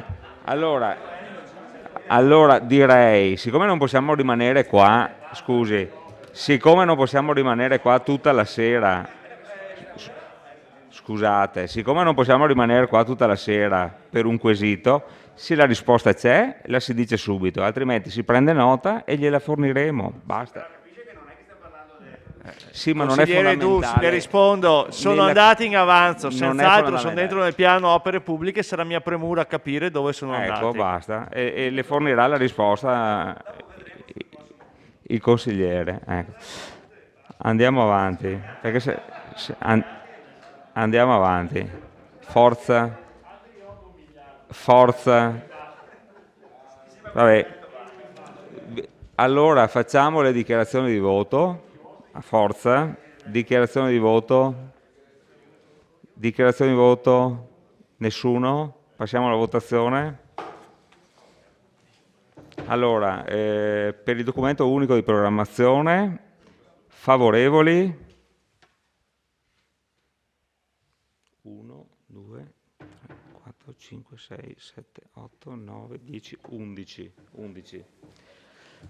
Contrari? 4. Astenuti? 0. Allora, la delibera è approvata con favorevoli 11, contrari 4, astenuti 0.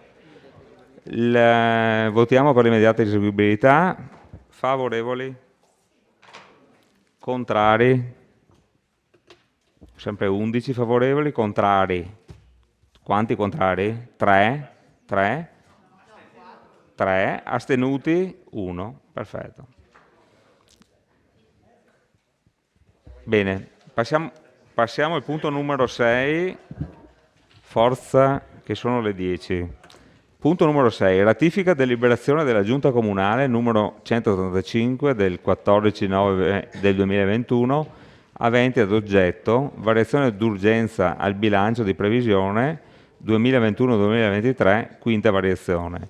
Chiedo all'assessore Posocco di illustrare la proposta di delibera. Sì, la variazione di bilancio riguarda un intervento effettuato, la necessità di fare un intervento alla scuola primaria Nazario Sauro per la messa in sicurezza dell'edificio, rifacimento del manto di copertura e sostituzione dei serramenti esterni per un importo di 200.000 euro che sono stati tutti coperti dai soldi parte disponibile. Sì, dalla parte destinata agli investimenti, la parte libera destinata agli investimenti. Questo perché c'era la necessità di far partire in breve tempo i lavori, perché grazie a un bando ministeriale noi siamo stati assegnatari di un contributo fino a un massimo di 200.000 euro, che però bisognava rendicontare entro il 29/10, entro oggi, quindi c'era la necessità di fare alla svelta i lavori, quindi abbiamo deciso di finanziarlo con l'avanzo di amministrazione e con questo rendiconto poi parte di questa cifra ci tornerà nelle nostre casse che poi destineremo, vedremo in cosa.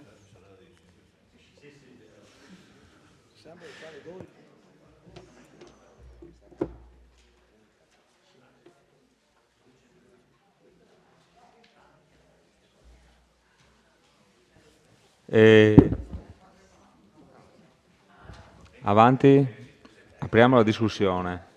Forza. Prenotazioni, consigliere De Antoni, prego. Sì, come ho fatto rilevare anche in commissione, mi sembra che sia una procedura anomala quella che abbiamo seguito, perché nella delibera io leggo che il 6 agosto il Ministero dell'Istruzione ha pubblicato un avviso.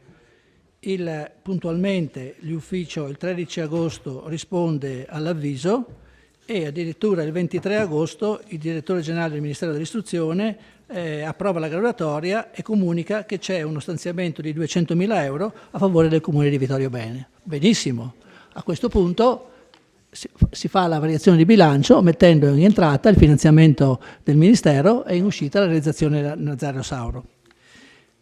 Sì, si dovrebbe fare così. Invece avete deciso di stanziare comunque 200.000 euro prendendo l'avanzo di amministrazione. È ben strana questo tipo di procedura, perché se avevate la certezza di avere i soldi, come ce l'avete, allora o c'è dietro una incertezza sul fatto che le opere che stiamo facendo corrispondono al bando, che è quello che io ho rilevato dalle carte, oppure c'è questa difficoltà, come mi è stato detto anche in commissione, di riuscire a terminare i lavori in pochissimi giorni.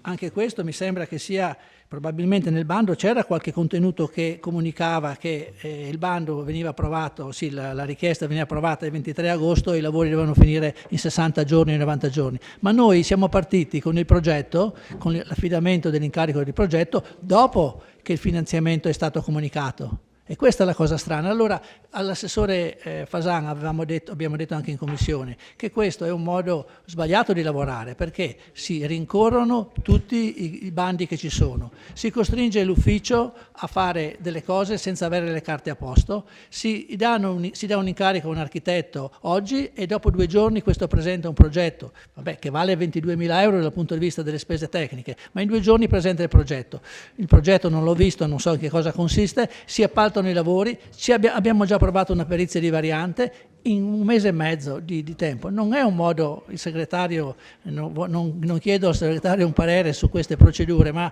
non voglio che si esprima, però non è un metodo corretto di fare le cose, i tempi ci vogliono per queste cose e questo modo di procedere è un modo che deriva da questa rincorsa continua a bandi senza avere alle spalle la documentazione progettuale, senza avere alle spalle un chiaro piano delle urgenze, delle priorità. E quindi facciamo queste cose: da un lato prendiamo atto che ci sono i soldi, dall'altro finanziamo l'opera con i soldi del bilancio. Lo potevamo fare anche 2 mesi fa o 3 mesi fa se era così urgente, e adesso si incastrano le cose in maniera assolutamente, secondo me, assolutamente anomala e anche priva di una coerenza nelle carte.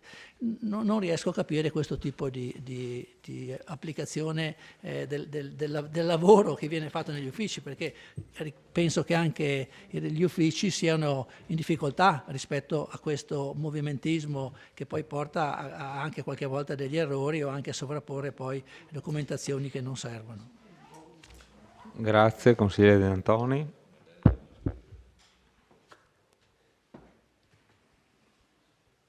Consigliere Dus. Sì, anch'io non capisco se questa qui debba essere interpretata come un'azione un po' furba nei confronti dello Stato, nel senso che c'era un bando, abbiamo partecipato, poi abbiamo visto che insomma quel bando non calzava con le nostre esigenze, quindi i soldi ce li mettiamo noi. No, se non è così, me lo spiegate, perché allora non capisco perché i soldi li mettiamo noi e non usiamo quelli del bando. Tutto qua. Spiegatemi questa cosa qui e poi il secondo intervento interverrò, perché se non riusciamo a sbrogliare questa matassa qui e a capire francamente come mai abbiamo partecipato a un bando e i soldi ce li mettiamo noi, perché sennò quando arriveranno i soldi del bando, quei soldi là come li utilizzeremo?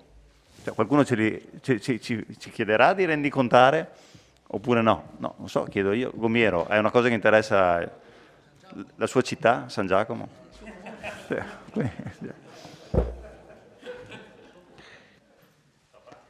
Grazie consigliere Dus anche della battuta. Passiamo La parola alla consigliere Balliana. Velocemente, mi sembra di capire, ho già chiesto, che l'importo dei lavori è inferiore alla soglia per la quale si dovrebbe andare a bando e quindi c'è un affidamento diretto dell'opera, mi sembra, ecco.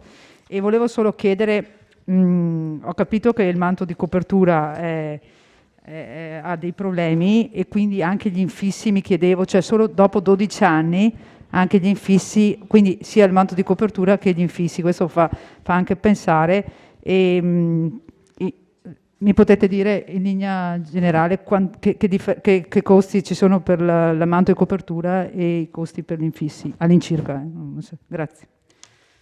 Grazie, consigliere Balliana.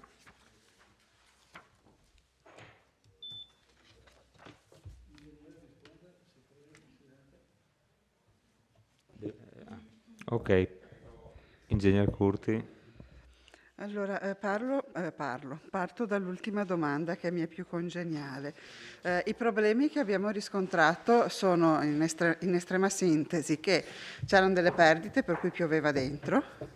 Sì, è brutto dirlo di una scuola così giovane, però purtroppo questo è successo, e soprattutto alcune porte di sicurezza non riuscivano più ad essere aperte, quindi era indispensabile cambiarle. Noi stavamo in realtà già lavorando su questa cosa, nel senso che il problema era noto, per cui l'avevamo già affrontato. Motivo per cui quando è uscito il bando abbiamo deciso di aderire immediatamente, perché avrebbe permesso comunque di coprire la spesa. Dopodiché il bando prevedeva la rendicontazione entro fine ottobre, ha detto giustamente prima il consigliere De Antoni, da agosto a fine ottobre una pubblica amministrazione ha qualche difficoltà ad essere certa di riuscire a portare a compimento l'intera opera, tant'è che siamo riusciti a fare la copertura, non siamo riusciti a fare i serramenti, fosse altro perché la fornitura a piedopera è prevista per marzo, anche se noi ci siamo mossi subito. Come molti di voi sanno, oggi ordinare materiale edile ha dei tempi di consegna che sono diventati improponibili, e questo è il motivo per cui abbiamo preferito finanziarlo con un avanzo di amministrazione, perché se non riuscivamo ad arrivare a chiudere nemmeno la metà dell'intervento, comunque poi ci saremmo trovati un po' in difficoltà. Noi abbiamo chiuso la prima parte, grosso modo, adesso io guardi, i numeri non me li ricordo esattamente, ma all'incirca sono pari l'importo del ordine di grandezza simile, quindi diciamo sui 60-70 mila euro la copertura e altrettanto i serramenti. Poi sempre nel bando sembra ci sia una finestra che ci permette di rendicontare qualcosa in un secondo momento, ma le regole del gioco cambiano in continuazione, quindi speriamo di riuscire a entrarci con i serramenti, altrimenti se non altro ci siamo rientrati con la copertura, quella è chiusa. Grazie. Qualche prenotazione?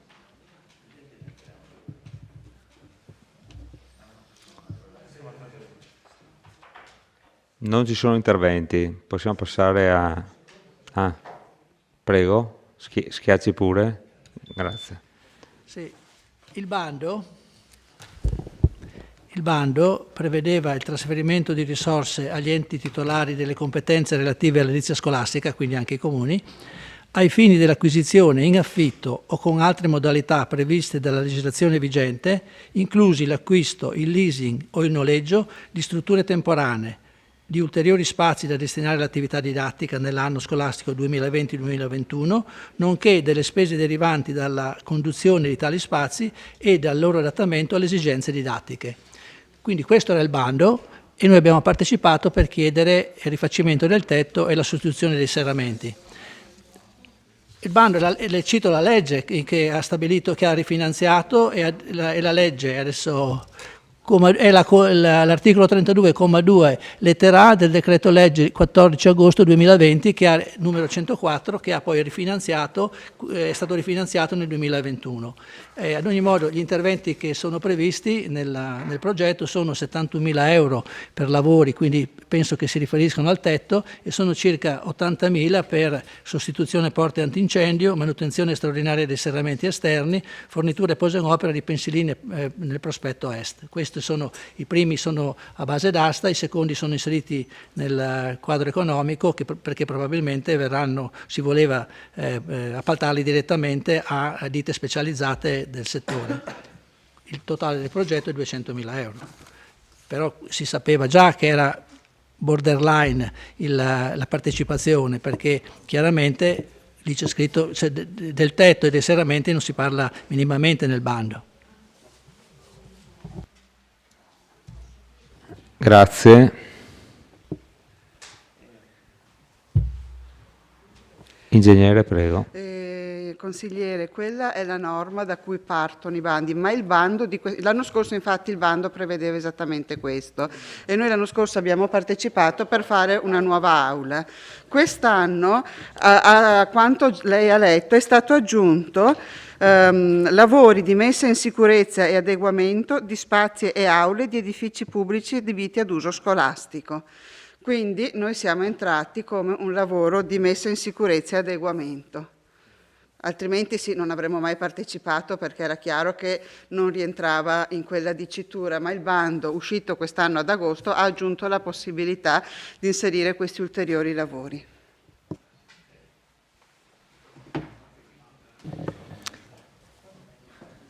Altre prenotazioni o andiamo avanti? Bene.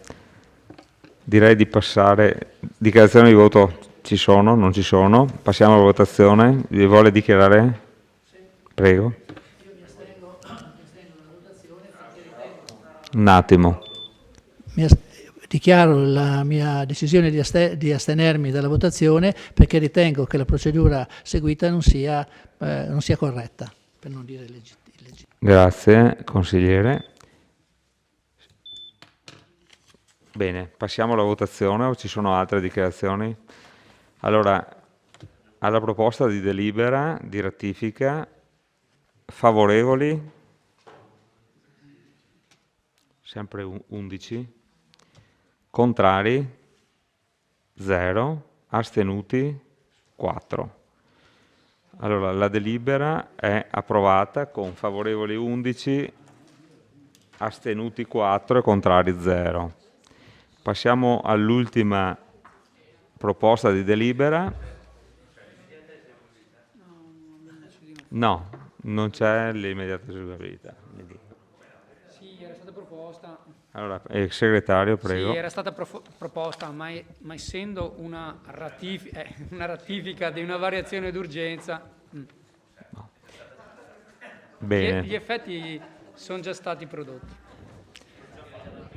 Allora, passiamo all'ultima delibera, proposta di delibera, terza variazione al piano triennale delle opere pubbliche 2021-2023 e aggiornamento programma biennale degli acquisti di forniture e servizi 2021-2022, approvazione e contestuale modifica del DUP 2021-2023. Apriamo la discussione. Lascio la parola all'illustrazione della delibera all'ingegner Curti. Allora, per quanto riguarda la variazione del programma triennale, riguarda esattamente l'opera di cui abbiamo appena parlato, quindi l'inserimento nell'annualità 2021 dell'intervento di messa in sicurezza della scuola Nazario Sauro.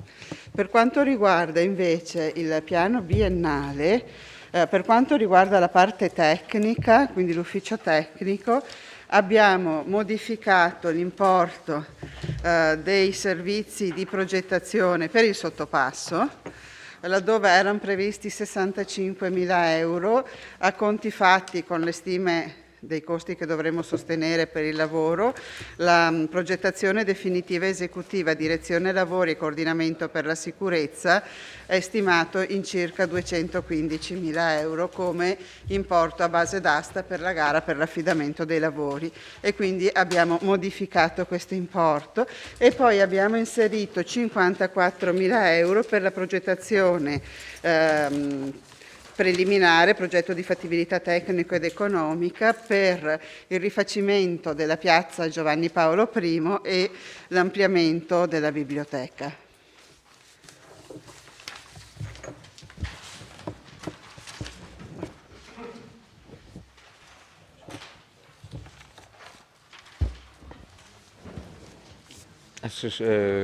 Vice sindaco Posocco doveva... Niente, a posto. Apriamo la discussione. Consigliere De Antoni. Per una richiesta di chiarimento all'ingegnere. Ho capito che nel quadro economico del progetto, che portava un totale di 2 milioni di euro, è stato aumentato l'importo per le spese tecniche, quindi da 65 a 215.000 euro. Volevo sapere quali sono gli importi che sono stati ridotti per arrivare sempre alla stessa cifra di 2 milioni di euro nel quadro economico del progetto. Ok, grazie consigliere. Rispondiamo subito o aspettiamo altre domande tecniche? Nessun'altra domanda. Prego, ingegnere. In realtà sono andata poi a riguardarmi anch'io le carte perché poi passano gli anni. Tra l'altro anche questo è un progetto che non ho visto nascere purtroppo e quindi ho avuto un po' di difficoltà all'inizio a seguirlo. L'importo dei lavori stimato ad oggi è sul 1,5 milioni circa, poco più, quindi è il quadro economico di 2 milioni. Non siamo andati in questa fase a pensare di ritoccare l'importo lavori, quindi non abbiamo ridotto lavori rispetto a quello che era stato stimato. Chiaramente, qua mi ripeto, una volta che avremo in mano il progetto definitivo avremo anche una stima più precisa proprio per questo mercato in salita che abbiamo avuto nell'ultimo anno. Ad oggi comunque c'è margine per riuscire a rimanere nel quadro economico di 2 milioni.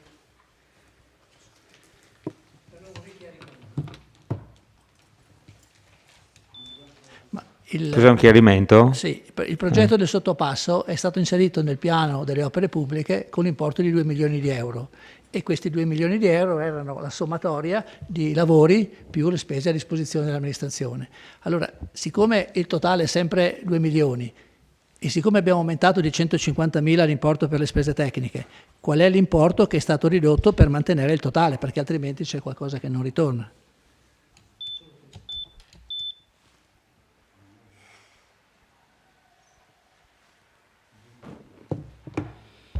Allora, io mi sto rileggendo velocemente il quadro economico. Al di là che nel quadro economico erano 150.000 l'importo per le spese tecniche. 150.000. E non so poi perché purtroppo è una cosa che anch'io ho ereditato, i 65.000 euro, e colpa mia non ero andata a controllarmi le cifre, quindi in realtà parliamo di una differenza di 65.000 euro e non di 150. Si sono invertite le due cifre. Sì, ma guardi che anch'io grazie alla sua indicazione poi sono andata a riguardarmi i numeri. Perché pertanto sui 2 milioni totali quello che abbiamo limato sono appunto, c'è questa inversione delle cifre. Qualcosina abbiamo risparmiato, se ricordo bene, sull'acquisizione di aree, che no, veramente no, in questa seconda fase non c'è acquisizione di aree, e quindi, perché sono quasi tutte nostre, sì, di sicuro non ci sono 150.000 euro di acquisizioni, qualcosa sugli arrotondamenti e quindi ritorniamo ai 2 milioni.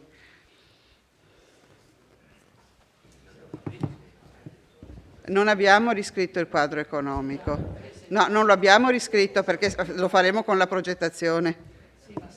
Se nel piano delle opere pubbliche c'è un intervento di cui è stato approvato il quadro economico di 2 milioni, allora lei modifica il quadro economico senza approvarlo?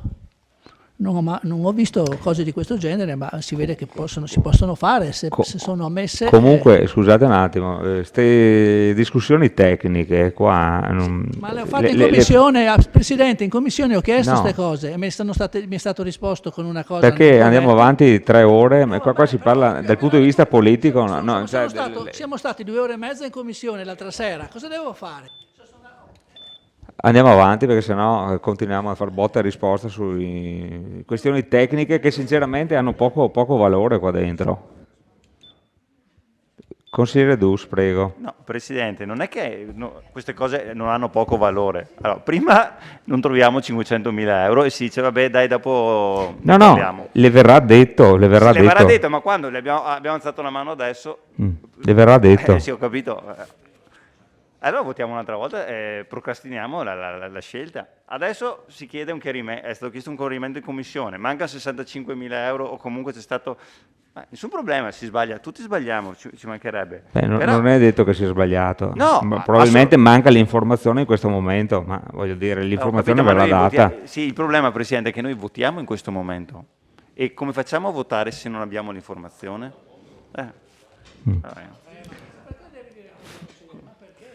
Vabbè. Forza.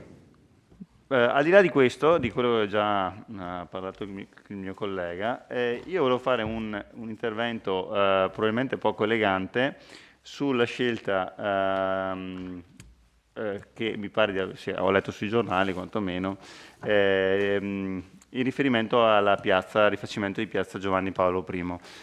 Lì, come sapete, c'era stata anche da parte dell'amministrazione Tonon una progettazione, una serie di passaggi, poi quella progettazione, quella piazza evidentemente non piaceva a questa amministrazione e giustamente hanno deciso di cestinare quel progetto e appaltarne una nuova progettazione per realizzarne un altro. Mi si dirà, se si sceglie Renzo Piano non è che si sta a vedere l'età, no, perché Renzo Piano è Renzo Piano, ci mancherebbe. Quindi quando noi andiamo a scegliere i migliori progettisti non è che facciamo una questione anagrafica che non vuol dire assolutamente nulla. Però io porto avanti questa piccola bandierina anche miserrima generazionale e dico, secondo me, qualche altro progettista a cui magari affidare un lavoro anche della nostra città, di qualche età diversa, lo si poteva trovare. Io francamente se ci riempiamo la bocca dei giovani, dobbiamo dare lavoro ai giovani qua, giovani là, giovani su, 1941 sì. Però è migliore probabilmente, no? Francamente è migliore, benissimo. Ripeto, è un intervento poco elegante, lo so, però qualcuno certe cose le deve dire. Grazie.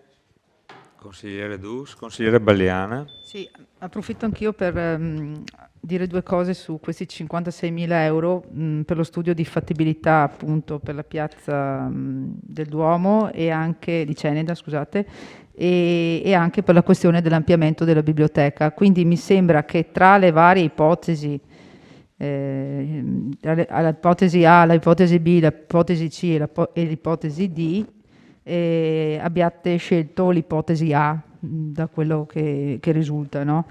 E io la ritengo quindi l'ampliamento, io non so se questo studio di fattibilità preveda l'ampliamento lì oppure prenda in esame e in considerazione anche eventualmente la questione della rotonda, perché io lo ribadisco, penso che un ampliamento della biblioteca fatta in quei termini sia molto riduttivo per la biblioteca stessa e per il prestigio anche della città di Vittorio Veneto.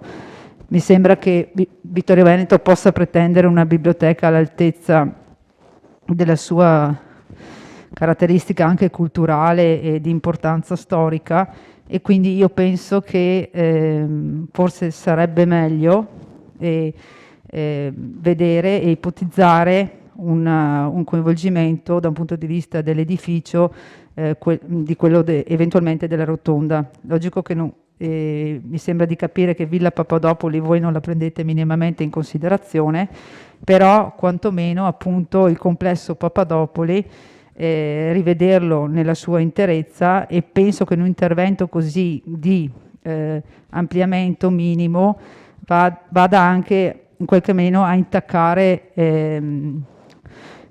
anche la bellezza del complesso stesso. Grazie. Grazie consigliere D'Arè. Telegrafico, forse non è neanche l'argomento, volevo capire l'intervento per quanto riguarda il museo archeologico, di cui non ho più sentito nulla. Vorrei capire se si va avanti con la procedura o seppure si è arenato. Poi per quanto riguarda la piazza, penso che al di là dell'assegnazione di chi è il progetto, poi oltre al progetto poi sarà compito dell'amministrazione o delle amministrazioni trovare i finanziamenti per poterlo fare. Penso che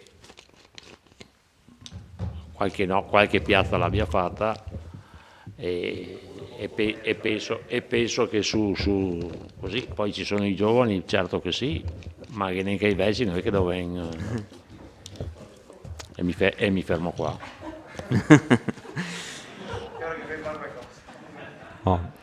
Aspettiamo prima di dare la risposta. Consigliere Tonon. Grazie, no, è una osservazione. Per esempio i due quesiti che sono stati sollevati stasera, a cui non si è riusciti a dare risposta, questione tecnica che incide e non poco sul voto ovviamente, probabilmente sarebbero potuti essere fugati dalla presenza di almeno uno dei tre revisori del conto. Giovani o vecchi che siano non mi ricordo, non lo so, però non vengono gratis di sicuro. Tanto per dire, leggo l'ultimo verbale numero 7, il collegio si è riunito in conferenza telefonica, quindi insomma avrebbero potuto almeno uno dei tre presenziare, credo. Il DUP, a parte l'aggiornamento, si approva una volta all'anno. Ecco, diciamo che forse maggiore attenzione nei confronti del Consiglio, che vuol dire nei confronti della città, non dei consiglieri singoli, ma della città, credo sia auspicabile da parte di chi ha chiesto pure un aumento e gli è stato pure concesso. Grazie.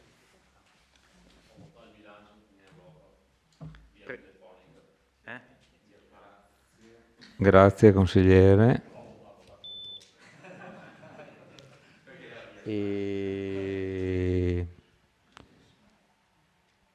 Se vogliamo dare una risposta al consigliere D'Arè relativamente al discorso del museo archeologico, della sezione archeologica del museo del Cenedese, per essere precisi. Allora, per quanto riguarda il museo archeologico, abbiamo approvato il progetto esecutivo, mi pare a luglio, perché poi abbiamo partecipato anche lì a un bando di cui non abbiamo ancora avuto però risposta. In ogni caso è inserito nella programmazione 2022 e adesso vado a memoria perché non ho qua sotto il lenzuolo, ma mi pare con priorità 1, nel senso che la volontà è di partire quanto prima con la gara per affidare i lavori. Era arrivato in estremis questa possibilità di partecipare a un bando, abbiamo fatto le corse a Padova, a Venezia e siamo riusciti a partecipare a meno 5 minuti del termine, quindi speriamo che vada a buon fine. Bene. Altri interventi? Se posso... Sì, Assessore Antiga. Presidente, grazie. Due discorsi in merito a Piazza Ceneda e la biblioteca. L'architetto di cui stiamo parlando, che magari non sarà della nuova generazione, ma aveva già lavorato per Vittorio Veneto e per quella Ceneda con l'allora sindaco D'Arè. No, ma dico su quella piazza su quella piazza con l'allora sindaco D'Arè. Per la verità è stata visionata anche il progetto che l'amministrazione precedente aveva fatto su quella piazza, non so se era giovane o vecchio quello che ha progettato, però nella visione delle due possibili soluzioni molto sicuramente è stato riconosciuto che forse era un po' più premiante la seconda soluzione. E lì abbiamo agganciato anche la biblioteca con l'ampliamento della biblioteca. È stato definito che il progetto vada avanti in tal senso perché le opportunità che potevano essere sviluppate per la nuova biblioteca erano possibilità da poter iniziare a ragionare magari fra X anni, vedere di definire. Questa invece è una soluzione che parte tutta quanta in proprietà del Comune di Vittorio Veneto, quindi abbiamo la possibilità di incidere e di partire quanto prima senza coinvolgere altre realtà che comunque saranno, mi auguro, coinvolte nell'intero sviluppo e premialità di quello che può essere la nuova piazza. I progetti devono necessariamente partire perché poi daremo una copia al consigliere D'Arè che quando parte magari con un progetto in mano e allora diventa onorevole europeo e come competenza anche la cultura, chissà che qualcosa riesca a portare a casa. Magari le promette che la prossima volta, le prometterà che la prossima volta invece che contro si astiene. Si astiene. Lo so.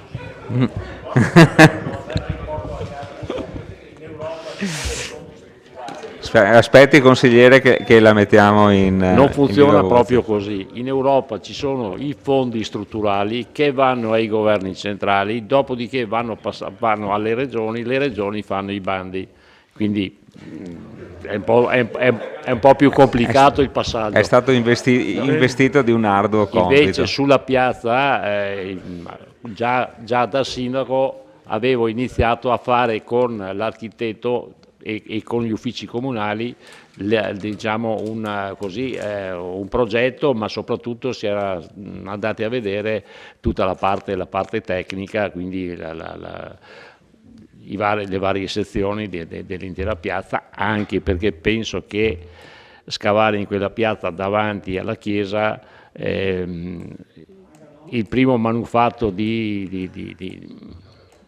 che si tira su e arriva alla sovrintendenza, quindi si tratterà di capire giusto un progetto di ampio respiro, calcolando anche giustamente tutta la parte della biblioteca, della rotonda.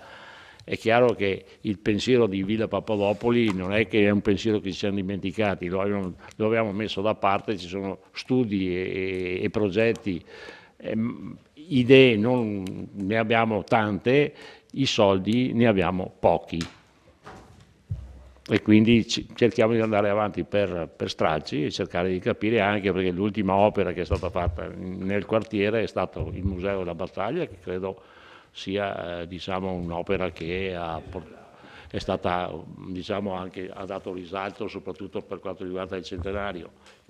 Però insomma è un quartiere che va valorizzato e secondo me pensare insieme cosa fare, è chiaro che se ci fossero dei fondi extracomunali, sovracomunali, sono quelli più importanti per poter fare degli interventi risolutivi anche su problematiche di tutta l'area.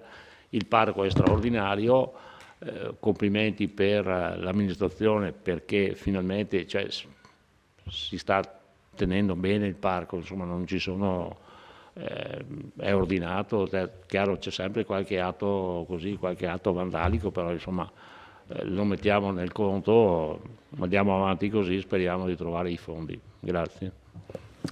Grazie consigliere De Re. Consigliere De Antoni. Sì, solo per un chiarimento con il sindaco, cioè l'incarico che viene dato a questo architetto è per la progettazione, per la fattibilità tecnico-economica per i lavori di riqualificazione della piazza e poi anche però quindi c'era già la decisione che la nuova biblioteca, la biblioteca ristrutturata sarà nel sito attuale con degli ampliamenti. cioè rispetto appunto alle 4 ipotesi che aveva. Non è ancora fatta la scelta, o la scelta è stata fatta?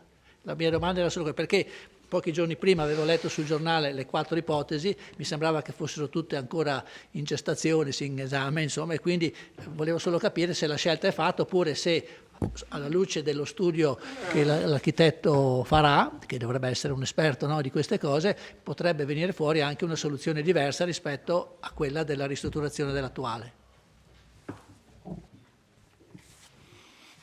Sì, è un work in progress, naturalmente abbiamo cercato di non farci mancare nulla, nel senso che abbiamo individuato 4 possibili soluzioni a biblioteca, anche perché quando si parla di Ceneda si parla della piazza di Ceneda. Ceneda è un quartiere molto grande e quando si pensa a Ceneda bisognerebbe pensare anche con un pochettino la cognizione che il quartiere è grande. Però quando si parla di Ceneda è chiaro, si parla della piazza, dove insistono 4 realtà: vescovo, seminario, parrocchia e comune, fondamentalmente, a parte un po' di edilizia privata, ma fondamentalmente sono quelle 4 realtà là.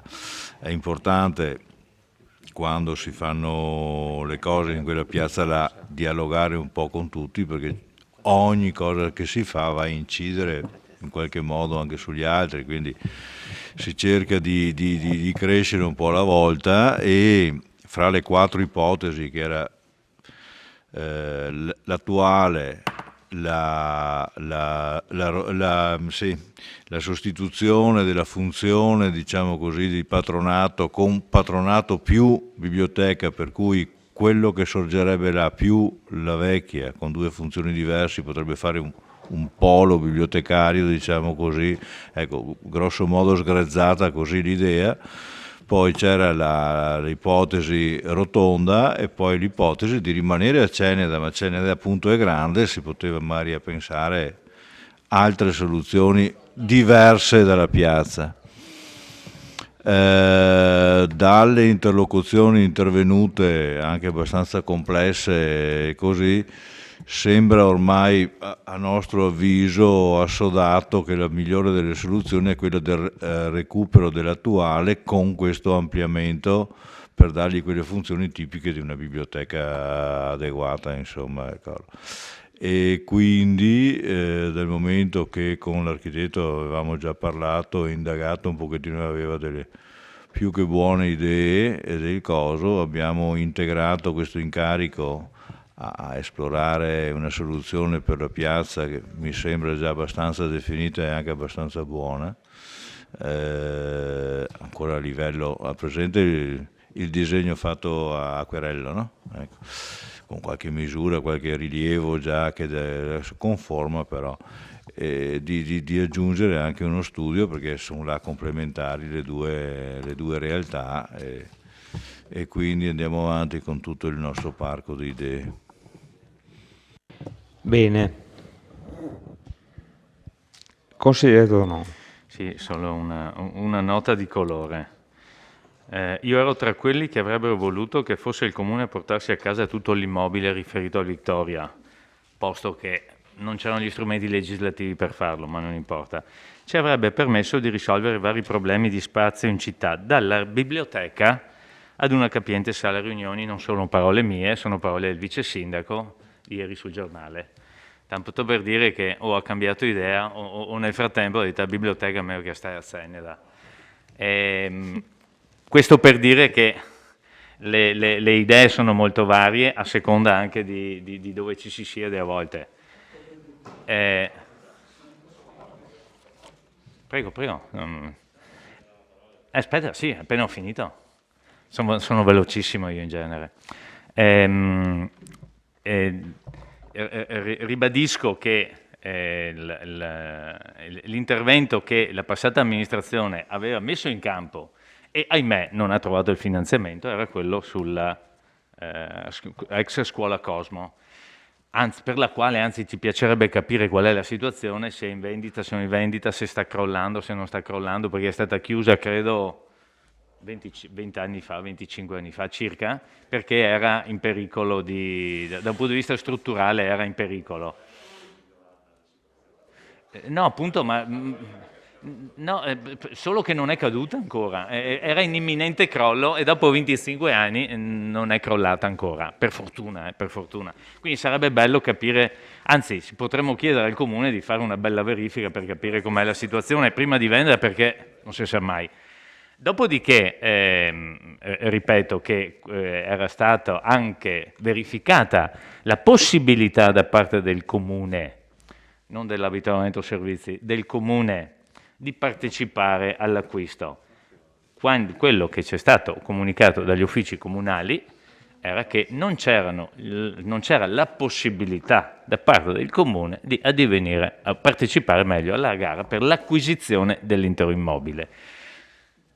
Può piacere o non può piacere, dura lex sed lex. Noi eravamo e siamo abituati a rispettare quelle che sono le norme e no a barcamenarci. Registro che anche in questo caso talvolta si cambia opinione. Allora, egregio consigliere, nonché sindaco o ex sindaco come il sottoscritto, ricordo che la Polisteca era un cavallo di battaglia che la sua amministrazione ha portato avanti e voleva portare avanti, e quindi la Polisteca alla Cosmo non è sicuramente a Ceneda, e quindi vuol dire che le idee le avete cambiate anche voi cammin facendo. Se invece poi volete parlare del Victoria, quando c'è stato diciamo, l'acquisizione, è a verbale perché è scritto quello che ho detto in Consiglio Comunale, con un leasing alla francese di 2.700 euro al mese, cioè il costo, poco più del costo della farmacia comunale di Costa, si sarebbe portato a casa l'intero immobile, e là sarebbe stato l'intero immobile, non solo la farmacia, l'intero immobile, e quindi si poteva fare. L'avete detto di no perché avete detto no. Allora il suo assessore, come si chiamava? Napoli, gli ho detto: se tu la porti a casa, la metti, te la votiamo anche noi. Allora, se si parla di cambiare idea su quella che è la biblioteca di Ceneda, mi pare che le idee, le opportunità fanno cambiare idea. Giustamente l'opportunità non c'è più, cercheremo di farla dov'è e continuare dov'è. È una funzionalità di quel quartiere sicuramente, ma c'era la possibilità di fare un qualcos'altro di molto più importante, anche perché il Victoria credo sia stata una battaglia politica, però alla fine mi pare che poi siamo andati tutti al Victoria anche con le farmacie comunali che abbiamo votato prima. Grazie. Bene, prego. Sì, aggiungo che abbiamo visto che, come diceva il consigliere Rasera, adesso ci sono 2048 metri quadri di commerciale, che non è il commerciale che c'era prima, ma è un nuovo commerciale, perché i casalinghi mi sembra non fossero permessi prima, ma solo negozi riguardanti allo sport, e adesso mi sembra che si possa fare quello, quindi un in bocca al lupo, ma non so quanto siano contenti a Vittorio Veneto e altri commercianti.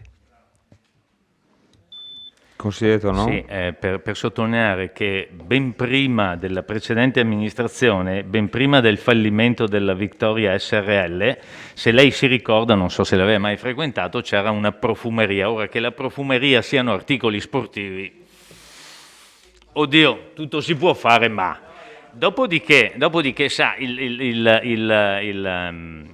il commercio qua è pieno di esperti in ambito commerciale, perché tutti che sa qua, tanti, qualcuno è vero, qualcuno è un po' magro, si inventa, qualcuno invece sa molto bene, però sa, quando poi i commenti si leggono sul giornale, sempre visto che è lei assessore al commercio, che probabilmente qua sotto proprio il quadrilatero lo chiudono perché ci sarebbe il pavimento da rifare o i serramenti, no, sì, l'ha dichiarato lei sul giornale, anche a massa. Ora, il pavimento credo sia uno dei migliori del Triveneto, non ho mai visto un problema di pavimento, di impianti sì, di pavimento no. Se riduciamo il problema del commercio a un problema di serramenti e pavimento, ahimè, temo che non andiamo lontano. Guardi, lo specchio qual è? È quello del risultato che ha avuto, l'ha riconosciuto anche lei prima, con il flop del sostegno sconto, diciamo così, IMU. Cioè, se in 15 o 17 che fossero partecipano su 257, vuol dire, noi avevamo chiesto di modificarlo, vi siete rifiutati, punto. Evidentemente sapevate voi come andava gestita la cosa e il risultato quello è. Presidente. No, sull'IMU devo dire una cosa, Presidente, se mi permette, che io sono sicuro che Dopo ho finito gli interventi. molti negozianti hanno ridotto l'IMU e non hanno beneficiato dello sconto fatto in comune, ecco, quindi io su questo sono molto convinto. Riguardo al quadrilatero, considerato noi, ho detto che rendere un ambiente più attrattivo è più attrattivo anche per i negozi, non ho detto che qua i negozi vanno via perché il pavimento è così, quindi si presenti. Fatto sta che comunque a Vittoria il commerciale l'abbiamo dato con una variante ed è nuovo. Va bene. Consigliere Dus? No, ritiro la... Ritiri. Consigliere Rasera? Sì, c'era la profumeria, consigliere Tonon, ma era in zona impropria. Lì non ci poteva stare, perché lì era destinazione sportiva. Quindi Giacamino l'ho messa, ma però non ci poteva stare. Voi avete fatto un cambio di destinazione che non lo so, era sportivo e l'avete fatto commerciale generico. Per quanto riguarda il quadrilatero, avete tolto 28 stalli, comunque anche di parcheggi, qua sotto avete fatto un monumento. Voglio dire, il monumento c'era anche un'altra collocazione da poterlo fare, non occorreva... Ma si può spostare, ma intanto i soldi sono stati spesi. Parlate di via Oberdan, ma anche qua c'era qualcosa da recriminare. Va bene, va bene.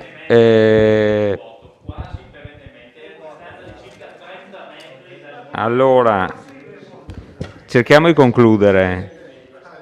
Sì. Allora, se ci sono dichiarazioni di voto, le facciamo, altrimenti chiudiamo. Dichiarazione di voto? Boh, niente. Allora, votazione per la terza variazione del piano triennale delle opere pubbliche. Favorevoli? Sempre 11. Astenuti? Contrari? 4. Allora, la delibera è approvata con... Fermi, che c'è l'immediata eseguibilità. La delibera approvata. Scusate, potete sedervi un attimo? Potete sedervi un attimo, cortesemente. Allora, la delibera è approvata. Guardate che vi stanno guardando per TV, i vittoriesi. Bon. Allora, la delibera è approvata con 11 favorevoli, 4 contrari e 0 astenuti. Immediata eseguibilità, favorevoli 11, contrari 4, astenuti 0. La delibera è immediatamente eseguibile. Buonanotte.